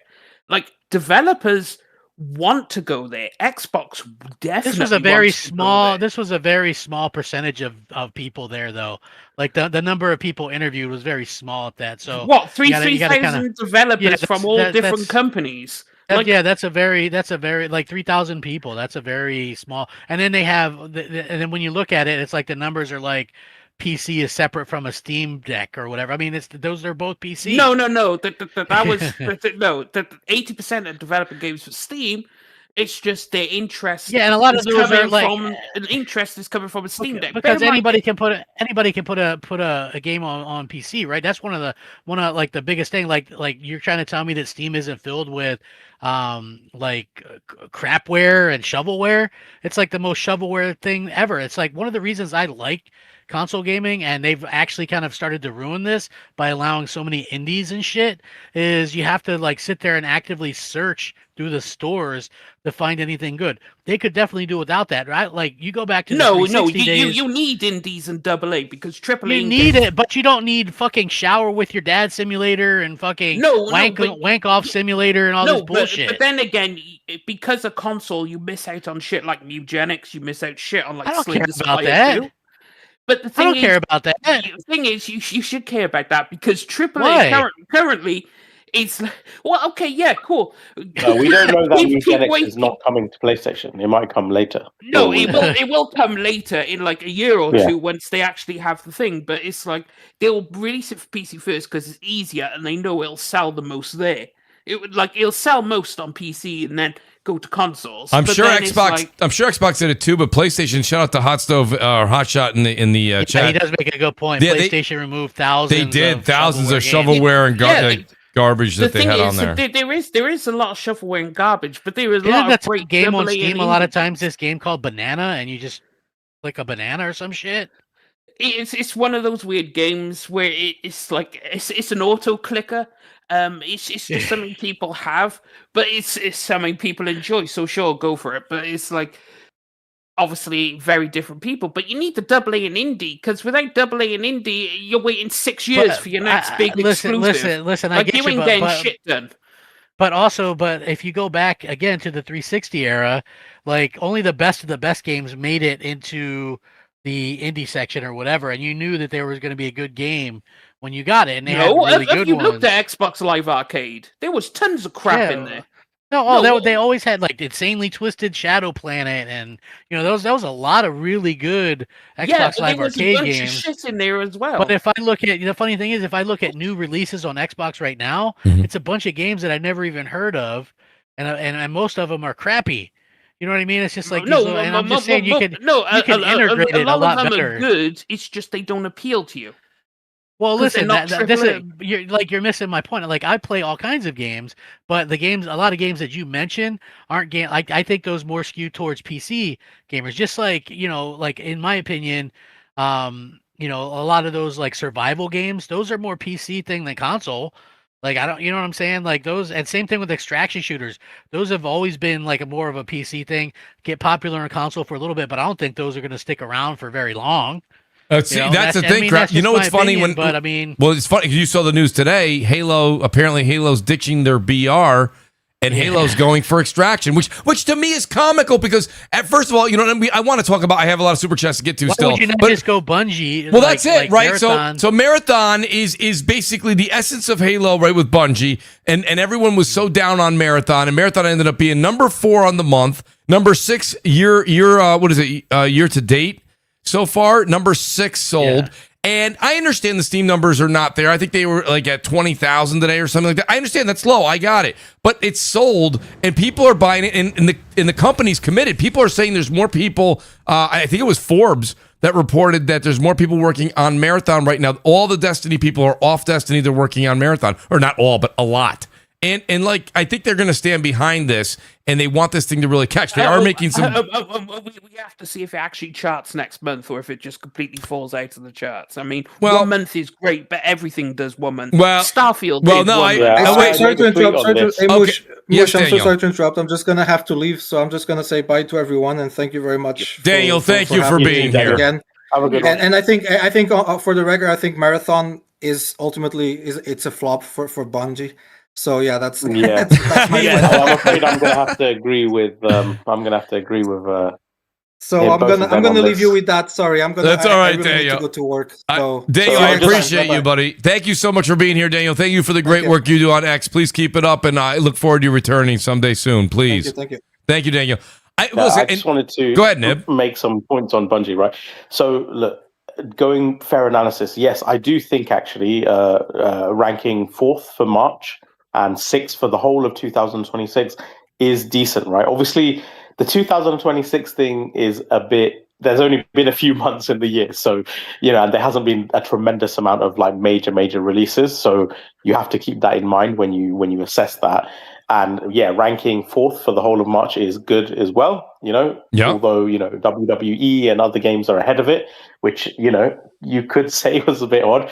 Then again, on the other side, again, being fair, this is dollar sales and Marathon is a lower priced game. So again, the fact that it's number 4, it's actually decent, right? It's not awful. But the thing is, we've seen this time and time again with live service games where some of them are quite front run, where they do well out the gate, but then they fail to keep retention, right? Even really big titles like Halo Infinite suffered with this. Halo Infinite was actually the biggest. Yeah. Nib, the only counter I have to that, there's a few of them. The biggest one is what you just said with Halo, though. Halo said they were going to have a 10-year plan and do this. They did none of it. They did none of it. You have Bungie on, and I don't know if you guys follow them. I play Marathon, so I follow them. A lot of people, the head developer, they're on every day, and they're showing they've made changes. Now, have they done everything that we've asked for with the economy and things like that? No, but they've changed things. So now when you spawn in, you used to only get 3 of the low-tier shields and 3 of the low-tier healths. Now they've upped that to 6. My point being is they're listening to people to try and make it a little bit more reachable for casuals to get in there. And they have the commitment. And Nib, the other point I want to make to you real quick is, yes, I know you're a numbers guy, and that's what I love about you, because that's my whole life, is a lot of my life's numbers. So I get that. But hear me out real quick. The fact of the matter is, a game like this needs that catapult out the door. Can it dip down and not chart in April and have, Deathsinger and all the other haters be like, this game sucks, I told you it was going to drop? That's fine. But the fact that it catapulted, and we don't know the exact number yet, but if it's enough that kept Sony and Bungie happy enough, not happy immensely, but happy enough, it's enough to keep this let me going. Go through it though, right? So on Steam, this was yesterday, so I don't know what the up-to-date numbers is. Don't kill me. I'm going from my tweet. Yesterday when I checked, right, on Steam, Marathon was the 88th most played game, behind games like Hunt, Left 4 Dead 2, which is some ancient archaic relic, The Isle, and so on. The 24-hour peak. 99 now. 99. Okay, that 24-hour peak is also sub 20k. And remember, some of the musings are that Steam is actually the platform it sold the best on. So it's not looking good if that is true. Obviously, it might not be. Consoles may be stronger as well. I don't know. Then on Xbox, Marathon was 116th most played on the default splash page, and 118th most played when you refine it to XS only, right? That is also behind so many old games that you just wouldn't think so. On PlayStation, they don't have most played, but Marathon, when I checked yesterday, was number 86 on bestsellers, behind even Destiny number 1, right? So people went out. So people went out and bought it, and then used the game as a coaster. Is what you're saying? They just were like, "I'm going to spend $40 on a coaster." No, this is, I'm saying people have dropped off. So because it's a lower priced game, there's not as much of a draw to continue playing, right? Yes, you spent $30, $40 or whatever, and then you played it for a bit, and now the veneer is worn off and some people have already dropped off. Other people are just not interested enough to buy it, because the PlayStation number I gave you, number 86, the reason I do think that is particularly eyebrow raising for me is because it's also on sale right now. It's like, I think it's like $10, $15 off or something. Right? Yeah, it's on sale. $10, $15 off. You're only a month old or 2 months old, whatever it is, and you're on sale, and you still only manage number 86. I don't know, man. I could be wrong. Because I don't think you're. I don't think you're wrong, but I also think we're trying to keep everything in the same perspective as Ark, Raiders, and we're trying to keep everything in perspective as Counter-Strike. It's not always going to be the top I'm 10. By I think the game can still exist. I just don't think it's going to have the fan base that's standing outside waiting for the developers to come out for a signature. I get it. But so, Nib, I hear you, and I don't think your numbers are wrong at all. I'm not disputing any of those numbers. I don't think this is the smash succession. And I said Marathon has a lot of problems. Let me ask you this, Mooch. Yeah. What would you say, like all platforms combined? Yes. A daily concurrent player number, what would you say is a daily peak that is sufficient to sustain this game long term? So across Xbox, PlayStation, and PC? Yes, correct. What would I like to see, or what do I think it is? What do you think they would need as the minimum to keep supporting this game for the longer term? To have a large number of the studios, say I would say 100 developers or whatever. I would say 75 to 100K. 75 to 100K, right? So Now let's. And I'm not in the business. I'm not in the business of studying that, because this whole watching Steam charts is kind of new to me. You guys know I still buy predominantly console. I would actually agree with your estimation, right? Okay. I would say that's actually pretty fair. But here's the thing: if the rumor is true that Steam is its primary platform, again, it could be wrong. Maybe it's a bit bigger on consoles than we realize. Right. But say that is true. Mm-hmm. If the peak daily high is like 19K on Steam, right? Yes. Say you get another 19K on console. Say it's 20K. You're still not even close to the number that you just quoted. No, so that's right. Even based on your own estimation of what you think, just throwing out there. Obviously, we're just theorizing. I agree with you so far. I'm riding along. Yeah. So even based on your theoretical amount that it needs to sustain itself, we're still well off. Well, so Nib, if you walked into one of your local restaurants and you asked them, hey, how many pizzas would you need to actually say that this would be successful to keep all these pizza guys here, the 3 delivery guys, the lights on, everything? They'd be like, we need to sell about 150 pies a day. And you go, okay, that's fair. I see your numbers. That makes sense with what you're charging. How many are you selling a day? We're probably selling around 45 to 50 pizzas, but we're managing. Everything is being paid for. We're just not making the profit margin, and we're not getting that Excel that we wanted to. But we have a new menu coming out. We're going to be adding some other things. We're going to be we're going to try that out. That's where they are right now. So I'm not saying. I'm glad you brought that up. So I think I did say in my tweet, right, about those numbers, while I said I'm extremely dubious about the future of this game based on these numbers, I did say the only thing I could think that might, is if they release like at least one DLC or something, expansion or something, and it makes enough of a splash that it can reinvigorate the people into it.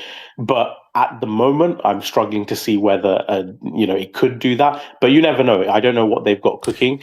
But we have seen from time and time again now where when a live service game drops off, usually studios are pretty quick to cut their losses, because just the cost that entails, and the support and everything. 100%. So I don't know whether it will get that opportunity. We'll see. Again, I don't know. Maybe Bungie can afford to put like a skeleton crew on this, maybe 50 devs or whatever, while they're working on other stuff and keep it going. I don't know. I don't know the. I think that, and that's Nib. I like your point there at the end here. That's exactly what I think the strategy is. If this thing doesn't actually catch fire with an update or something like that, right now I've heard again. And I think it was Forbes. I don't want to say it was Forbes if it wasn't, but I believe it was Forbes that said they put a lot of their Destiny folks on this right now. They're probably front loading this as far as talent, Nib. I think they're trying to get as much done as possible. And then once that game gets to a certain point, it will hover around what a lot of people on the internet are saying is unsatisfactory numbers. That's fine. But it's enough to keep the lights on. That will then hover with 50 to 75 people, while the 175 to 250 people, how many other people are working there, are working on I'm just saying this, Destiny 3 or something else. So, and shout out to Eric, the producer. He says here, he makes a good point. He says peak concurrent is a bad metric in a world where people eat, sleep, work, and there are many other time zones. So he goes, you're saying peak, so it's looking at peak time. No, I'm not going by peak. I'm talking about the 24-hour peak. That's what the peak 24. He's looking at 24-hour peak. Yeah, but he's. Yeah, I'm only looking at the daily, because even Asha Sharma today, she said their daily is what they're looking at, right? Daily is a good, it's much better than just a peak, because peak, you can have a huge high number and then everyone disappears, right? That's right. Whereas daily is what is consistent engagement. It's just what you're actually retaining. So the reason I use the daily figure, that's sub 20K, right? I think it's like 19K. That's why I was looking at that. And if console is similar or lower, we're not looking good right now for a tentpole Bungie new live service game. Also, Steam charts is a great way of, you can see how well a live service is doing, because you can see it over time, like the drop off of, let's take Marathon for example, right? And you can accurately see it's like in the last 30 days, it's lost 50% of its players on Steam, right? So it has lost, in the last 30 days, 50% of people have stopped playing this game. Now, it's hit its highest 24-hour peak right now. It just did it, 18,000, but that's like not good. Now, yes, Arc Raiders is also suffering the same fate, because if you look at Arc Raiders, and then you go on this Steam chart, their last 30 days, they've lost 37% of their player base. They're down 80-something from the initial, too. Yeah. Well, yeah. From the initial, but their 24-hour peak is 80,000. Now, that's sustainable for a live service game. 20,000, you're now bored. Below 20, you're now bordering on this shit's about to just die. And, I mean, it is what it is. Yeah, I mean, I don't know. I really do. Here's the thing that I find interesting, though, and I understand there's a bit of forecasting here with some solid results, right? Detzinger, you and Nib are using some solid numbers. I'm not going to dismiss your numbers. I'm just not, because I think your numbers are accurate. I'm just saying to you that this was interesting because they were calling this Concord 2.0. It was never going to do well. It charts, and people are like, I need another chart. This is not enough charting. I need a little more chart. So it's like, okay, that's fine. So if it makes the April one, everyone's going to be like, you know what? Still a little on the chart. I need a little more chart. I don't. It's never like no one even thought we would have this conversation. No, I'll tell you this, right? If it does chart in the April chart quite high, I don't mean like somewhere. I would say even like top 20. Would you say top 20? I was just, I mean, that's even. No, I would say like if it charts top 10. Top 10, yeah, that's what I was going to say. Yeah, then what I'll say is it probably is doing better on console than other analysts and stuff. When I say other analysts, it's only Alania and whatever they're called, Analia, and they've been really off lately. Yes, they have. So yeah. I'm not really like buying into their numbers at all. So I will say the next month's chart will give us a better indication because we have estimations on Steam already. We don't have a clue what is going on the console side. But again, the only thing I'm going by is like the console charts. Like if on PlayStation's, top selling is 88 while it's on sale, that's not a great look, No, I hear you. But the reason... Yeah, the reason I'm a bit apprehensive to say for sure is because I know these charts on consoles, they can sometimes be quite variable and time of day based and all these other things. So, I'll keep an eye on it, but it is interesting. Pardon me for that cough. Let me just say this real quick. Shout out to Brian Abraham. He says, what about the finals? Finals is below 10,000. I've been playing the finals now. It's not. The finals isn't below 10,000. No, it's not. It's higher than Marathon. In daily active users. Can you give me do you have a number? 24-hour peak. Oh, the final 24-hour peak right now? Yeah, I think that's what the latest one they hit is 16,492. Okay, but let's be fair. Okay, let's be fair. If we're going to say that, sub 20,000 for Marathon and then, the finals. The finals that's Embark as well. I mean, by the way, the finals is a lot better of a game than I ever imagined. I had no idea how good that was. That's a great game. You also have to remember the finals is 2 years old now, and it's hitting those numbers. 2 years old, by the way. That's fine. Marathon is only slightly better, and it's been out for like a month. Yeah, but I would add another thing as well. Obviously, I don't know how much of Bungie is working on this. But I believe Embark Studios, maybe one of you can look it up, is roughly 350 people in that studio. Obviously, a lot of them will be working on something else as well. Bungie is like 800 plus. I think it's 1,000 plus.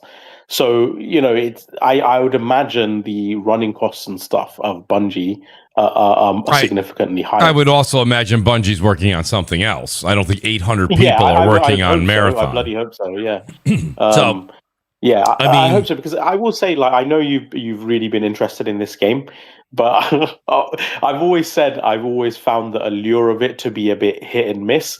And it's one of those games that, yes, it is stylish and stuff, but it's so stylish and sort of quirky, it almost is a bit niche in its appeal, I find. Yeah. So I'm not totally surprised that it has this sort of reception, even if it is a high quality product. It's very, it's a very focused type of game. Everything about it, I just think the pre-game hate did not help. I mean, it was being hated on before it even came out.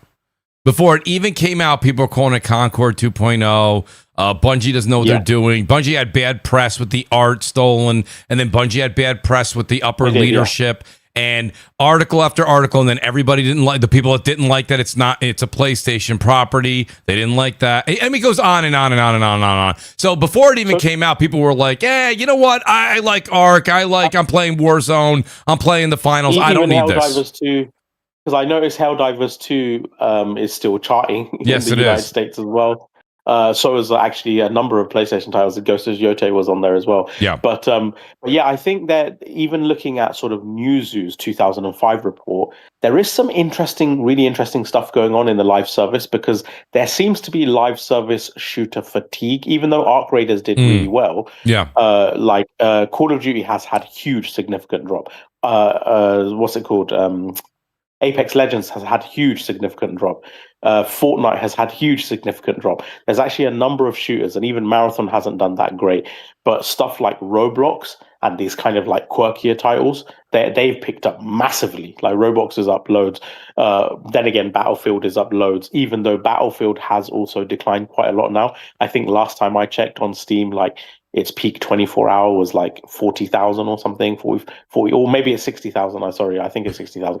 But, it's not super high either. But it is an interesting thing, because these are such high production games with so much money behind them. I do wonder sometimes, like, because when they fall, they're going to fall bad. Like, there's so much money behind them. No, I hear it. Shout out to Guapzilla. Okay, so he makes a good point. Finals. 300 developers credited on Marathon. 300? That's actually not a lot at all. That's not a lot. Let me check on that. Well, he's saying 300 devs credited on Marathon. He also said, isn't the finals is free to play? That's another thing we should take into account if we're counting. I know it's a 2-year-old game, but the game, honestly, listen, first of all, you're not going to get any slander from me. I think the finals is phenomenal. If anybody in the audience right now is looking for a game to play, try that. Right, dude. I'm on Moby Games right now, and it said 2,753 people are credited to Marathon. Yeah, but 2,000 people 700 people, that's not that many people work for Bungie. No, I know, but that's always what it's like with game development, because a lot of stuff is outsourced. Yeah, I think he was trying to say 300 were Bungie. Well, I don't know. Guapzilla, you speak for yourself. I don't want to speak for you. Just let me know. Where'd that 300 come from? Yeah, but that's kind of I get what he's saying, but we can't really go by those numbers, because you got to go. Obviously, if they're outsourcing to China and to this, and they've got these people on assets, and you just got, because otherwise we don't have a basis of a comparison. Like if we go by the total. Go ahead, D. I just think overall, I think it's doing, especially when we compare it to the Concord, right? Right. So. And I think Helldivers is still doing good, is it not?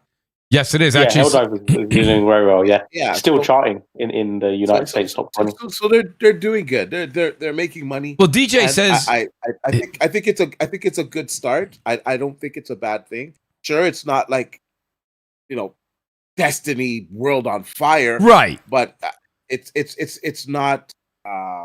Not a failure. That's all I'm trying to go with right now. And I think if the team's committed, which they said they're committed, and they are making weekly, if not every 2-week updates, and they're substantial updates, by the way. DJ Marsh says Helldivers sitting at 35K, Marathon 18K, COD has 32K. He goes, Sony doing well. DJ Marsh says that it's a good point. Like, they're not doing awful in that space. They're not doing gangbusters. D's right. It's not lighting the world on fire. It's not Destiny 3 number. Like, when Destiny 3 comes out, short of it being an absolute catastrophe, that's gonna be one of those days where it's like, oh my God, the Steam peak numbers on day one are gonna be like 300,000-400,000 people, right? It's gonna be insane. I don't disagree, Mooch, but you have to put it in the context of time. So you need to look at what Helldivers 2 was doing a month or two after its release. Oh, you need to look at what that was doing. I know what they were doing. They were doing. Helldivers was in was it 500,000?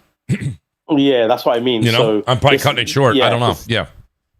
Yeah, because generally you obviously there can be deviations, but generally your first initial few weeks or whatever. Let me give a shout out. Like the best. No, I want to bring this up for you guys on the panel in the chat too. Shout out to Blaze 4K. Blaze had said this during one of our streams. He goes, the one thing about Arc that really does separate it, it's extraction shooters for the most part sometimes have a bit of a harder time finding an audience, right? But he said the one thing with Arc is it's endless content. What he means by content is not just if you're a YouTuber or a TikTok person, but you can make clips so easily and have fun because of the way that you can have the prox chat and things like that in the game. And like, it really does make a difference in that world. And Arc does it in a way that is a lot more simplified. They put an emphasis on that prox chat and having that community and the way things that all come together in that game. Marathon didn't do that. I think Marathon even put prox chat in as a second thought after they saw how great it was in Arc. So Marathon has a little bit more to catch up on. The other thing is that I'm so sorry, guys. But like the point of the matter is Marathon has it's a more complex system. A lot of the things that you pick up, you have to do the research of it. What is this thing? Where is it used? What can I barter with? What's the deal with all these factions? And the other thing is they made things tedious. After every match, you have to go in, click off on everything that you've accomplished, that you've gotten done, blah, blah, blah. And you have to do that. Otherwise, you don't get the rewards. And believe me, when I say this, if you're new to the game, you need those rewards. You need them. They give you guns. They give you bags. They give you heals. They give you this. They give you trading material. There's things that you need to do. And there's a I don't want to use the word steep learning curve because that's kind of not fair. But it's a learning curve that for a shooter, you're not generally accustomed for. So I think these are certain things that I think if I was ever in the QA team and I was able to play this game a year and a half before it came out, I would have been like, guys, I really like where you're going with this, but I'm going to tell you right now, majority of my friends would never play. And when I mean my friends, I don't mean the guys in the YouTube community and the games community here. I mean the guys that I know in real life, where they play my Call of Duty buddies. Those guys are not going to pick up Marathon. And that's where they made the mistake. They're not going to get that casual gamer. And Arc has them. Arc got them. And they made it, whatever they did with their formula, it just worked. Does that mean that Marathon's a failure like everyone's saying in the community? I personally don't think so. I think the game's I think it is. Given it's a Bungie game. You gotta stop with that, though. You gotta stop with that. You gotta stop with that. Because McDonald's made the Big Arch or whatever sandwich they got right now. It doesn't hold a candle to the Big Mac. But it doesn't mean it's not a success. It just doesn't sell as much as the Big Mac. You know what I mean? It's still McDonald's. Come on, McDonald's made the Big Mac. You're telling me that's a good sandwich? I'm telling you it's not as good as the Big Mac, but I'm telling you it's an okay sandwich. But then again, if next year Sakana next month Sakana comes out, and let's say it's in the, I don't think it's going to chart next month. I'll be honest with you. Right, exactly. Which for a Bungie game, this isn't some unknown I'm sorry, studio. Mooch, I have to agree Bungie. Exactly, I have to agree with a Bungie title. There is money. Actually. There is money. There is prestige.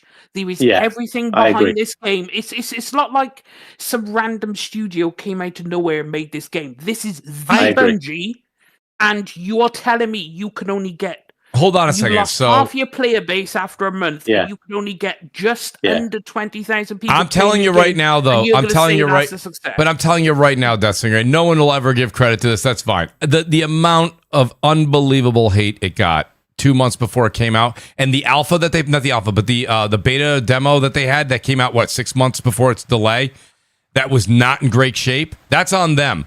But the amount of bad press after that beta. Listen, I've always said this a million times. Demos and betas, I personally, I don't know why they do it. I mean, good for us. Good for us. And it's an attempt to change, and they did change things for the better, but you leave such a bad taste in the customer's mouth. They don't want it. They don't want nothing to do with it. And so it got such bad... I'm kind of shocked that is what they went with for the beta. Because Me too. I was a bit like, really? This is it? This is all they like? And it's weird because a beta isn't just a test. It's an advertising. It's a marketing opportunity, right? And I'm just so surprised they went with something so bare bones and I don't know. You know me. I've given there's fun gunplay, but in terms of the content, in terms of the base that demo killed them. It killed them. Yeah. It killed them. It's crazy. And listen, there's been some demos that came out, like Pragmata, right? Just to keep everything relevant for you guys. A lot of people have short-term memory. Pragmata did wonders, I think, for the game. So I'm not saying demos are always bad, but the Pragmata demo, came out a short time before it was going to launch, and you either liked it or you weren't going to like it. Bungie comes out with their demo, and they're like, tell us what you think. What should we change? And a lot of people were like, a lot. Well, the thing was, the game was going to come out shortly after. How much can you really change? Now, they delayed it, whatever it was, 5 months, 4 months, 6 months. And they got a lot I'll be honest with you, they got a lot accomplished from what that demo was. But it wasn't enough. It wasn't enough. Again, my allergies are so bad, guys. I'm sorry. With demos, you have a tale of two tapes. I liken it to Concord and Marvel Rivals, right? Mm-hmm, they both released their demos right. week apart, and we've seen how both these games have ended up. Marvel Rivals is doing spectacularly well. The demo, the server slam they did was fantastic. Everyone loved it. It was peak Overwatch. People had some complaints and whatnot. They remedied them, but it was like, yo, this is what Overwatch should have been before Overwatch 2.0 came out, right? And then Concord, they put it out there, and everyone was like, died. And the thing is, it's like demos can either help you or sabotage your game. For Marvel Rivals, it helped because everyone's like, okay, I know what I'm getting Overwatch. I'm getting peak Overwatch. This is good. So we'll support this game. But it's like, Marathon, in its current state, it's like you've lost half your PC player base within a month, right? So these people have moved on to either gone back to Tarkov, because if you're looking for a hardcore, not a casual extraction shooter, Tarkov is an already established hardcore extraction shooter on PC, right? So Marathon's now stepping into that space where those players are going to go, nah, I'm good, I'm just going to stay here. But then Arc Raiders captured the casual, so now Marathon is stuck in between a rock and a hard place, and I don't think they're going to get those players to come back. That 50% they lost is not going to come back. It's... Well, I don't know. I don't know if that's necessarily true in that sense. I think there's a chance that they could get some of them back, and I think that's going to be by making it casually more accessible. Yeah. I did want to say, just to, the point you said you agree with Guap, so Guapzilla in the comments, he said, look, it's crazy that a game that was number 4 in the chart, we're talking about potentially and 6th overall in the year, which you can say what you want, but it is May. It is almost May. Said, look, yeah. I would say 4th is great, right? But again, you've got to look at it into the context of every game. So I'm not talking about the initial sales, right? The straight away, first month sales or whatever. I'm talking about retention. Live service games live and die on retention, not on initial sales, right? The whole point is they need to have enough of a player base to sustain a long. But you got to have the first month to get to the second month. If they were number if they were number 17, we were dead already at the beginning. Yeah, so obviously in the absence of April data, the only thing I can go by is the data available to me, right? Correct. Which is like Xbox, PC, and PlayStation charts. So I'm just looking at those things, trying to ascertain what sort of trajectory of sales it's continuing. Now maybe those things aren't, or maybe I've misread them, or maybe they're not that accurate, or maybe I just caught it on a bad day or something, and maybe April will be good. But I'm just saying, based on all the statistical data we have available when will we get more, Nib, you know this, when will we get more data on the actual sales numbers, digital and physical, by the way? So we get GSD and sort of UK sales first. So maybe in next week we might get some, or the week after we might get some UK sales first. That will be the first indication we have of how much sales have dropped off or not. Gee, I would have thought we would have seen it by now. Yeah, and generally by and large, UK sales do mimic American sales quite strongly. There's usually a decent correlation outside of football and sports games. With shooters and things like that, there's pretty good correlation. So if you have X amount of drop on a shooter in the UK, usually it's fairly similar in the United States. I could see that. See. Yeah. No, okay. You answered the question. So maybe next week we'll see some numbers, the hardcore numbers coming in, meaning what we're going to see. But the UK numbers that drop first are generally physical sales too, aren't they? They come out physical sales first. Yeah. So they drop physical, and then a few days later they have digital. So correct. I wouldn't care so much about physical, especially with a game like this.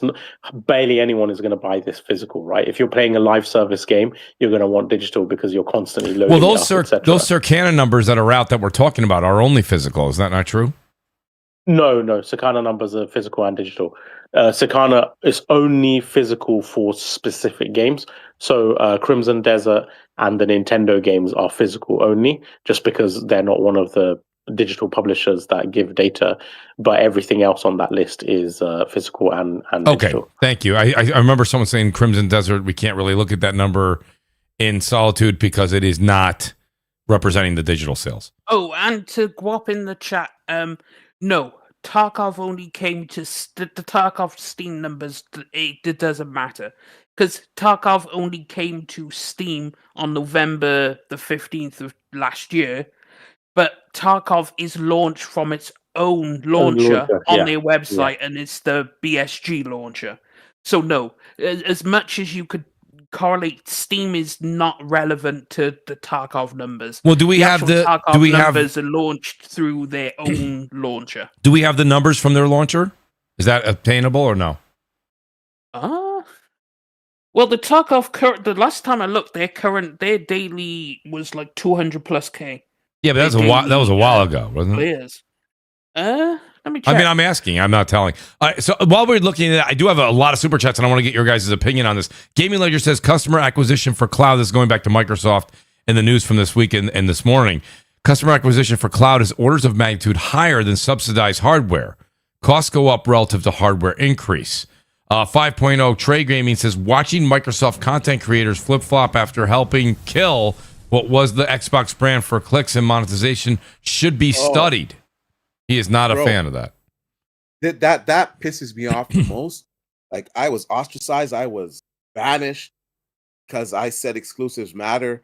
That's going to be the minds of Xbox. Turns out that I was right. Yeah. All these guys were telling me that, I'm thinking exclusives is an old, antiquated D, your exclusives was my Game Pass. When I said I didn't like Game Pass, that was it. Like, I'll tell you right now, the whole thing about it is and now people are like, well, maybe Game Pass isn't it? No kidding. No kidding. And you got the CEO saying that. These guys, I find too expensive. We've got to reevaluate it. Of course you have to reevaluate it.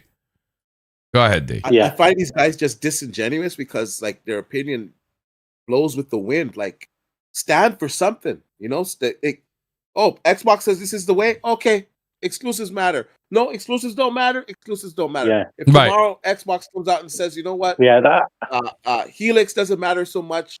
PC matters more. These guys are gonna pivot and say, yeah, Helix is great, but concentrate on PC. Like, these guys have. That's what I hate, right? Like, Xbox fans hate me. Like, a lot of them hate me, right? But here's the thing, and even some of the people in here, like, I know Def Singer loves RPGs and strategy games, right? So that is a consistent thread to him.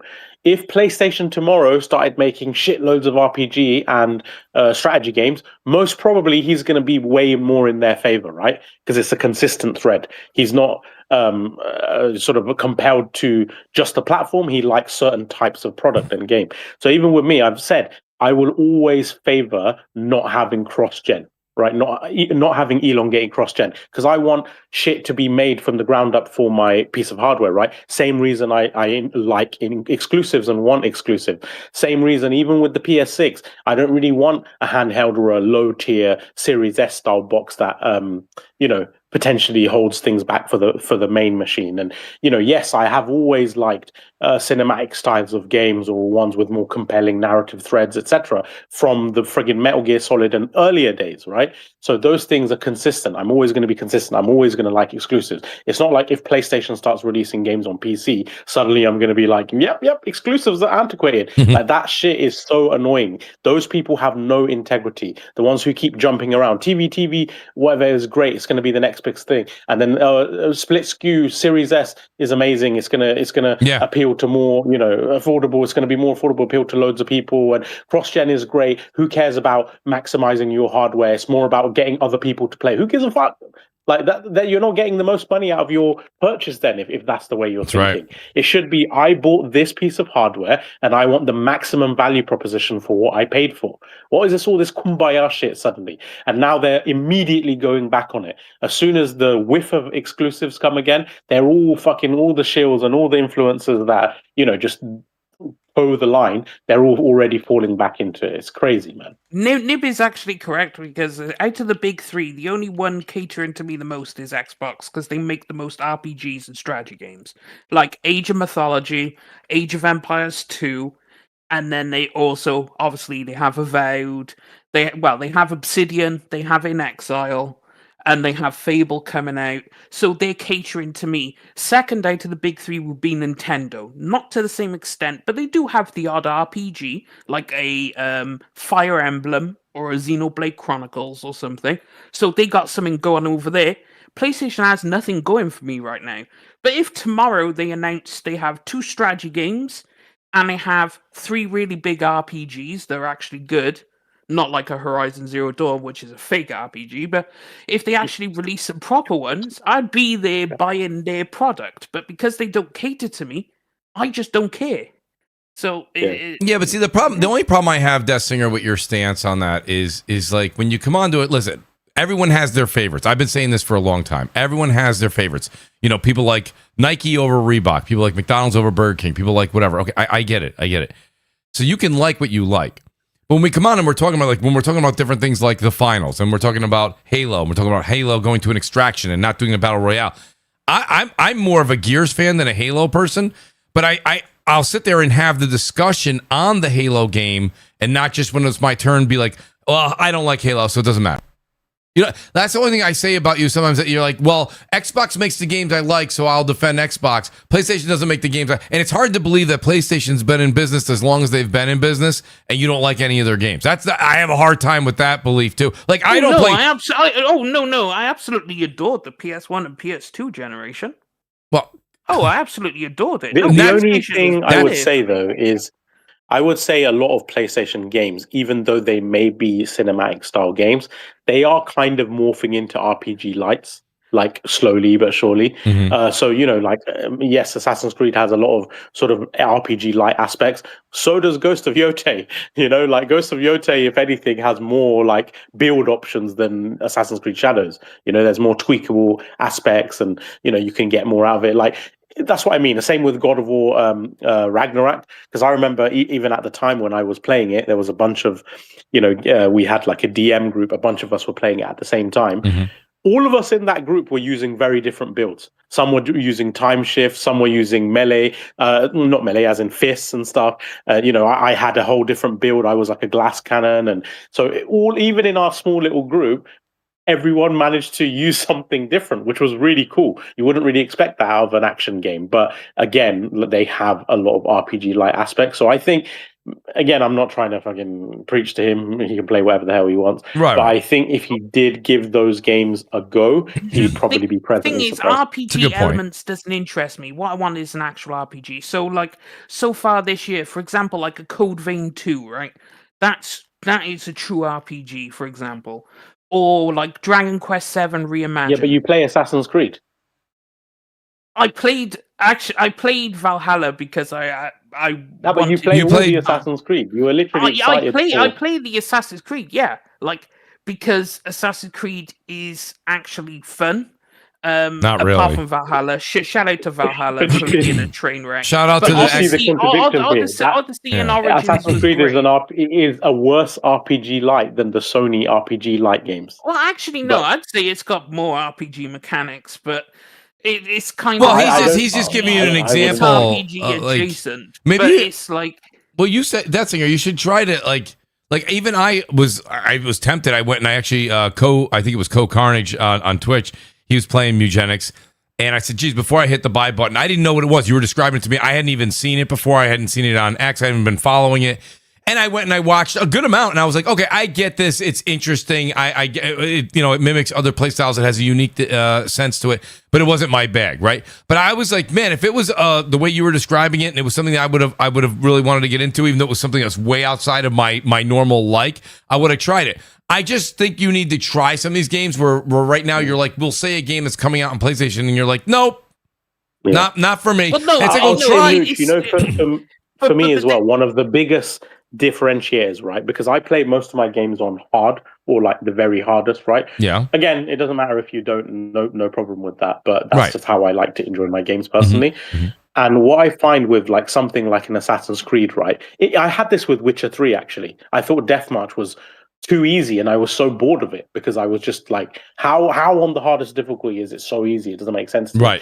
But even Assassin's Creed, after a while, it kind of becomes mind-numbingly easy. Like you're not thinking anymore. You're just button mashing. You're just hitting. And I know people like have that meme about PlayStation games, but you play God of War and give me God of War, and fucking see if you can button mash. Let me stream the game on Give Me God of War, and if you can button mash your way through it, I'll fucking pay you $1,000. Right. You know what I mean? Like, there's no way. And same with even, you know, so that's kind of my whole thing. Not to go back and forth, but that's hard as fuck on the hardest difficulty, dude. I had more trouble in Yote on some of the bosses. Yes. And for example, Takeshi and yes. on the mountain or whatever. I'm playing. Then friggin' Elden Ring and what's it called? The Elden Ring DLC. I forgot what it's called now. Like, hand on heart, I had more. Yeah, I played Yote on the hard mode. That was hard. I'm not gonna, some of those boss fights were freaking annoying as fuck. So I'm just saying. But my thing is, just to go back to your point of difficulty, and that's kind of one of the other reasons I like Marathon. I think Marathon, learning the system and the fact that it's not so intuitive, like everything else, I feel like I've turned on, like the finals. I turned on the finals, and you know, listen, if you play 2 hours of the finals, does that mean you're a master? Absolutely not. Absolutely not. But you get it. It's not that complex. Marathon, people play it for like 6 hours, 8 hours. I know people that have played it for like 15, 20 hours, and they're kind of like still getting used to this shit. You know what I mean? Like, I like that steep learning curve. I kind of like that in the game. So like, that's the one thing I was going to say to you. Like, I think that's kind of same thing with like you were saying, Nib. I think with Death Singer is like, definitely try something that's like out of your wheelhouse. Like someone used to say this to me, he used to podcast with us a long time. He doesn't podcast anymore. It was just ages and ages ago. He used to be like, Mooch, don't knock it till you try it. You know what I mean? And it was kind of like, at first I was Death Singer. I was like, nah. And then I actually tried a game and I was like, you know, I came back on a podcast. I was like, it's not bad. I actually enjoyed it. I will say that argument that completely fails against me. Because it's like, I can list you Mugenics, Slay the Spire 2, Mouse PI for Hire, Code Vein 2. That is a whole plethora, and I can put money on the table. No one's going to play all those games. They'll play maybe one of those games. And that's because I have a very diverse taste in games. Because Mugenics is very different to Slay the Spire 2. Slay the Spire 2 is very different to Mouse. Mouse is very different to Pragmata, for example. My Pragmata is very different to Code Vein 2. Code Vein 2 is very different to Crimson Desert. There is a whole bunch of difference in that. But it's because but it seems like you they are all in my wheelhouse. I get games that. I like to play. But if you have this massive wheelhouse that you're talking about right now, you're telling me you can't squeak and just try one of the games from the PS3 era to today? What do you mean? None of those? Well, you said I love the PlayStation 1 and PlayStation 2, and that's where you ended it. Well, yeah, that's because I missed out on PlayStation 3, 4, and 5, you can't. There's none of those games that's a massive wheelhouse of things you're saying you're into. None of those games fit in there. It's just, to me, it's mind blowing. I missed the boat on the PS4 and I missed the boat on the PS3. Well, now's your time. Now's your time. You have a PS4, and now the PS5 offerings. It's like you're not offering me anything. I tried Horizon Zero Dawn and it didn't hit.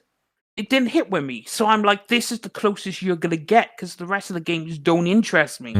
And then, of course, I'm getting games like you look over the past, like even January and February, it's like I had 4 or 5 different games. I ain't got time to play other stuff that I take a chance on because I take plenty of chances anyway.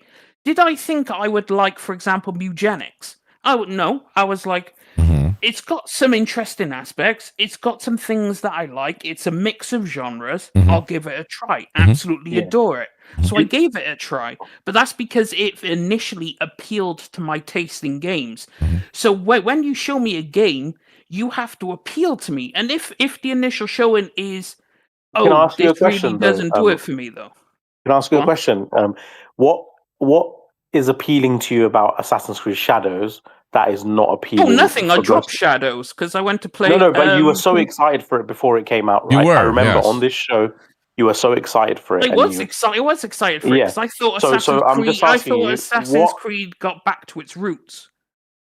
Okay, so what about it was so exciting that was not exciting about Yote? I'm just trying to understand. Well, I like both the aspects, the aesthetics, but I thought Shadows was going back to when Assassin's Creed was good. When I thought it was good, we're talking Black Flag, that time Yeah, but period. what does that Assassin's mean? Creed. Describe that in gameplay terms. What were you so excited about Shadows? Going more away from the RPG aspect and going more towards being an actual assassin, running around like in a tight-knit story, assassin shit. Not like a big open world, but more like closely knit story where you're an actual assassin rather than you're playing as the son of Leonidas or some offshoot of him and you're going around doing all this extra shit exploring this big ass world when I want to just be an assassin who gets to jump off stuff and assassinate people. And that's what I was hoping Shadows. Right? Yeah, well, everything you just said was very Yote. Yeah, that's very Yote, but I didn't play Yote because other things are coming out. And Assassin's Creed Shadows, yeah, but that's not what. Hold on, I played it. I played it for a couple of days, and then you know what happened? Why are you playing Mouse PI? There's so many games out right now that couldn't get waived. No, that made the cut. Mouse PI is a quick game now. That's an easy pick up and drop once you're done with it. Like that isn't a complicated, long-ass game like Assassin's Creed, which will take you like. Oh yeah, Assassin's Creed is much much longer, and so's Yote. So's Yote, person, I think. But then again, it's like Shadows. I bought it, played it for a couple of days, and guess what happened? I dropped let me tell you and something, I'm never coming back. Death Singer. My wife always says this to me, right? Nobody actually has time. It's only what you make time for. Right, it's what you prioritize. So you say, and I prioritize RPGs. You're gonna drop out, man. All right, yo, D, thank you, D. I appreciate you, buddy. Thank you, D. Shout out to the great D Batch, everybody. Appreciate you, D. I prioritize what I'm gonna play. Like, I have to prioritize because there's so many games coming out that I want to play. Like, if you look in, for example, February, there's Dragon Quest VII Reimagined, right, which is a long ass RPG. There's Neo 3. There's Mugenics. And then there is also, apart from those three, there was also YS10, Proud Nordics. That's another long-ass RPG. So that's 4 games and Tales of Berseria Remastered. 5 games in 1 month that I want to play. Naturally, I have to prioritize what I want to play. So I prioritize Mugenics over Tales of Berseria. I prioritized a couple of the other games over that because it's like I don't have time. Like Dragon Quest VII Reimagined got prioritized over Neo 3. Mugenics got prioritized over Ys 10. And hopefully I could come back around to manage these games. So it's just I have to prioritize. So many games are coming out, and I ain't got time to take a chance on something else when there's games that interest me. Like if your game doesn't interest me on the first showing, I'm just gonna walk past. I totally get what you're saying, but you know the game you described. Yote is that game, basically. Yote is like the higher quality version of what you've described you wanted from Assassin's Creed, right? So it's just, all it is a bit weird for me. Like, okay, you have this offering that in every way is more polished and basically does what this other game does, but in a much better package, you know, in terms of like the story, the narrative, the mechanics, the tools and stuff, the difficulty, the curve, the learning curve, the bosses, all of these things that intrinsically make games better. It does all of that, and you can get to be an assassin and slick, and you put a Sagama and all of that. Thing is, you could do all that, and they showed it, but other games are releasing around that time that I have more interest in. All right. So what am I going to do? Am I going to drop something I am highly anticipating to try a game that I don't know if I'm going to like? What am I going to do? I have 8 hours in a day, right? After work, right? So here I am, sat home at work. What am I going to do? The game that just released that I'm highly anticipating, or take a chance on a game that I might not like? I'm going to play the game I'm highly anticipated, regardless of the situation. But I'm saying that game was Assassin's Creed Shadows, right? It's just surprising to me that the better version of that you wouldn't be excited. But see, the funny thing is, Alice, you say that about Assassin's Creed Shadows. I bought it.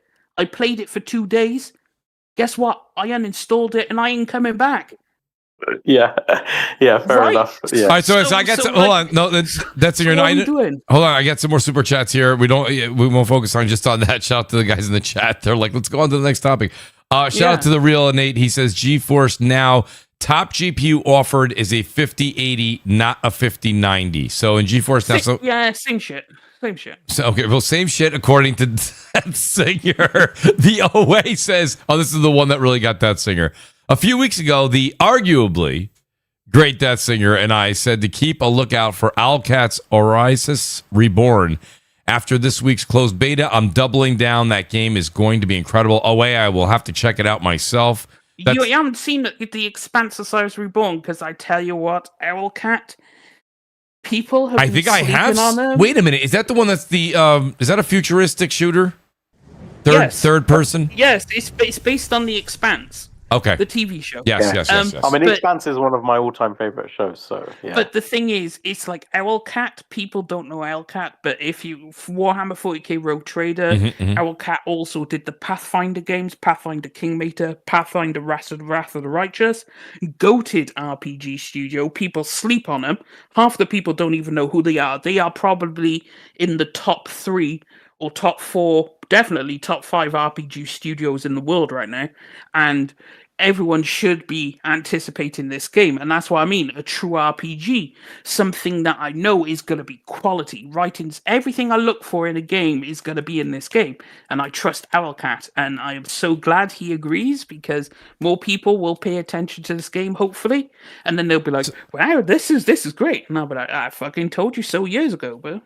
Well, I appreciate that, and I will be keeping an even stronger eye out for that. Shout out to the OA, shout out to Death Singer for that. Bespoke, thank you so much for this amazing super chat. The outstanding, I really appreciate it. There was so many super chats, and there was so much conversation going on.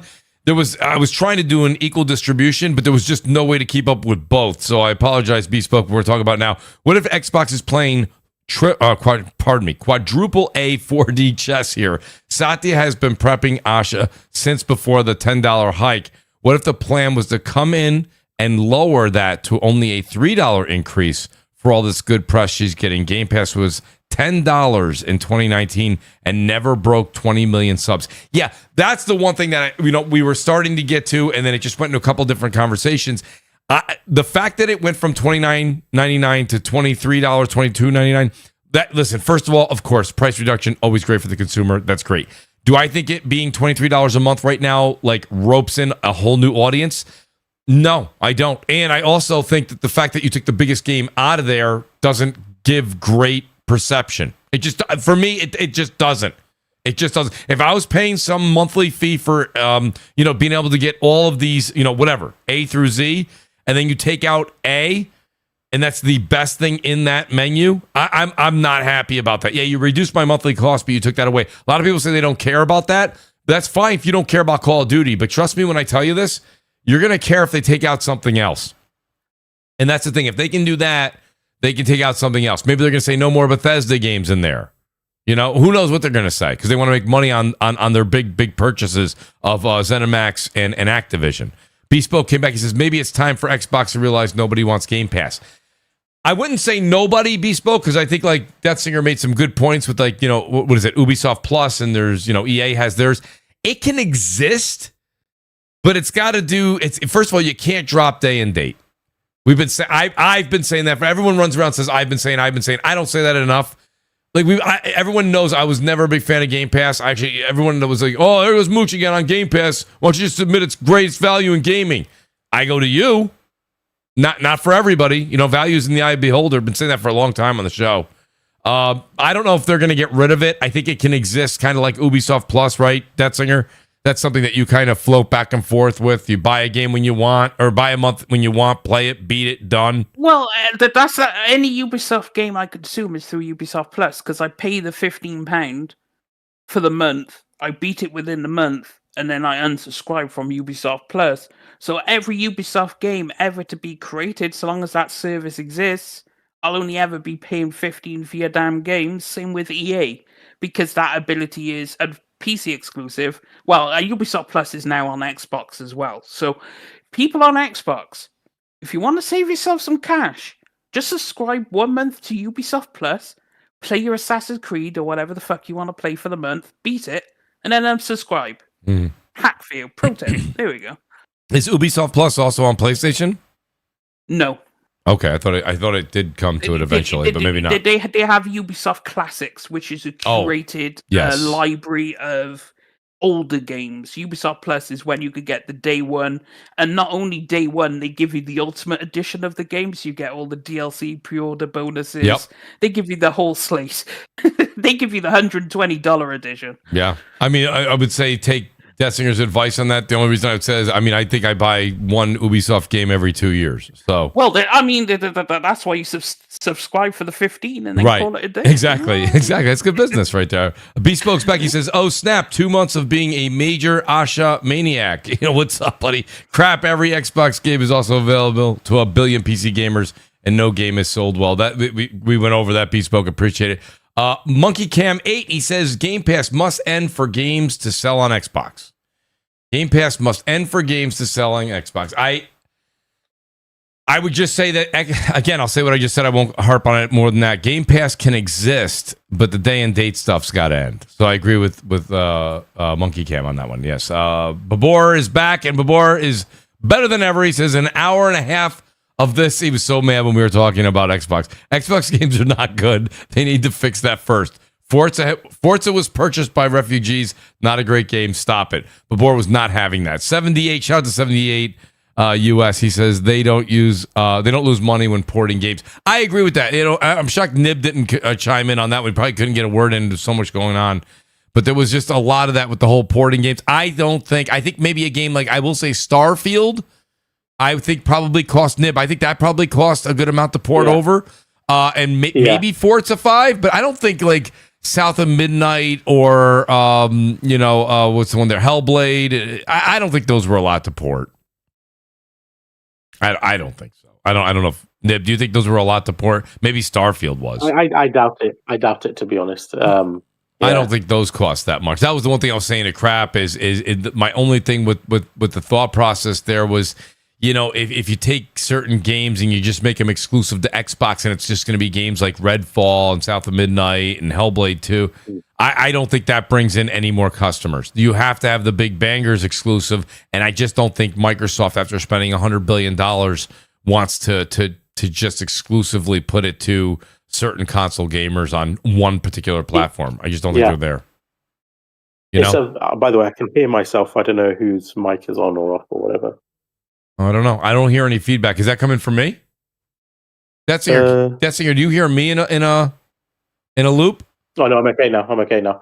But yeah, it's a tricky one, right? They're in between a rock and a hard place, and I'll be honest, even me, like, it's hard to give an analysis of what I think is the best strategy forward, because on the one hand, exclusive sell devices, but their exclusives haven't been selling. But then on the other hand, they haven't really had super compelling exclusives to sell in the first place, outside of Forza Horizon and maybe a handful of titles. Then on the other side of things, how can you even sell exclusives when you have Game Pass that's cannibalizing sales so aggressively? On the other hand, yes, some multi-platform games have sold well on PlayStation, but a lot of them have actually sold really poorly. So there's all sorts of things to consider. It's just like, unfortunately, like, I know it's like a bit of a cop-out, but the strategy blunders that they've employed have so damaged them that it's hard to dig yourself out of some of this now. It's going to take a tremendous effort. I completely but I agree. do think, in one sense, what Crap said was the first and foremost and most fundamental thing is just get really compelling games like that. That's where it starts, right? Yeah, but that's years in back to that. Nib, that's years in the making. Years in the making, yeah. But they need. I don't mean like. I don't mean like sort of niche ones either. I mean, no, I know what you mean. AAA tentpole system selling amazing games. But okay, so let me ask you a question. Is Fallout 5 that type of game? If it's a high quality game, but not if it's a Fallout 76 style thing. Do you know what I mean? No. I'm talking about full fledged, like next in the in the series, Fallout 5, full blown. No, but what I mean is like that depends on what Fallout 5 is like. If it's still an archaic engine with, kind of we can't. I'm talking about the. Yeah, you're right. I'm talking about the name brand itself. Is that enough? Because I mean, you said it doesn't. You said it doesn't have to be new. Well, if it's not new, then it's either going to be a Gears Halo. I don't think does it anymore. Maybe Halo. And then you got to look at what ZeniMax has, right? Is it Elder Scrolls? But is Elder Scrolls 6 not going to be on PlayStation? I think that goes to PlayStation. I think it goes to PC. I don't know. But I'm saying even Bethesda, I don't think they can rely on their laurels. I really think whatever new RPGs, tentpole RPGs they come out with, they've got to modernize. They've got to be up to snuff in terms of the technology, the graphics, the audio visuals, the writing, all of these stuff. I think they're quite behind, actually. So, I don't think the name alone is going to carry it. No, that's fair. Shout out to, is it Marico's here? Marico, by the way, shout out to the great Brian East, everybody. He says, if Steam is releasing their own console, why would they allow their app to run on Xbox? We're still trying to figure that whole thing out, though. Well, Brian. that's because they're a storefront, so they don't care because people will go to their store and pay money and they make a cut of it. Steam is a storefront. Yeah, they don't care about the hardware. Steam is like a private company, and they're literally just a storefront. And if they release a box, it's going to be their storefront on there. And if you want to put their storefront on your console. Oh, they'll be happy with that because people would rather go to them with their deals and crazy refund policies and whatnot. Yes. And then they'll just make a cut of all the sales off their store. So Steam will be like, sure, put it on there. Okay, that's a good deal for us. Whatever. Yeah. No, I agree. Marico comes back. Brian Easy says, following Crap's logic, Xbox stands to lose a lot of money simply because most gamers won't believe the first few games are truly exclusive. Xbox stands to lose a lot of money simply because most gamers won't believe the first few games are truly exclusive. Maybe there was a little bit of context there that we're missing from a conversation, so I apologize. No, I think he's saying, like, because of all the flip-flops from Xbox, just making one or two doesn't necessarily mean that is going to be what your consistent strategy is. Yes. So consumers might still be apprehensive to jump on board just because one or two games are exclusive. And I think that is an issue because even now there's so much mixed messaging. Like you're prioritizing daily users or whatever, but then at the same time talking about bringing exclusives back. But exclusives will inherently have fewer people, right? Because you're not on many platforms. On the one hand, you're saying console is the foundation. On the other hand, you're saying we need to do more on PC, and our console plays PC. So, there's all these kind of like, okay, so, which one are you actually, which is the foundation that you're prioritizing? Is it console or is it PC? And what do you care more about? Having higher player numbers or selling your ecosystem? You got the IGNs of the world, and you got some of these people that have left IGN and now they do their own YouTube thing, and they're predominantly Xbox, and that's fine. But outside of the,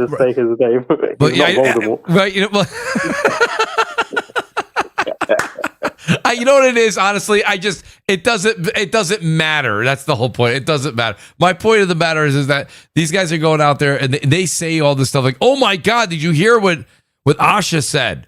And it's like, but like you were just explaining with your example though, Nib, right? At the end of the day, the regular casual gamer does not know what's going on. So you're going to be, well, these games are going to be exclusive now, and maybe not, maybe later on will change. It'll be a case by case basis. It'll be a game by game basis, right? The Helix, and then maybe we'll have something come out down the road. It's just so confusing. And now we're going to have different tiers. They're all excited about pick your own Game Pass. I'm like, listen, they already have 3 tiers of Game Pass right now, right?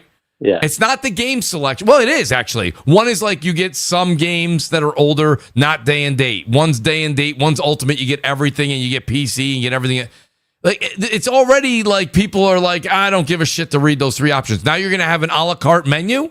I don't see people being like, oh, now that you have 80 choices.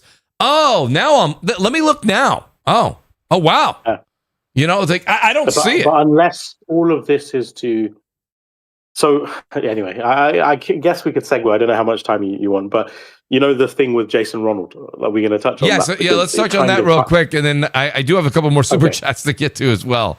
This is going to end up being an 8-hour podcast. Let me touch on this. It was really interesting. I was had the ire of the whole Xbox fandom on me, right? Yes, you did. Telling me I got owned and I was wrong. That's whatever. correct. So let's go through it. So basically, Kepler to L2, who's a prominent leaker, he's leaked a lot of stuff for the better part of a decade now, right? Like, so in terms of very detailed specification breakdowns from AMD hardware, from PlayStation, from Xbox, about the PS5 Pro. He's actually completely broken down the whole Helix specs already, right? Him and MLID, or Moore's Law is dead. Yep. So he made a post on NeoGAF. He said about Helix, about the Helix chip. It won't be sold directly to consumers, but you will be able to buy an ASUS/MSI, etc. Helix machine, right? Right. So I was like, that's a really interesting point. Now, to me, it could only mean one of two things. There is a bit of like language ambiguity there, right? Either when he says Helix machine, he means MSI, ASUS, etc. are going to make Helix, or he's talking about in the context of the thread, you might be able to buy an MSI Helix based machine that uses the same SoC or chip or whatever as Helix, right? One of those two things. Obviously, I can't read his mind. I don't know which of those he meant. Right. I can only go by the language he used. So I made a tweet and I said, look, this is what he said. Whether he means, my exact words, whether he means there will be third-party branded machines using the same chip as Helix, in addition to Helix itself, or if Helix will be made by third parties, I'm not sure, right? So again, I'm not the one revealing this rumor. I'm just going by what he said, and I can... Anyway, so the Jason Ronald, he responds saying, Helix will be a first-party console. And everyone's like, "Oh, haha, you got owned. You're wrong. You're wrong. You're wrong." Right. You know, why you like? I was following it. Yeah. I literally gave two scenarios, right? I don't know which one of these he meant because the language is slightly ambiguous. So either it's this or he's saying it's this. Right. First of all, it's not even me sharing the rumor. I'm reporting a rumor from a prominent insider. Right. So if he's wrong about it, that's on him, right? But he has a good track record, so I'm willing to give him the benefit of the doubt. Anyway, so all these it's a weird thing for me because I feel like sometimes I live in La La Land where these people, and I guess like it makes sense because they follow the brand for the better part of more than a decade, has sort of had these constant pivots and has taken them on a right? Let's be honest, right? Constantly U-turning and this, and they just regurgitate everything, right? Yes. And they love their parasocial stuff and the PR hoodwinking, like they are masters of that. And the weird thing to me is people just, their fandom keeps falling for it, right? How can you say someone is wrong when the other part of their tweet that they said it could be has not been debunked? Debunked or answered, yes. I even asked Jason. You followed up, yes. Will third parties be using the SoC or chip or whatever, Helix chip? He didn't respond, right? No, he did not. Now, the fact that he didn't respond and the language that he used in his clarification, interestingly, makes me think that there actually is credence to what Kepler is saying, because what he said was Helix will be available as a first-party machine, right? If you use the word first-party machine, that makes it seem like there might be third-party versions as well, right? Correct. Otherwise, why would you even say first-party? You could make that case. Available. You could make that yeah, case. and available too. Also, like to be fair to Jason Ronald, he's not going to debate someone or answer questions on Twitter when he's too busy designing and being... I think, wait a minute. Hold on there. You're really wrong on that. Yeah, you're really wrong on that. Really wrong. Yeah, I agree. You're extremely wrong. I think all of the Xbox executives, from Aaron Greenberg to Phil Spencer to Asha Sharma I think they know exactly what to say to rally the ignorant fandom. Yep. Just say enough to get them riled up and first party console, we've got it. See, they're wrong. And they've missed the forest for the trees. They've missed the fact that he hasn't clarified that there might be third-party versions of their machine. Now, why is that important, right? I've had so many Xbox fans, again, the kind of ignorance of foresight, right? Why does that even matter? Now, first of all, we've never in the history of AMD's console releases had third-party machines that have the exact same SoC or at least modified versions of it in third-party hardware. It's never happened. Usually because console hardware is too custom and it's made for a bespoke purpose for the purpose of playing console games, right? We have had situations where like AMD has released failed chipsets of consoles in a modified manner, like sans GPUs and things like that, you know, because the fab didn't work on the Series X, so they did a cut bite-sized version of it with missing features. They've done stuff like that to save on cost. They've never actually had third parties be able to buy fresh silicon that is straight from another console, right? So why is that important? Because there's multiple reasons, right? There's positives and negatives, actually. And I discussed in a video I made.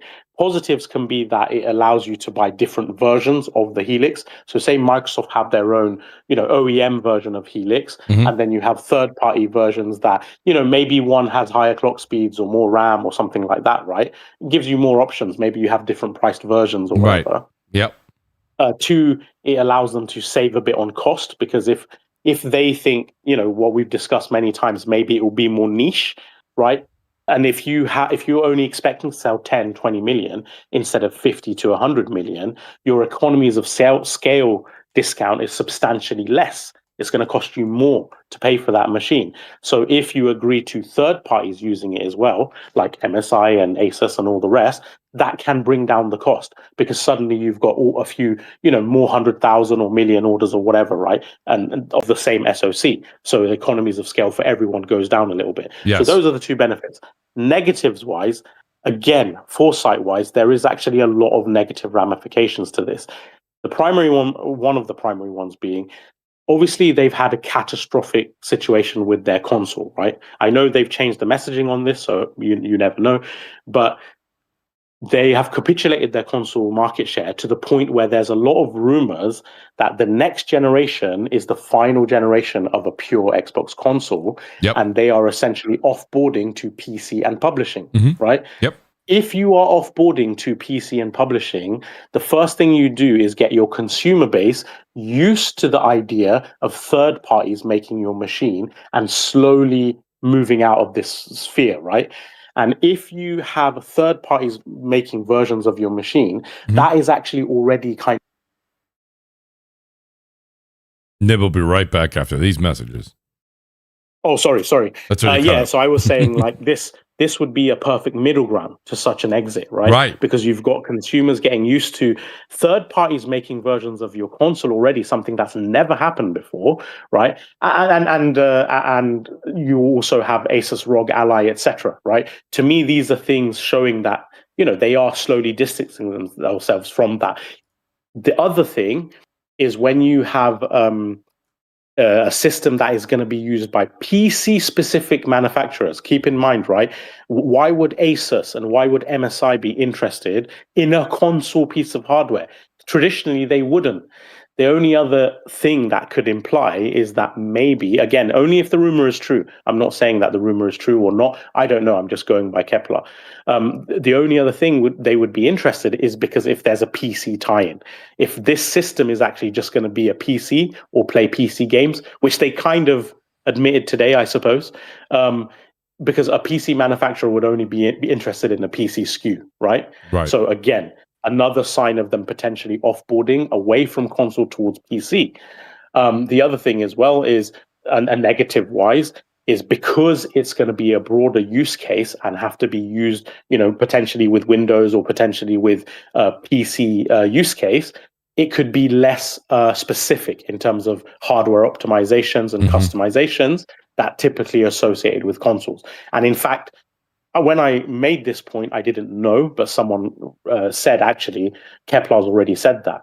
He said the GPU side of this SoC, this custom SoC, actually doesn't have any customizations at all this time, where historically both PlayStation and Xbox, the GPUs they put into their system on chip have a lot of customizations. Yep. They have, you know, specific things and whatever blocks and this and that. They take this out, they add this to, you know, improve console specific gaming. So yeah, there's a multitude of other things. I feel like I'll talk forever if I go into it, and you can watch my video online. But the other point that yeah. you just to pad the stats, and yeah, I think Moore's law is that he's actually saying that I don't want to put words in their mouth, but I don't think he agrees with what the initial thought was from Kepler, right? So there is ongoing debate there on what may or may not transpire, so right? He doesn't agree. So I think him and Kepler, they have a bit of a beef going right now. Yeah. So Moore's Law is Dead has also said there could be third party okay. takes on the SoC. Yep. But because they have like a beef, he said, "Oh, don't believe this leaker," because he also took what Kepler said to mean that third parties are gonna make Helix. Mm-hmm. But obviously, if you read the thread, and I thought that could be a possibility as well, because he said Helix machine. But if you go through the thread that he's responding to someone saying, "Do you think they will sell the chip inside Helix to consumers, as in outside of Helix?" Okay, got you. So that's where the confusion is. Okay, that's the confusion. Is he referring to a new point about Helix as the console, or is he talking about it in relation to just the chip? And that's why I presented both scenarios, because it can only be one or the other. Now, the whole expert, he's been caught out, he's wrong. No, I gave two scenarios. Again, not my rumor, Kepler's. And the other scenario is still on the table. There could still be third-party versions of the and again, all the language and stuff is actually, if anything, leaning towards that being a potential. Maybe not at launch, maybe not straight away, but certainly with the wording that they've used, and I've looked through some of the stuff that Asha Sharma has said and stuff, it actually sounds like that might be a possibility. Even AMD, there was a slight sort of implication that, she said something, Lisa Su or whatever her name is, she said something along the lines of a family of chips that will be used across console, handhelds, and PCs. And PC, yeah. Right? Mm-hmm. PCs, plural. So what does that mean? Like, why would Helix's SoC be used in PCs? Again, historically, console SoCs are custom to just that device. That's right. So already we're breaking out of territory. So again, like no one owned anyone, and Jason didn't debunk the rumor. He debunked one side of it that I already said might not be what he was saying. So it's just weird. It's weird that like this flies past the thousands of people, to be honest, because this has actually had a lot of exposure. And I am sort of like, in a way, glad he responded, because it's another example of the kind of parasocial weirdness of the Xbox fandom. Yeah. Because I really believe that only Xbox executives would be able to get away with this sort of rallying and this. It's also amazing to me that they're watching like that. The thing is, though, it's like I'm hearing a whole load of stuff, but I'm also going to say it's a whole load of horseshit, because AMD in the PC space doesn't rely on APUs. Like this is a complete disconnect. Exactly. Like if people think AMD in the PC space won't use this APU because they don't use APUs. They make dedicated GPUs and dedicated CPUs for the PC fan base. Exactly right. So the Helix chip will only be used for the Xbox console because they have a long-term partnership. They confirmed with that. Now, they might use it for handhelds, but MSI... Kepler is saying that the APU will be used by third parties as well. Yeah, but it makes no sense for MSI or anyone else to do it, because they don't make their own hardware anyway. They make parts for computers, and they make monitors and stuff. They're not going to make, like at most, they'll make a handheld, like ASUS made a handheld. But like none of them are going to make a console or a PC, because it makes zero fucking sense as a business for them to do so when they make all their money off PC parts and components anyway for current PCs. So this whole thing, this whole leak of if you can build, so why do they build GPUs? Why do they sell AMD GPUs and AMD CPUs or whatever? They sell components like that because they maximize what the component could do, because a GPU could do more than an APU. Right. So fundamentally, they do it because they get a margin, right? They repackage something that AMD makes, they do a version of it themselves, or they manufacture it themselves with, whatever board and stuff AMD send them, and they tweak it, and then they make a margin of it by, uplifting the price, right? So if, say, Xbox proposed to them, right, we're doing this SoC is going to be available to you. If we all make it, we all get a discount. On top of that, we're releasing a new OS, right? This new gaming OS that any PC or whatever will be able to turn into an Xbox console and play these games or whatever, have our operating system on whatever, and be able to maybe have emulation with our games and so on, because the SoC has been designed to do that. You can have a version of that, add your own modifications or whatever, just like you do on the GPU side, and make your margins. How is that different from what they do with GPUs or any other product or component? It's different because the thing is that the Helix is specifically designed with Microsoft in conjunction, and it is a custom AMD SoC. Like, it's a custom SoC with fewer customizations than ever before. Well, that's right? Because it depends. It depends what you want to put. Custom, right? Well, it depends what you want to put on there, right? How customized do you want to make it? Like, do you want to go as hard as Sony did with like the Kraken technology or whatever? Bear in mind, AMD is working on that Amethyst.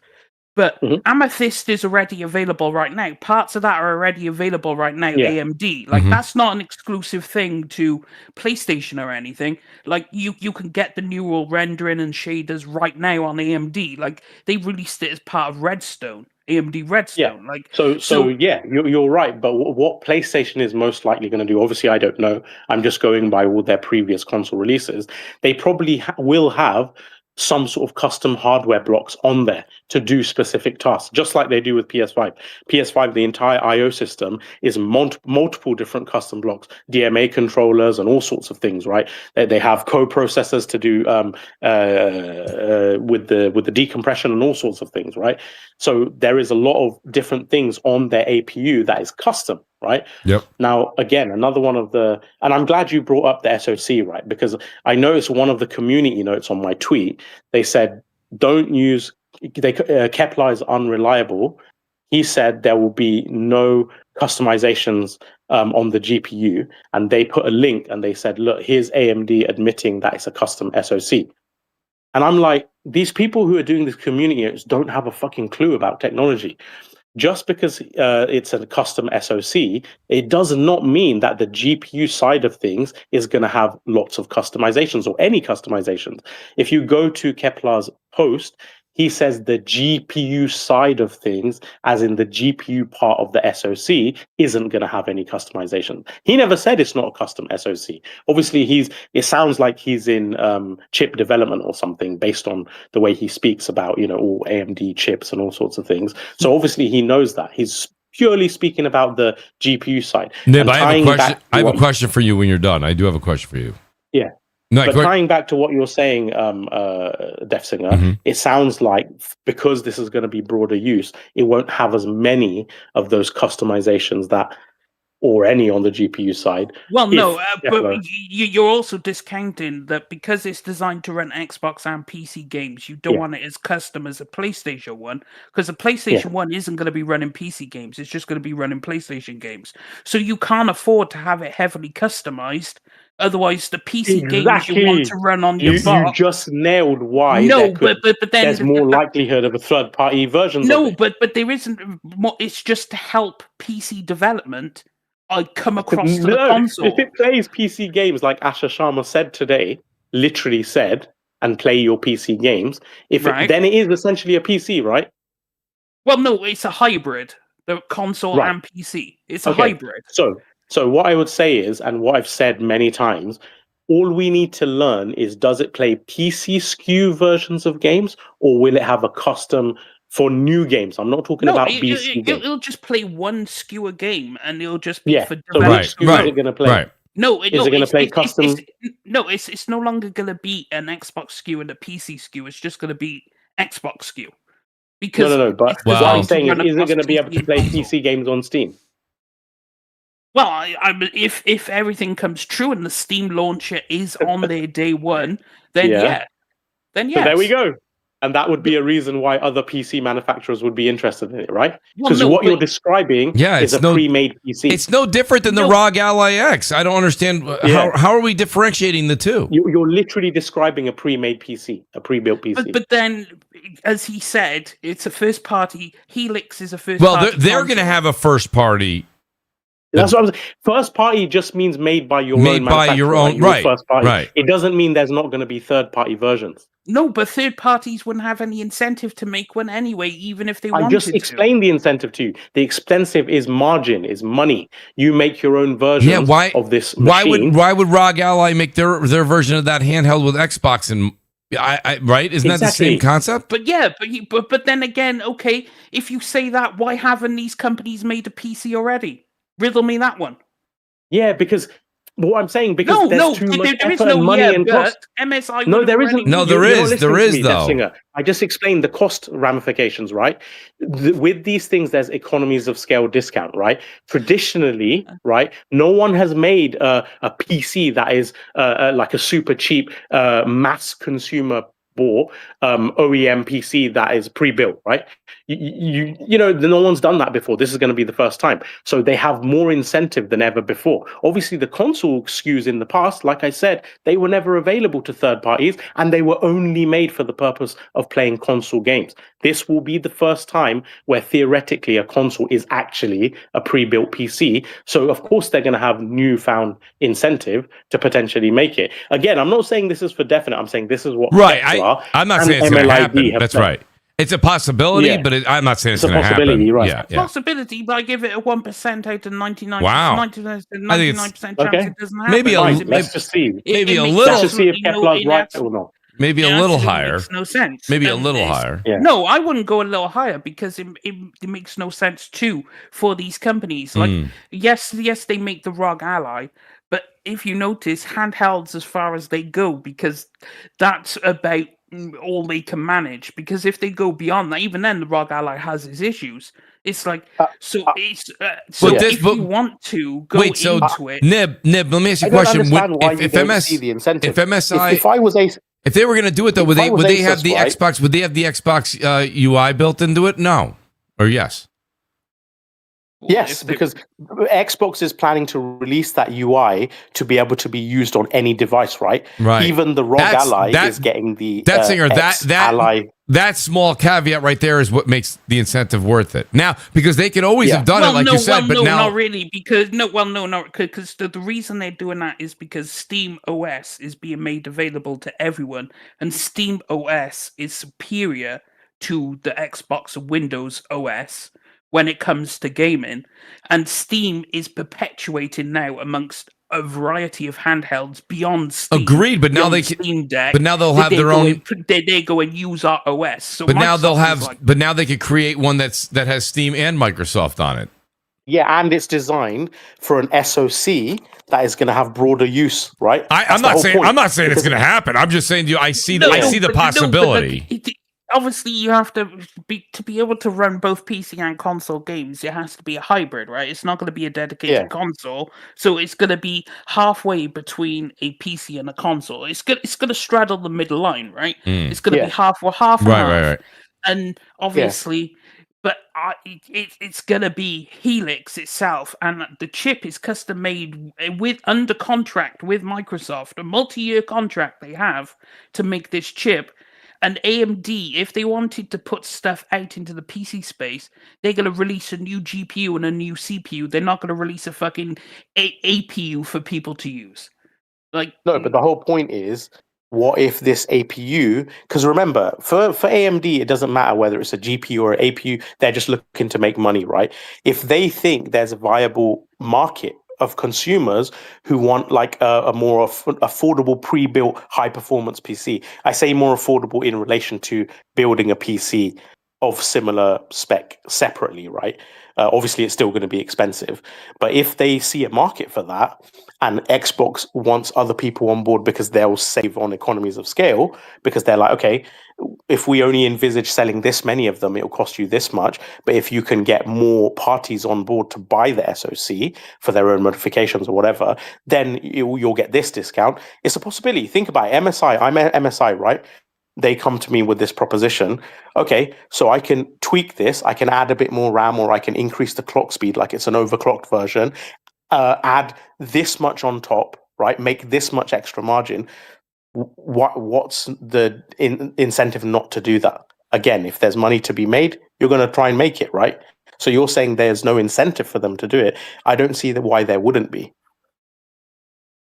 It's literally exactly the same thing as a GPU or any other component. I appreciate leaks as much as the next person, but that leak is a bit far-fetched, and as much as people write that, they're wrong a lot of times, so I could see that being just completely wrong, because it doesn't make any sense maybe for someone MSI to do that. Okay, fine. Maybe someone could tell me. I personally don't know of a time where Kepler was wrong. If I'm wrong, someone correct me. From as much as I've been following him, but it will be interesting. That's all I'm saying. It's going to be interesting. I will say this is a to be continued, right, Nib? I mean, there's a lot left to this. I do have a lot of super chats, and we're going to hit 4 hours soon, guys. Glassdoor Gamer says it's not okay to be exclusive if games are on PC. If they want to treat Windows like a premier console platform, as Asha alluded to, it's pointless. So this is, actually, believe it or not, even though that was hours ago when that was sent.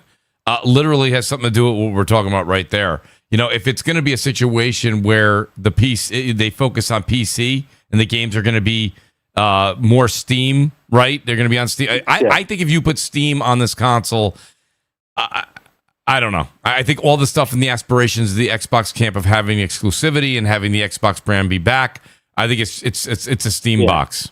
It's basically. I'll be honest, Mooch. Yeah, I was more leaning that, surely that can't be true, right? But the more they speak, the actual executives, because I'm not someone who just takes the PR at face value. I'm trying to dissect it, right? Yes. Why is the language in? Because I believe all executive PR on social media is very curated. It's very intentional. Absolutely. He didn't just write a sentence in 1 second and hit go. No. Right? Obviously, he's the VP of platform of hardware. Trust me, he's overlooking this. It's very intentionally said and written. Available as a first party, right? Yep. Available from AMD, obviously, as a first party. Why would you use first party? There might be third party. And even Asha Sharma today to play PC games, a premium device to play PC games. Yep. She's kind of indirectly saying that is kind of being a PC, right? Otherwise, how else are you going to play PC games? It's true. A lot of people were saying that about the article that was written and what was capturing everything that Asha said.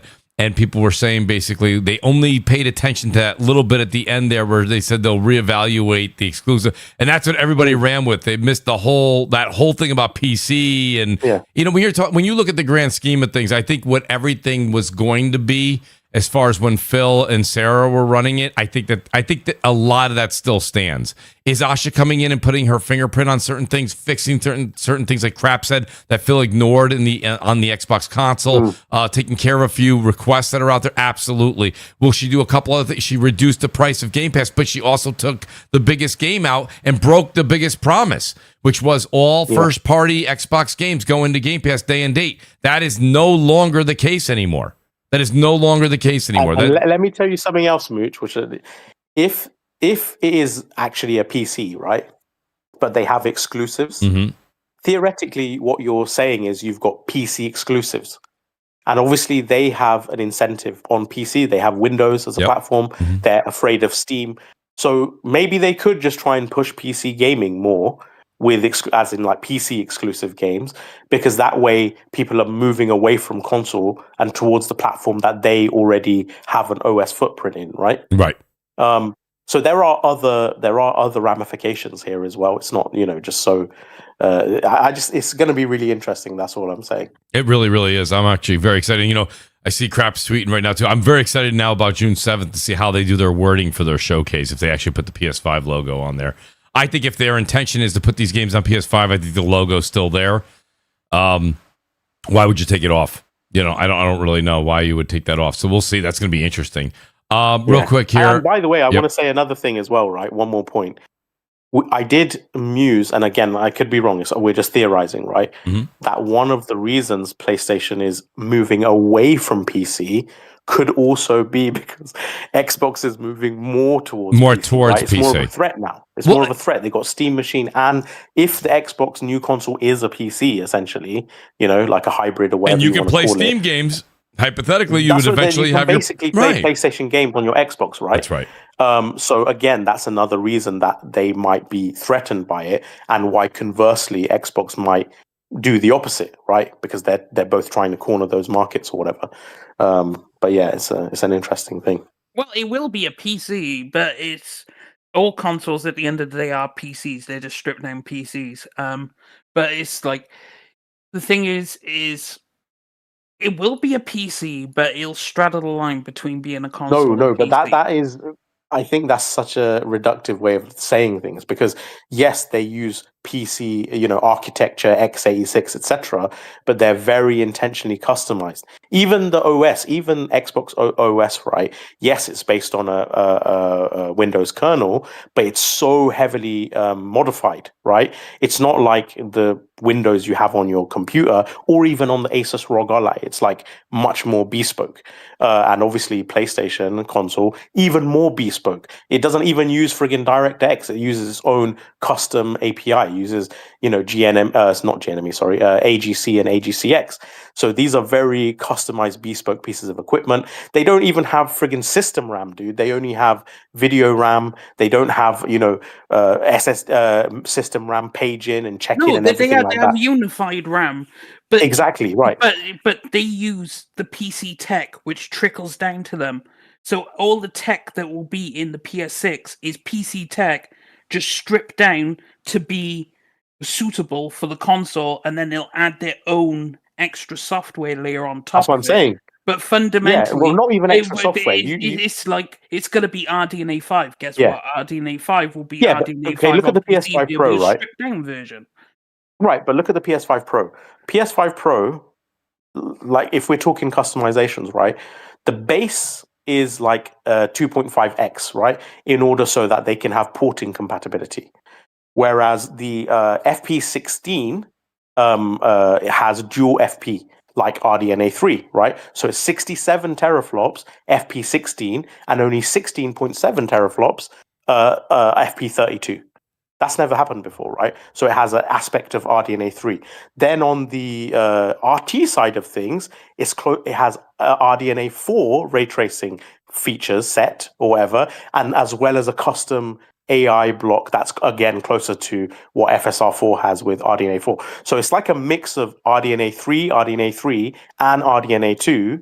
And that just shows you how bespoke these things are. In addition to that, it has a whole custom I/O setup, right? It has a Tempest audio chip as well with the Jaguar capabilities and stuff. So we can't say that they're just, like PCs thrown together in a box. No, they're highly bespoke for specific reasons, right? That's why I said they're stripped down PCs. I wouldn't say they're stripped down PCs. They're stripped down and customized. They're stripped down and customized, but at the end of the day, the baseline of it comes from what the PC technology is. Yeah, but what we're describing, right? But what we're describing with Helix is not that, right? Again, put 2 and 2 together. One, he's saying MSI, ASUS, etc., are going to have their own versions of hardware using the Helix SoC or chip or whatever, and at the same time, in another post much earlier, he's saying that on that SoC, the GPU side of things this time will not have any bespoke customizations. Again, it's all aligning towards being a more broad use case system, right? That potentially could be used by others because it doesn't have all those customizations that are typical of consoles, right? I just this is going to be the first time. I just thought of something, though. Will have some customizations, just not as heavy. Here's the thing, though.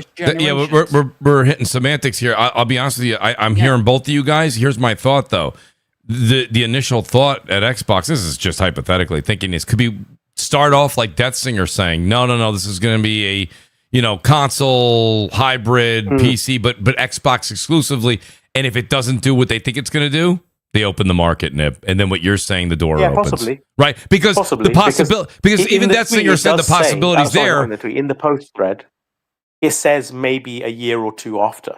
Oh, okay, I didn't even see that. Yeah. I'm just listening to you guys, and I'm like, well, wait a minute. You can kind of have your cake and eat it too. You can almost start off the way Death Singer's saying, and then you can end where go, okay, this is definitely didn't go the way we wanted to. Open the door. Let's do this because the more the merrier. Who gives a shit? At this point, Xbox is not going to care at that point. And remember, if they're offboarding away from console, like if that is actually their, I know the PR and everything is console foundation and all this, right? Mm-hmm. Again, we have a history of Xbox PR versus reality, right? Literally 15 years of it by now.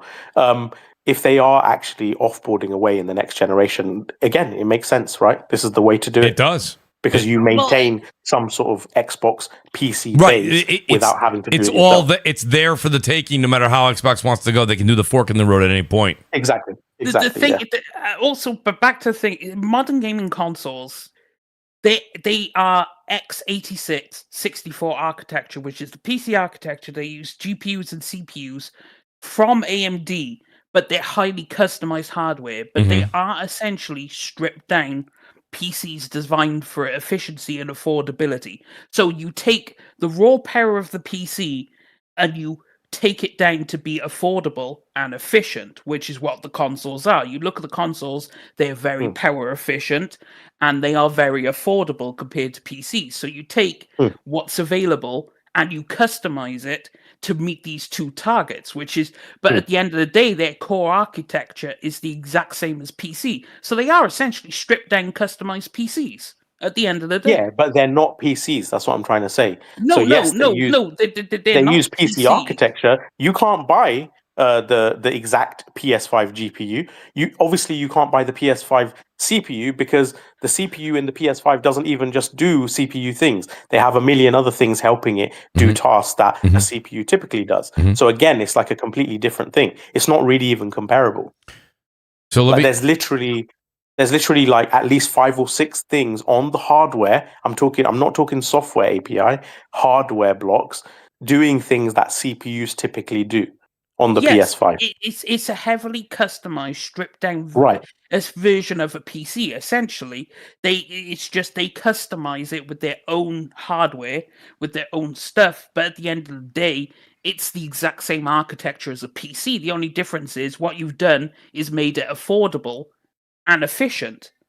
That's what you've done. You made a PC affordable and efficient. That's what a console is. Yeah, but again, it's not. Yeah, affordable, efficient, and specifically designed to be better at playing closed platform optimized games. Right? Yes. They don't have to worry about the abstract of PC. Yes. They don't have to worry about a million variables. They can make a bespoke OS designed specifically for gaming. Hero Down Under is taking this example you guys are saying, and he made it quite funny. He says, my car is technically just a bicycle with an engine. The car is heavily customized bicycle. Yeah, exactly. The plane is just a heavily customized automobile. The Hero Down Under is, that is awesome, buddy. Because I remember someone responded to me saying, it's x86, etc. You can even what's it called? Bootleg it, whatever, to play PC games, right? The PS5. And I said, you can also bootleg a PS3 to do that, which uses PowerPC and doesn't even use x86. In fact, did you know with the modified PS3, when you jailbreak it, you can even use it to play Nintendo games, right? That's a different thing. That obviously anything can be tweaked to run anything, right? Because at the end of the day, it's hardware performance. It's just doing computation, right? Anything can be changed to modified to run anything, but fundamentally it's still a completely different architecture. Back then it was even more different than it is today. But that's why I would say it's a bit of a reductive thing to just say it's just a PC. It's not. It's a console. It's so highly customized. It's far removed from a PC, Like, again, even developers have said, like, designing for console is a whole different ball game. Like, many of the things that you can almost take for granted on PC, like, say you run out of VRAM, you can page on your system RAM. Like, you don't have that option on console. You run out of your VRAM allocation on console, that's it. Game over. Game's going to crash. Right. So it's just a whole different thing altogether. Well, as I said, it's not a PC. It's just you've taken a PC, stripped it down, made it more efficient, and then you customize it. So it's no longer a PC. You can't call it a PC. It is no longer. It is now a console. But you started at this point, and then you reached this point. So Hero Down. There's a bunch of lights that turn on and off. Hero Down Under says I can do my taxes on my PS3. Did you know that? So shout out to Hero. All right, let me get to some of these super chats. We're gonna be here till for you guys 8 in the morning. For me, midnight. Shout out real quick to Glassdoor Gamer, he says, hope they do it because PlayStation will get even more aggressive with exclusives than they are already doing with PC. Pull their entire old catalog. That's an interesting point. That's something that is also an ongoing debate, Glassdoor, is will PlayStation's not going to be putting their games, as far as we know, majority of the single-player games are not going to be going to PC anymore. Will they take their old games and delist them? That doesn't mean if you bought the game, you can't play it. If you bought the game, it's your game. You're going to play it on Steam, period. But will they delist the rest of them off of there? That's yet to be seen. So we'll see how aggressive they get with that. Yeah. Glassdoor also says those GDC devs or indie devs, stop capping. I think he means Death Singer. That's not from now. That's from 2 hours ago.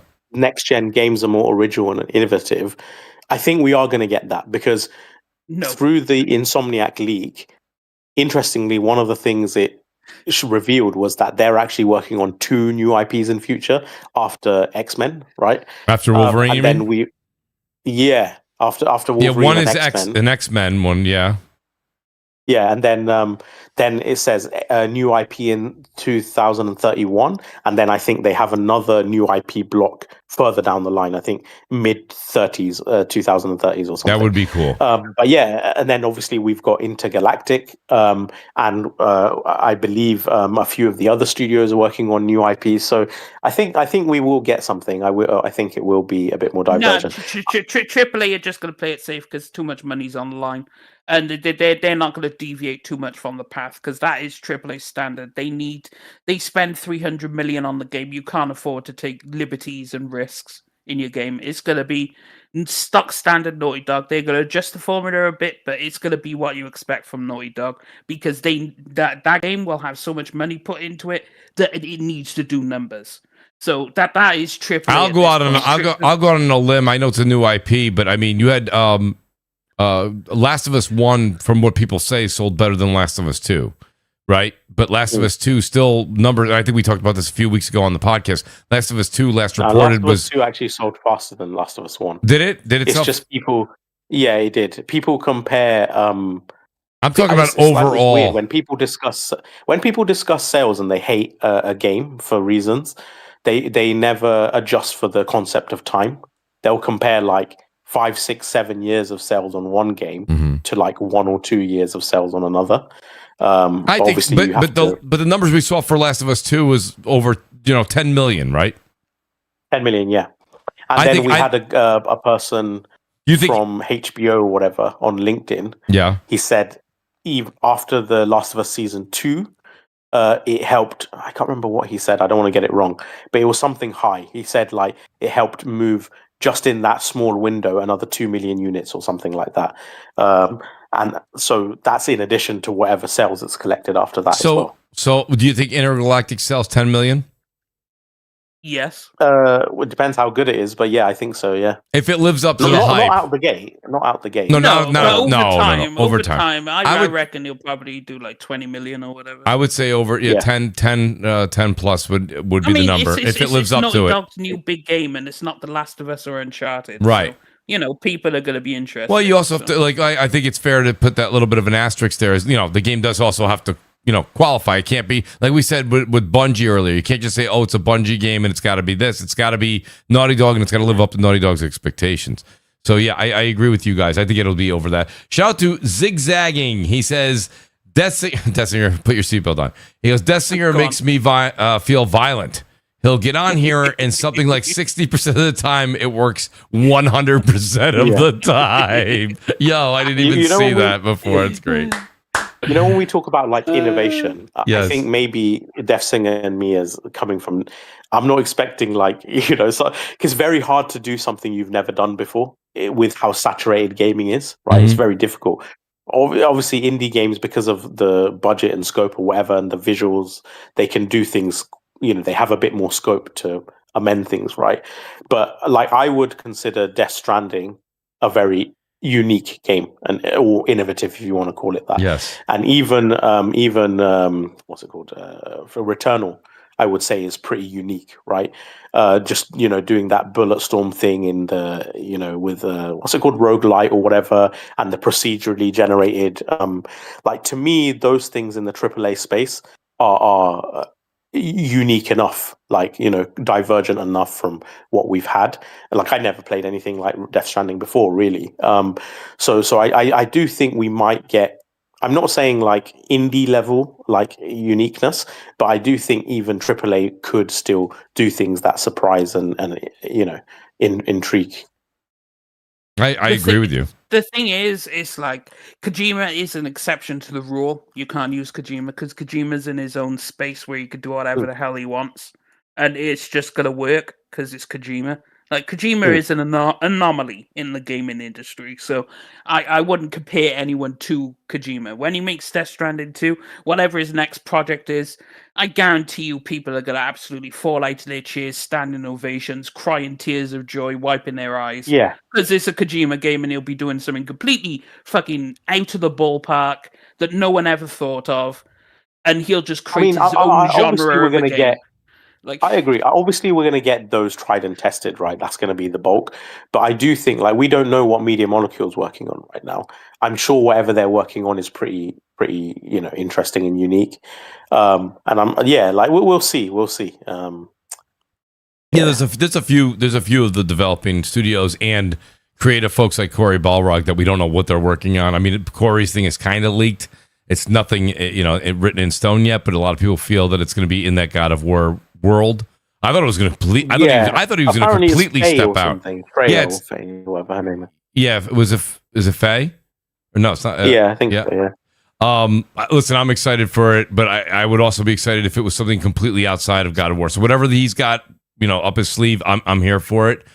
Shout out to Glassdoor. He's back. He says live service is declining. Arc, COD, Fortnite, all in decline. Yeah. All of them are declining. They are declining, but don't forget though, Glassdoor. I hear you, and Detsinger said it earlier. So you guys are right, but until the next big game comes out, Arc, when you wait and see, Arc's declining, but you watch next Tuesday when the new map comes out. I mean, I'm going to be on it. I guarantee you the numbers are going to shoot into the hundreds of thousands again. So the fatigue is, let's just put it this way, it's temporary. Fortnite went into a massive decline.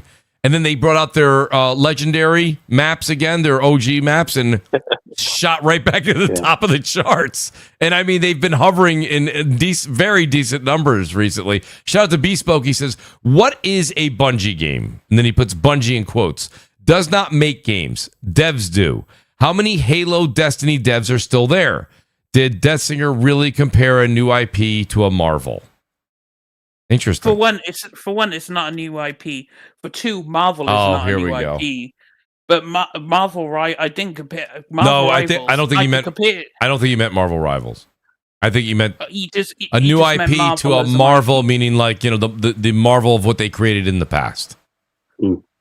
Right? Yeah, but it's like it's not. For one, it's not a new IP. Two, it's a Bungie game, so you expect tight gameplay. You expect Destiny. That's all there.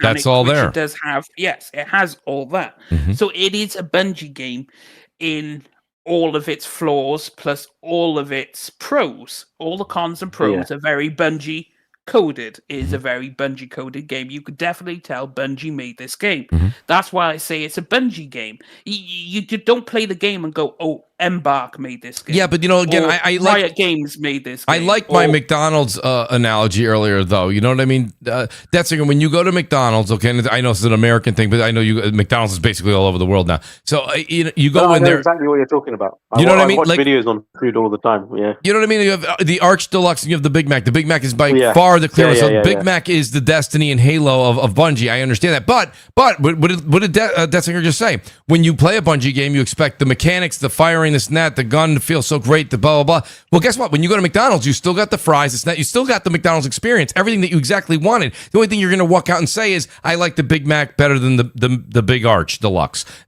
So I get that, but I don't think, I think a lot of the criticisms with Marathon are more with the way that the game design and the fact that it doesn't appeal to the casuals. There's a steeper learning curve, but everything that you say Bungie needed to provide to you as a gamer, they did. They did. See the way if as far as their mechanics and what you've let me just finish that though, Nip, because people misunderstand me. They provided to you what people say, give me that Bungie goodness, that the way that the gunplay is, the gun feel, the gunfighting and blah blah blah, and the way that they did Halo and they did Destiny, they did it so right. They did that right here too. I think the things they did wrong were the economics, the currency, the way that they set up the barter and trade, the learning curve, the map design is a little questionable. That's an awful lot. Well, no, it's not really. Those are, I mean, the economics of the game. You know how long that takes to change? Take the heal from 300 credits to 150 credits. That's a typo.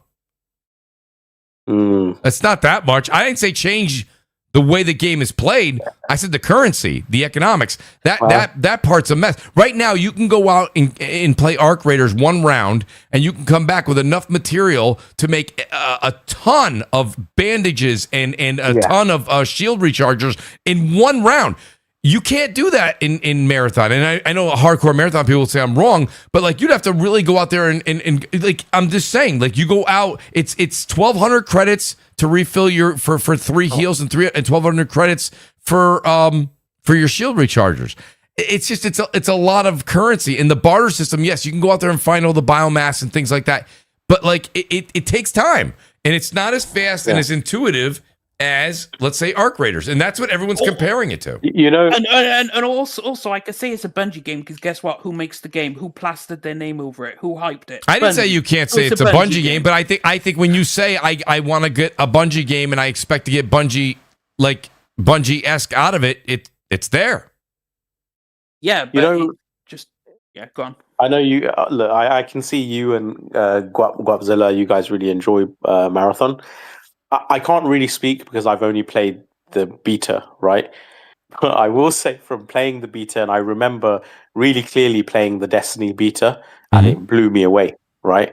I just remember thinking, wow, this is kind of what I wanted from Halo, like this whole big world and fucking this hub and all this crazy shit. And you know, to me, like when I play Marathon, my takeaway was this is fucking it from Bungie. And honestly, like, to me, it feels like they really fell off from Halo to Destiny to. I don't think again, so at maybe all. The final I really game don't. Really I don't different. know. I don't. I don't. Bungie definitely fell off. Dude, I played. Look at Destiny 2. Did you guys play Halo Infinite campaign? Talk about falling off. Yeah, but that's 3, 4, 3. That's not Bungie though. That's 3, 4, 3. No. People stayed back from Bungie. Remember the article? I don't know what people are, but okay, all right, okay. Now we're gonna wait. Listen, you guys can't say one article's true and the other one isn't. Listen, I think like I gotta tell you, when you say a big Halo open 4 and 5 and Infinite aren't, they're not that to write home about. Of course they're not. So my whole point is like that's my whole thing. But some people there were from the original Bungie. It is what it is. So I'm just saying it's also as I said when they first announced this game. The problem with this game is the fact that the people who did Destiny 2 are doing this game. And that is an issue on multiple levels. Because as much as I love Destiny, it is a roller coaster of emotions. And it has been since the first one. Like I don't get so attached emotionally to developers and I listen, I gotta tell you guys something. Here's the way I attack games. It's the same way I attack going to a really fine restaurant, right? I eat the food that the chef makes. I order what I like on the menu, but when the food comes, I don't smother it in salt and A1 sauce, okay? So my point is, and then at the end of the meal, as an adult, I go, this was great, I'm coming back, or this sucked, and I'm done. I'm not coming back here. Right. Okay, this emotional attachment you're talking about with like the devs and they don't listen to you and they broke your heart. No. I don't know what you're talking about. No, it's more fundamental than that. Let's say I deliver you your food, right? Yeah. You paid for the meal, delivered your food. Correct. Now I come up to you and take away all your chips, and I take away your sauce and your sides, and all you're left with is a fucking burger. Okay. Yeah. How are you gonna feel? Yeah. But here's my thing. Then I'm if I'm you with that example, I'm done with that. You stayed with Destiny for 10 years. Well, yeah, because I was addicted. I mean, then apparently you didn't want the chips and you didn't want the condiments. Well, no, it's because that means the burger was so good. The burger was so good, you stayed and you said, keep the chips. Yeah, you said, fuck the fries. I don't want them. Too good. What happened is that they took away your fries. I get and they it. left you with the burger, but then they brought another plate out with double burgers and double fries on it. and then the next time they bring the plate out, they take away your fries again. So you don't know if you're coming or I do going. think that is like all of live service gaming, though. Really. Yeah, that's a lot of the problem with it. Yeah, but like Bungie is a little bit over the top. Yes, they are over the top. But I'm not going to argue with you. They are over the top with it. I didn't play Destiny as long as you did. I played a lot of Destiny, not nearly as much as you. I didn't play as long as he did. It's not. You know what he sounds like is like a married person. They always complain about their wives, but they. Yeah. Well, no. It's Exactly. it's just that they sell you a DLC and then they take away your content, and then not only that, they then say all the weapons you've painstakingly grinded and collected for years, and you have a nice vault full of all these awesome guns. Oh, by the way, they're all going to be fucking useless, and then and then people dismantle these guns because they're like, okay, these are going to be useless now. I've spent years grinding for these guns, and then they turn around to say, oh, by the way, that was a joke. All those guns are going to be perfectly fine after you've dismantled your entire vault. Oh shit, you worked hard for. And then you're not going to turn around and go, what the fuck, man? No, listen, I'm not even arguing. You have every right to feel the way you want to feel. I'm just saying to you, I don't get that kind of attachment. Like there's articles out right now that are like the Embark developers are not listening to us. They don't give a shit. They don't this and that. When I get on and play with my buddies, I'm just having a good time. I don't know. I'm not thinking about it that way. I either have a good time or I'm not anymore and I'm done with it. Like this emotional attachment with this is Bungie and they owed me a pint of blood and I don't know where we're going with this. I thought Mooch, I do get what he's saying though, because the way I describe it, right, is like certain, and again, I get it. Like most of the Bungie people aren't there. I don't know who the fuck is that Bungie. Yeah, I don't either. You go by the reputation and past sort of portfolio of a studio, right? As you should. Yeah, I get that. Yeah, like if Naughty Dog come out with a dud, I'll be fucking devastated. That's why I said that caveat when we just said, I asked the question about how many do you think Intergalactic, and Detzinger made a good point. He's like 10, 20 million eventually with time. And I said that, and I said, wait a minute, wait. That's if they live up to their standards. Yeah. Now, like I said, if Intergalactic sucks, I'm going to be like, it sucked. And I didn't care for it. But like, if it lives up to what they've done in the past with the Uncharted and The Last of Us, I mean, I'm there for it, right? But you're right. Yeah. But now, if they live up to a lot of it, like people were criticizing The Last of Us 2. They didn't like Last of Us 2. Listen, if you guys I love Joel Miller. I thought that was a great character they made. All right, shit happened, and they took me on a creative thing that I'm not an author. I don't write. Last of Us 2 I is enjoy better than Last of Us 1. I'm telling you. Did you say better? Better. It is better. So I would use the word much, much more complex, but I will say I did like, and there's volumes of that, but I did absolutely love the father-daughter thing that was built up through the time through the first Last of Us, and how Joel he went from just absolutely stone hard-faced to that just slightly more softer side at the end. You know what I mean? The whole thing. I love The Last of Us 1, right? Last of Us 1 holds a special spot for me, yeah. The only thing I would say is that storyline and arc is, and I'm not saying like this is a bad thing, right? Obviously, I love it. It's so much more palatable, right? Oh, the dad and he's disconnected. He lost his daughter and this and that, and then they rekindle, and then he gets protective of her. That is a much more palatable storyline that can resonate with anyone, right? Right. Whereas I think Last of Us 2, what it tries to do and what I really admire about it is it's not just being edgy for the sake of being edgy. It's challenging preconceptions, right? And it's forcing you to look deeper into different aspects of different characters and of tribalism itself, right? And it's interesting because I know even a lot of people hate on me for liking the game, like Gas, because Neil Druckmann is like Israeli and he thinks it's like Israeli propaganda or something. But that was not my takeaway from it. Like again, like it's very interesting that. Anyway, I don't want to get into a whole conversation about Last of Us 2, but. The whole thing about the other, right? The other perspective, and I'm not just talking about Ellie and Abby, but also in terms of Seraphites and WLF, and imperialism and barbarism and what one views the other, and because of what your view of religion is and extremism, right? And, who is really the imperialist here, or is the WLF the modern advance, or are they actually more warmongering and all this other stuff? There's so many things that it covers, and even though the storyline may seem really basic and people are like, her, it's just a revenge tale, okay, and fucking Godfather is a gangster movie, right? But it's all about the interconnectivity between characters, what trials and tribulations they go through. Even Ellie, like when I listen to people hate on the storyline, I can see they've missed like really fundamental things with it. Like I've heard so many people get angry about the fact that after Ellie has a family, she runs off to still try and find Abby, right?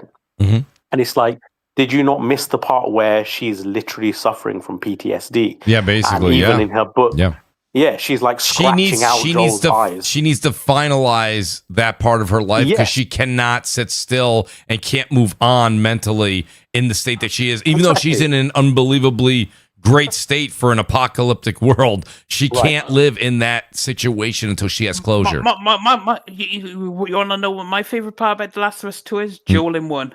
Here we go. Oh. All right. Oh. Oh, that's actually that's, yeah. You make a T-shirt like out of that singer. Yeah. Anyway, I don't want to get into it. No. I hear. But there's a lot of reasons why I think even the fact that they do make you play from a villain, because I remember I was thinking, when was the last time I played from a villain's perspective? I was thinking maybe like I forgot his name in Metal Gear Solid 2, but it's not really the same thing. Like this is much more of a thorough perspective from the villain's take. And not just that, another thing I really loved about it, which again is very unique in gaming, I'm not saying no games have done it, but certainly I don't remember the last AAA game that did it in this way. It has almost like a Pulp Fiction style splicing and editing. And it's such a hard thing to achieve, like in terms of the way they've cut up the whole game, traveling from the past to the present to the future to one character to the other character, and the way things all interconnect. It's really masterful. Like from a game design perspective, if you laid all this shit out to me and I had to put all this together, it would be a challenge and a half. And I really do admire the way they've put it together. Yeah, I'm listen, and the great thing that has been said recently by Neil Druckmann and others is there's still one. I think there's going to be still one more installment of The Last of Us. I think The Last of Us 3, the game, is going to be phenomenal, and I think we're going to get it. So shout out to that. I can't wait for that one. Let me see here. Mariko Brian Easty comes back. He says Death Singer has this is what we were talking about. We don't have to go through this again. These last 4 super chats are when we were talking to Death Singer about Ghost of Yotei and getting him into PlayStation. He says Death Singer has the attitude of a vegan against meat when PlayStation is involved, meaning he will just not do it. Absolutely not. No, it's just they don't make the games that appeal to me. So I mean, what you have to play the games to know if they appeal to you, dude. No. It's because I know Nintendo Fire Emblem is going to appeal to me, and I know for a fact Xenoblade is going to appeal to me. Like, I don't need to play these games. He sees the hemoglobin in medium rare steaks, and he's like, "No, I won't like it." No, I'm not gonna try it, dude. It's more tender. He said hemoglobin. But Nintendo makes games that I'm interested in. Granted, it's only like 2 games, but they still make something I'm interested in. I don't even want to put Sony in this place, but I want Sony to make the most robust RPG of all time, and then Death Singer be like, you know what? Not feeling it. I don't like that. I don't like that color palette. I think they've already done that though. Baldur's Gate 3. No, they have. Yeah, but that's not made by Sony. That's Larian. That's Larian. No, I don't mean. Oh, you meant Sony. I meant Sony. Okay. Yeah, well, that's my only way. That's my only true test for Death Singer. PlayStation hasn't made one though. I need PlayStation to make an insane RPG, or do what Microsoft did and go buy a company that makes insane RPGs. I think Intergalactic is going to be way more gameplay specific and focused and expansive than people realize. I agree with you, but I don't. I believe there'll be enough of a lack of RPG that Death Singer will be like, not my bag. No, I need RPG. I need a customizable story where I can make my choices and do my own thing in your world. Yeah, I don't want. I don't. Even then, it's like in Assassin's Creed, you could do like Odyssey. You could go do your own thing. Like, you're not railroaded into a story or a narrative. You could go around and conquer different parts and do other kinds of things, which is kind of more the freedom I expect. Now, out of a JRPG, you get less freedom, but that's because they're telling a different kind of RPG. But at the end of the day, it still has the fundamentals of what makes a JRPG. You have the classes, you have the system, you have the battle mechanics. Everything is there. So I need them to make a game where I could tell my own story in the world. Nib, if PlayStation bought The Witcher 4, Deathinger would be like, I only go up to 3. I only do 3s.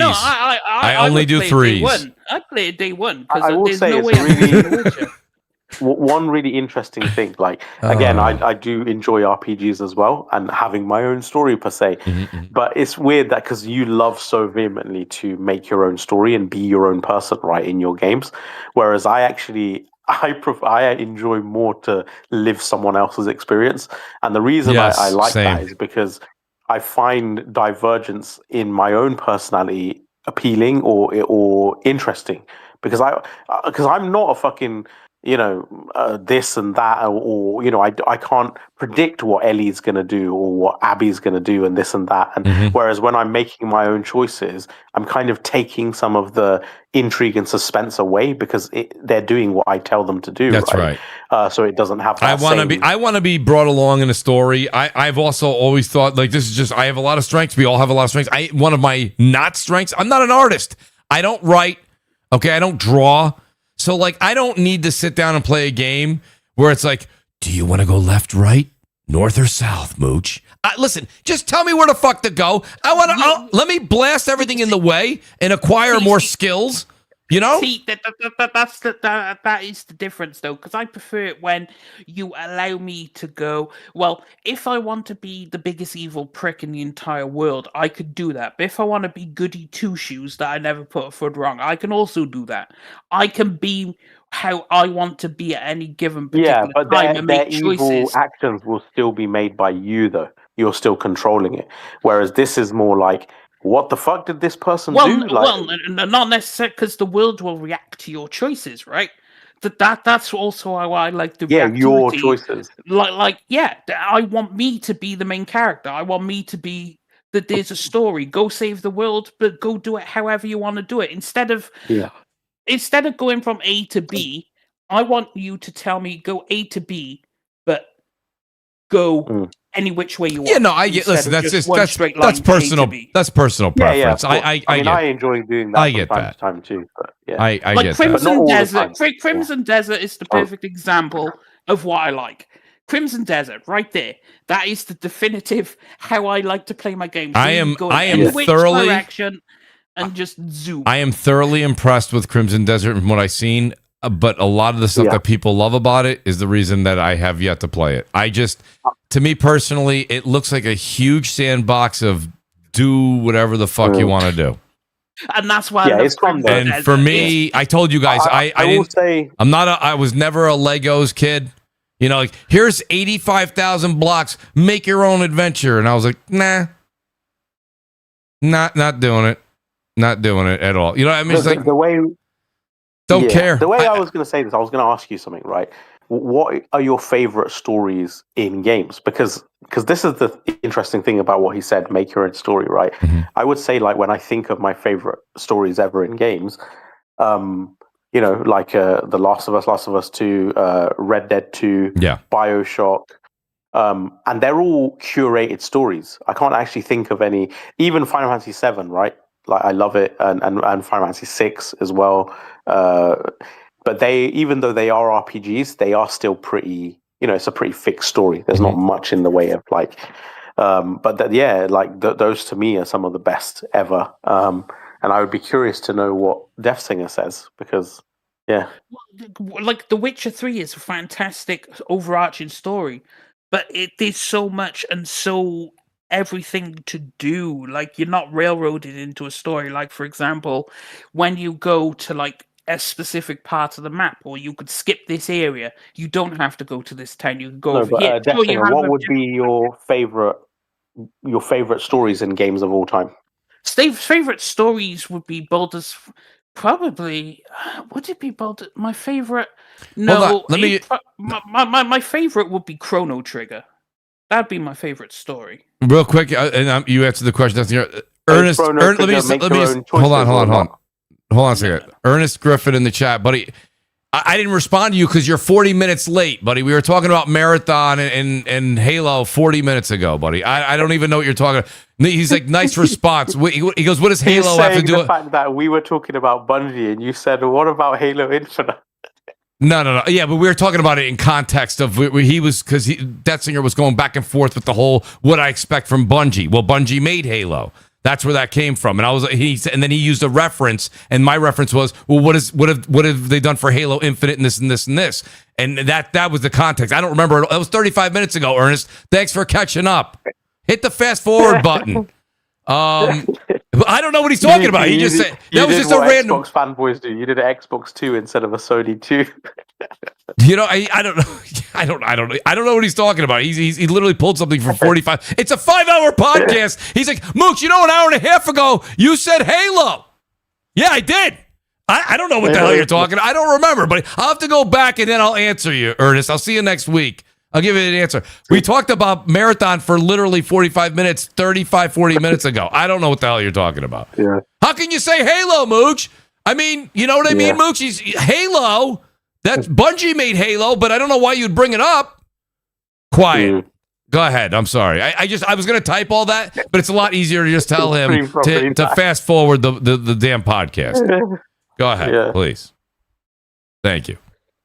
Says the person who didn't pay attention to Google. Why people dislike the game? I don't know what he's trying to say, man. I don't either, dude. I don't know what's going on. See, Mooch, you know your other podcast while I was away. How long did they go on for? Not long at all. We were out in 2 hours. Well, I wasn't 2. Nice try, that singer. Appreciate you trying. Okay, 3 hours. About 3 hours. 3 hours. Yeah. Well, don't forget, Nib does a special hour of Death Singer, This Is Your Life. That wasn't there, right? Then there's the Nib section of, I know this will make everybody awkward and feeling odd, but I have to ask you this question. That takes 45 minutes. So we didn't have those 2 sessions. So that's why we were down to 3 hours, Nib. Well, I mean, to be fair, it felt like right, Nib's like, I know nobody wants to answer this, but let me ask you this awkward question. Then Nib's like, that's like, let me ask you a question. Why do you like the color blue? And he's like, well, I like the color green. See? I didn't even think about that. Yeah, I was just green actually is my favorite color. Like I paint. Now you know the chat's gonna say no shit. But yeah, no. All right, here we go. Let's go. We have another super chat here. What do we got here? Nope, we already read it. That singer just wants to hate PlayStation. It's obvious now. That has nothing to do with your picking of green, by the way. That singer said many times he loved Ghost of Tsushima. It's the green. It's the green. That's why. That's what I said. He said green. I go. The audience is gonna love that one. The thing is, I loved green. Well, I mean, that makes you a pony then. I mean, what if we just like the brands we like because of the color? well, then half the people won't have a brand because there is no colors. Like AMD is red, Nintendo is red. Yeah, the Nvidia is green and black, I guess. The OA, you like that? The OA. That's what's your favorite color? He goes green. I was like, well, the audience is gonna be like, no shit. Wait, Mooch, what's your favorite color? I gotta be honest with you. I get asked this a lot of times. I don't know. When I was a kid, it was always like red, right? I'm not gonna lie to you. So this sounds ridiculous. I would say right now it's green. I like green and orange. They're the weirdest colors in the world. But I'm a Mets fan, so everything is everything Mets is orange, right? It's kind of why I picked the logo color to be orange. I do like green too as much because I used to always have like I don't know if it's big over in the UK, but over here, like I used to like having like a Jeep, you know what I mean? And the Jeeps when I was younger, it was awesome. I used to always get like the like forest green color, and it was pretty badass looking back in the day. Probably not anymore. I get it, but I mean, so Impatient is blue as well. What did Impatient say? All the ponies love blue. Yeah, I mean, I would say probably green and orange are my 2 favorite. They're the weirdest colors in the world, but what are you gonna do? What's yours, Nib? I can't wait to hear yours. Yours is probably like fuchsia. Blue. Oh, okay. Oh well, I mean that explains a lot. But yeah, you know. That explains a lot. Your favorite color is green. That's such an odd one, man. What? No, I think green. I think green. I think green's a. What? I think green is a green is the color of money. Green is the color of weed. Green is. Oh, that was an interesting pick for number 2. But yes, go ahead. Yeah, that was an interesting. Wasn't that an interesting one? Well, you know what? That thing I admitted to me the other day. You could have said like leaves or grass. You went right to weed. That was interesting. Yeah, that's what I thought. I was right. I thought he was going to be like into nature or something. But by the way, all you in the chat. All you in the chat must have literally, back when I was saying it, like, how come the last podcast for so long? We are talking about favorite colors and weed. This is Nib, by the way, guys. This is to me, blue is like calming and professional. That's why I like it. But green is more eccentric and loud. I like it. Glinster goes green and orange. Mooch must love pumpkin patches, buddy. I don't know. You're just fucking confused, dude. Who picks green and orange? No, I said green was what I liked when I was like a kid. You know what I mean? But I would say orange now. I did everything in orange. I picked my entire channel. My entire channel's orange. I went with orange. I just think it's unique. Yeah. You know what I mean? My wife's favorite color is orange. I think she's so weird for that. I don't think that's seriously. I don't think that's weird. I mean, honestly, listen, everybody in the world likes blue-red. Everyone says blue and red. How many, you don't know many people that say, like, yellow, right? That's actually, a lot of girls like yellow and, like, pink and stuff. I think they like purple. And purple. I think purple's big. Purple, yellow, and pink seems to be, like... I'll tell you a story of how I got duped on my wedding day, right? I gotta hear this. On my wedding day... Asian weddings, they have this thing where they have like a gate and a ribbon, and the groom has to pay the family money in order for them to let you through the ribbon. Okay. They like cut the ribbon and they negotiate. It gets really funny. Like they'll be like, oh, I want like, this much money. And then usually you have like a suitcase full of fake money and stuff. And you're like, all right, here you go. Right. And you try and get through quickly and all this other stuff. Anyway, so my wife's family did something different. They had like a dartboard. And basically, I have to answer questions about her, and if I get them right, I get to throw the dart. And depending on what I land, is like a different thing. And the worst, if my aim is bad, I have to pay more money, take them out for a meal at a fancy place. But if my aim is good, then I only have to take them to like McDonald's or like it's all these different things. And they like rigged it because they were like, "Oh, what's your wife's favorite color?" And I'm like, "Orange." And they're like, nah, that's wrong. I'm like, what are you talking about? It's orange. It was like, it was just a funny thing. It just reminded me of that. Sorry. Yeah, shout out to Jacob Tua. He says, I'm back 2 hours later. This is the discussion. This is what happens after 4 hours. Nib will just ask you any questions that come to mind at this point. I still have another super chat here. Shout out to Glassdoor. It's the last one. He says, all I'm saying is, thank God this is a public thing, because otherwise I would have asked more personal questions. Otherwise I keep it like slightly reserved. We'll keep that to gaming, Nib, if you don't mind. Shout out, yes, please. Yeah. Glassdoor says CPUs came from calculators. Are PC calculators? That's when you don't have to go into that again. CPUs came from way before then. That's the whole thing. No. Oh, it's hysterical. The CPUs trace their roots back to the 1940s. But yeah. I'll be honest with you though, I appreciate this part of the podcast and hanging out with Nib and Death Singer, because like if you guys I watch like Sacred Symbols or what I enjoy about Sacred Symbols is of course the takes on games, but like they'll spend a good 45 minutes anytime they want, beginning, middle, end, hour sometimes, and just get into like the shit that they're doing like in real life, you know what I mean, what they're doing outside again. And I find that to be intriguing, you know what I mean? It's kind of fun to have something that's a little... It's funny you say that, right? Because so many of like the people who hate me on X, they think I'm just some like AI bot that just spends all day on Twitter. Yeah, Nib's actually spend like a few minutes, and even my long essays don't take me that long. Probably like takes me 3 to 5 minutes to write up, right? Mm-hmm. And they're thinking like, "Oh, you spent all day on Twitter." Yeah, and then while they're saying that, I'll be like at a barbecue or I'll be out in some restaurant or something, and I always laugh to myself. I'm like, "All right, mate." I gotta tell you something, guys. I was gaming with Nib, and we were playing what was it, High Guard. I gotta get you need to tell me, Nib. I don't give a shit. Listen, you know me. Like I even joined you for that. I don't care. I had fun. I love multiplayer games. I don't give a shit. But let me know, Nib. What if there's a new multiplayer game you're into? I don't care. It doesn't have to be Marathon. I know you don't like Marathon, but like pick a game. I don't care what it is. We got to link up again because it is for you. Those of you who don't know, Saros will have a co-op mode of some kind. Well, wait, in what now? I didn't hear in Saros. Oh, in Saros. Saros is going to have that, but that's not going to be at launch. No. You know? But I'll run that with you. That'll be cool. That'll be fun. Absolutely. But you got to have a multiplayer before that. To be honest, probably not, because I've got Crimson Desert still to play. Then I'm going to jump on Saros. Then I'm going to jump on Pragmata. Because I haven't been playing games. I told you, I'm moving house. Like, I literally just connected my fucking equipment, like, today.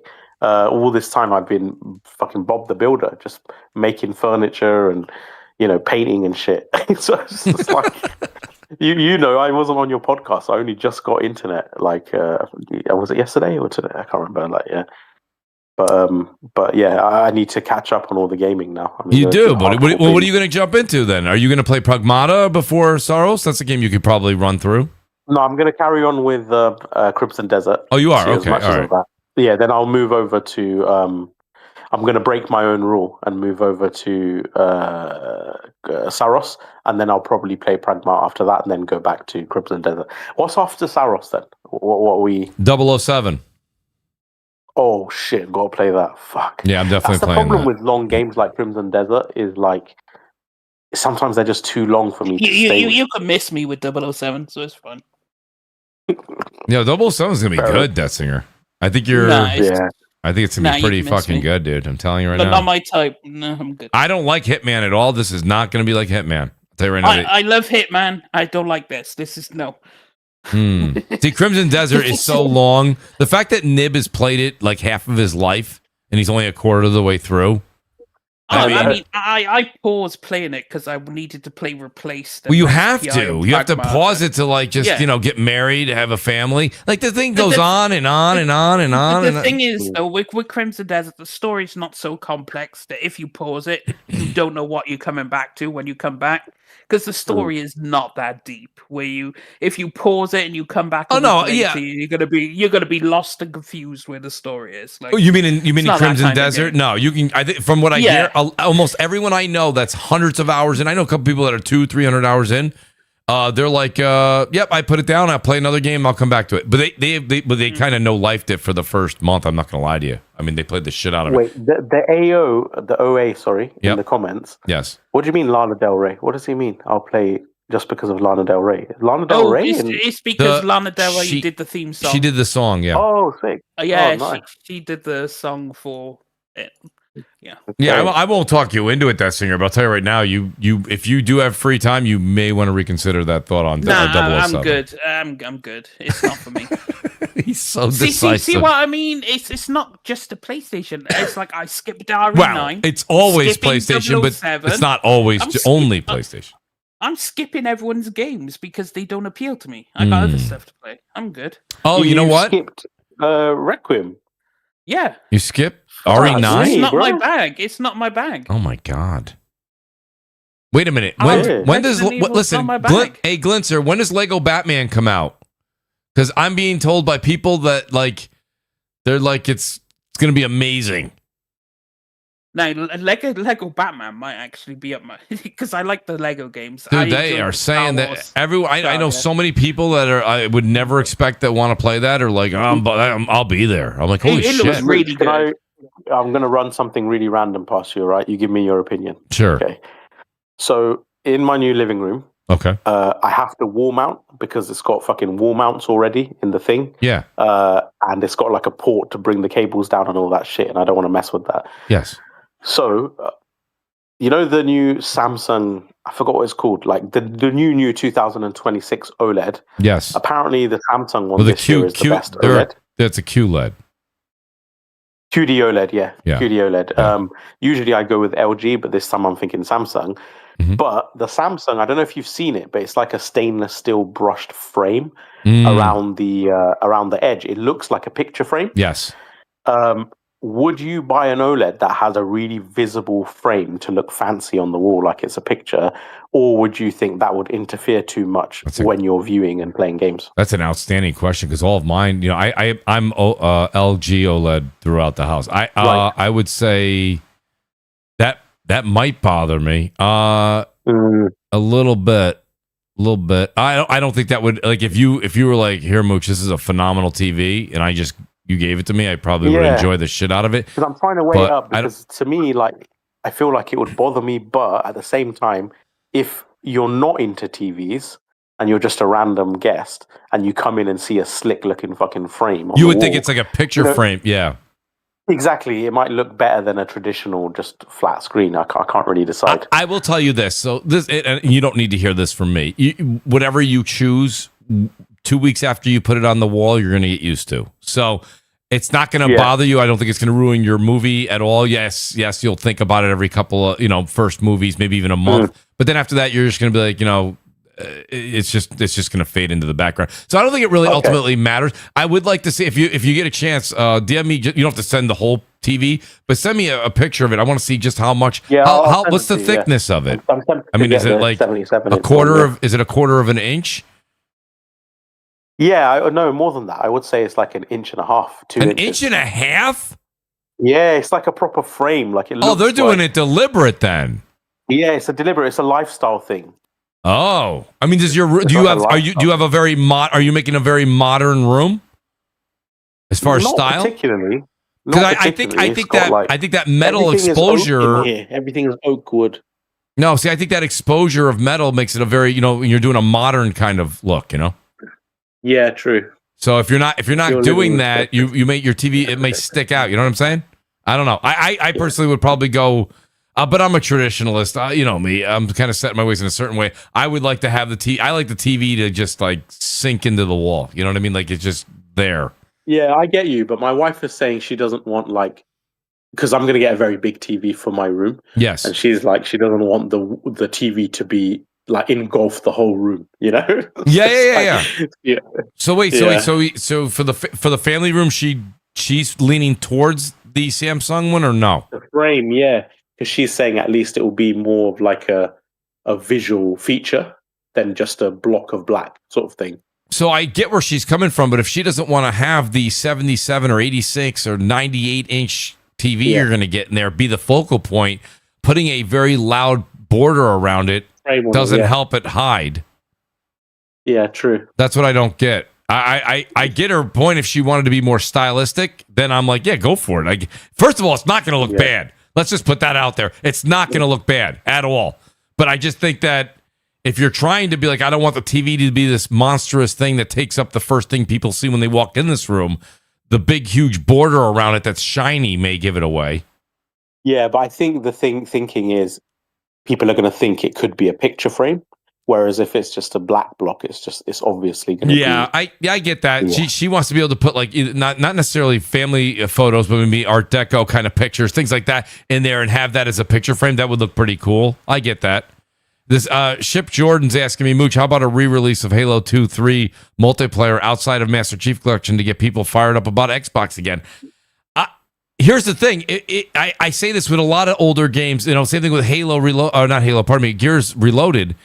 You got to update the mechanics a little. You're not going to get the young generation. Like I said, my kids, they're playing all these new games that are multiplayer. They're fast paced. I mean, the old Halos, the old Gears, like it's got to be faster. And that was one of the things, the first thing I said about Marathon when someone said to me, what do you think now that you played a couple hours of it back when it first came out? I said, I wish it was just a little faster. That's why I love the Finals. The Finals has some great speed for it not being a Call of Duty game. Great speed. I would like to see Marathon sped up a little. That's not going to happen. But, that's just one of my... I tell you, I sit here and I defend Marathon because everybody's anti-Marathon, but I have my critiques about it.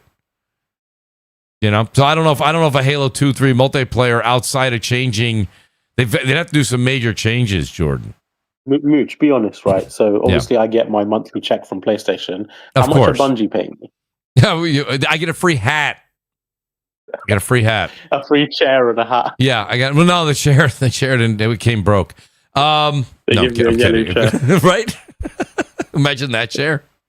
Oh my god! You know what's so funny is they gleefully post with their little Project Helix, gift, whatever you call it, gift box. Yes. And I get people in my comments who are like, "You're just jealous." I was like fucked up shit. Why the hell would I want a T-shirt with Project Helix on it? I wouldn't even wear one with a PlayStation on it. Like, yeah, no, yeah. Yeah, I stream on Twitch. I don't wear like PlayStation shirts or anything like that. I don't even. One day you should do that just so Astro Cyborg or whatever. Oh, that'll be fun. Yeah, you should wear all PlayStation memorabilia. Sure. And be like, I'm not a PlayStation fanboy. Yeah, not me. Oh god. No. All right. Well, listen, guys. I will say this. So we did a 5-hour podcast. You guys get that. That's thanks to the great Nib, who's back with us. By the way, I did that for Nib because why not? That's great. Actually, I enjoyed this last 45 minutes. It was a lot of fun hanging out with you guys. In the chat as well. You guys are all awesome. Guys, thank you for the super chats. It means the world to me. Outstanding to have all you guys stay here. Still like 150 people here after 4 hours and 45 minutes. That's amazing. You guys are awesome. Shout out to Eric, the producer. His favorite colors are apparently no. Wait, what did he say? Blue and green. I think he said blue and green. Blue and green for Eric, the producer. I don't believe it. That's interesting. That's the combination of both. Before we leave, Impatient Fire. Yes. Who are the two girls in your profile picture? Especially Death Singer wants to know. I didn't even know. I didn't even notice that. Impatient Fire. It's great. Impatient Fire. I love it. Yo, by the way, so while we're waiting for Impatient to answer, I want to say shout out to Jez 7780, the Gaming Grindhouse. Thanks for coming on the show, buddy. I know just a couple quick promos. Go over and check out the Gaming Grindhouse. That's on Monday nights at 9. I believe, no, actually, he goes 8 p.m. Sometimes he goes 9 p.m., but 8 p.m. Eastern time. Brap, who couldn't make it, coaches out there, probably at the NFL draft, doing his thing. That's Basement Radio Arcade Podcast Wednesdays at 9 p.m. Shout out to the great J-Dub City. Jay will be joining us next week. He couldn't make it tonight. Daniel Camilo. Go over and check out Daniel Camilo. It's literally Daniel Camilo. I'm going to look right now on X just to make sure I'm saying it right. Yes, it's at Daniel. Oh, no. OLIMAC. If you guys want to go over and follow him, he's fantastic. Go over. Great gaming news guy. Great naming news guy. And, of course, the great Crap Gamer who popped in and joined. But it was great to have Crap. I was actually talking to him last week about joining. He couldn't make it. He goes, maybe I'll come in one of these weeks. Of course, when there's Xbox news, Crap was here, and he doesn't ever not deliver. That's at _Crap Gamer or Crap Gamer Reviews over on YouTube. Hopefully, Mooch's allergies are better after next year. He says they are page 3 models. I don't know what that means. Sophie Howard for me out of the two. Wait, what? Don't worry. Oh, okay. Now I didn't see the name. I'm sorry. I didn't see. Okay, I didn't see the names above it. Shout out to Impatient Fire. But honestly, Nib, great to have you back, buddy. Let people know they can find you, and I can't wait till next week's absolute marathon of CrossFire, buddy. You can't find me anywhere. Good. Forget it. Forget about it. I don't want none of you. I don't want none of you knowing anyway. Oh, it's so great, buddy. Nib, you're great, buddy. You guys go over and follow Nib on X. Believe me, everyone that's here, they follow you. Trust me.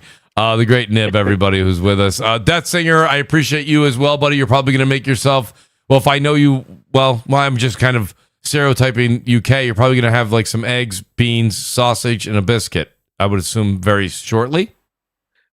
Maybe. Who knows? Okay. Who knows? Maybe. But I promised OAT a different kind of outro. So I'm going to do something a little different. And to show how good Owl Cat is, I was just going to... Just one line from each companion from Pathfinder Wrath of the Righteous, right? Just to show you the kind of NPCs they make. So it's Camelia, okay. Secretive. She's disturbingly murderous nature behind a mask of aristocracy. There's Darren, a noble who is incredibly self-absorbed, chaotic, and takes joy in causing problems for others. Very toxic. Wendag, a cannibalistic, spider-worshipping sociopath who believes in survival of the fittest and tries to manipulate you. Cool. A complicated, detached, emotionless researcher who cares more about experience than human lives. Okay, and that's Nenio. And then Regal, a Hell Knight, who is an extremist on his dedication to law and efficiency. And he'll kill everything if it doesn't conform to his law and efficiency. And he'll do it for the sake of the crusade. To be honest, I mean, I smashed Camelia. I mean, secretive, disturbing. I didn't say who do you want to murderous. shag, you weirdo. I said who are you closest to, like your personality. Oh right. He's always thinking what is friggin' cool, man. Well, no. But like in the game, they're your companions, and you could smash or pass. And well, if I was closest to none of them because they're all deeply psychotic, murderous weirdos. But if I had to smash or pass, I'd go Camilla smash, Darren pass, Wendag smash, Ninio pass, Regal pass. There we go. I don't know what these people are, so now I need to find out what Camilla looks like. You won't, but like their What's the game called? Pathfinder Wrath of the Righteous. Pathfinder Wrath of the Righteous. And what do you say? Camilla? Yeah. Alright, let me have a look.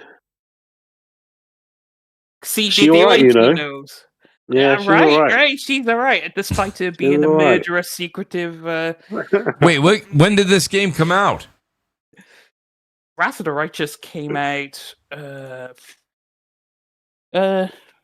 be a while ago. I'm a bit surprised she's murderous because she looks like a bit of a goody two shoes, if anything. Oh, she hides behind a secretive mask of aristocracy. Oh yeah, but wait till you get to fucking meet her. Yeah, she's a psychotic bitch. What do you mean? But yeah, no. So you like him like that, eh? You like the trust me, I can fix her. I can fix her. Don't worry. I can fix her. Although I will say I can't fix famous last words. I can't fix the cannibalistic spider worshipping sociopath though. No one can fix that. I mean, she's a cannibal. She worships spiders and a sociopath. I mean, is this the game you're playing at the moment then? No. This is just one of Errol Cat's examples for the Expanse, because they're doing the Expanse, right? And I was doing this as an example of their kind of writing style and what they go for. So I'm expecting some very interesting companions in the Expanse, shall we say, because those are some very colourful characters. When is that out? It's in beta now, so 2027, I think they said. All right, cool. Yeah, because the reviews of Thingamabob tomorrow, actually. Saros. What are you thinking, Mooch? What score are you going with? That's a great question. Can anybody refresh me on Returnal? What did Returnal get? 88 or 86? No, I think it was low 80s, no? Some journalists found it too hard. Was it lower than 86? Let me check. I think... fuck no, I can't remember. 86, yeah, 86. So 86, I would say this is definitely going to be higher than that. This is probably going to hit 88. 88. Yeah, I don't think this will be a 90 because of difficulty and I don't know. I would say probably. Yeah, I was thinking high 80s as 88, well. 89, something like that. I think it'll get 9s from certain outlets, but there's the obvious ones that are going to give it a 7 because blue. Of course. Right. Wait. So we're admitting Xbox and PlayStation tasks is this? Oh man. Well, it happens on both sides. I'm not saying it doesn't happen on the other side too, but it is what it is. So you have to do the math and figure it out. So I think it'll do very well. I think it's like that Housemarque is extremely confident. They sent these out they sent review codes out April 15th, and the game comes out the 30th. That's 2 weeks. I do like. Is it Celine? I forgot her name. The character in Returnal. Celine, yes. But yeah, already I feel. So I forgot the actor's name, but like in all the works, I don't know if you've seen. Yep. Oh, fuck. What's that? Oh, I can't even give it away. I can't even say what it is. Not the night off. Is it the night off? Maybe. Anyway, whatever. He's in this show. It was the Midnight Mass. The Midnight Mass. Yeah, the Midnight Mass. Awesome. Yeah. I already feel way more that the story of this is going to be far more compelling. It just seems a lot more like narrative driven. Right? I do. Well, and that's deliberate. I think that's deliberate. They didn't really give Celine her story. That story composed as you went through the game, and this one here is going to have that narrative from the very get go. Whereas in the beginning, remember the beginning, the ship crashed, and you're like, who am I? What am I doing here? I think this one here is going to have a bit of a narrative right from the jump. Yeah. So I think this is Fire. Joey Fisher for show. Oh, sure. Hey, yo, do a Sarah smash and pass. All right, with that, guys, I'll leave you on a high note with that one. Shout out to the great Death Singer. How about a Naughty Dog smash or pass? Last of Us. Let's go. Oh God! Well, next week's after hours. Come on, admit it. Come on, smash or pass on The Last of Us. Come on, admit it. Listen, man, go and turn on Pornhub or something. Clearly, you're getting to that. It's that time. It's that time of day over there in Wales, guys. Love everybody. Thank you guys so much. Please, on the way out, there's still 126 of you here. Awesome turnout tonight. Great panel, great chat. Again, guys, thank you for the super chats. It means the world to me. Please, guys, take a second, hit that like button on the way out. It means the world to me as well. We will see you Saturday. I'll be there 11 a.m. over on twitch.tv, Mooch TV. It's right there. The link's right under the description. You just copy, paste that, and you can follow me. My phone blows up when you do it. I love it. We'll see you guys there. We're going to be playing the finals and maybe a little bit of Ark, and then next Tuesday, definitely Ark. See you next Thursday here on CrossFire, 7 p.m. Eastern. As always, peace out, good night, and go play some games. Layers, guys. I need some food, man. I need a late night snack.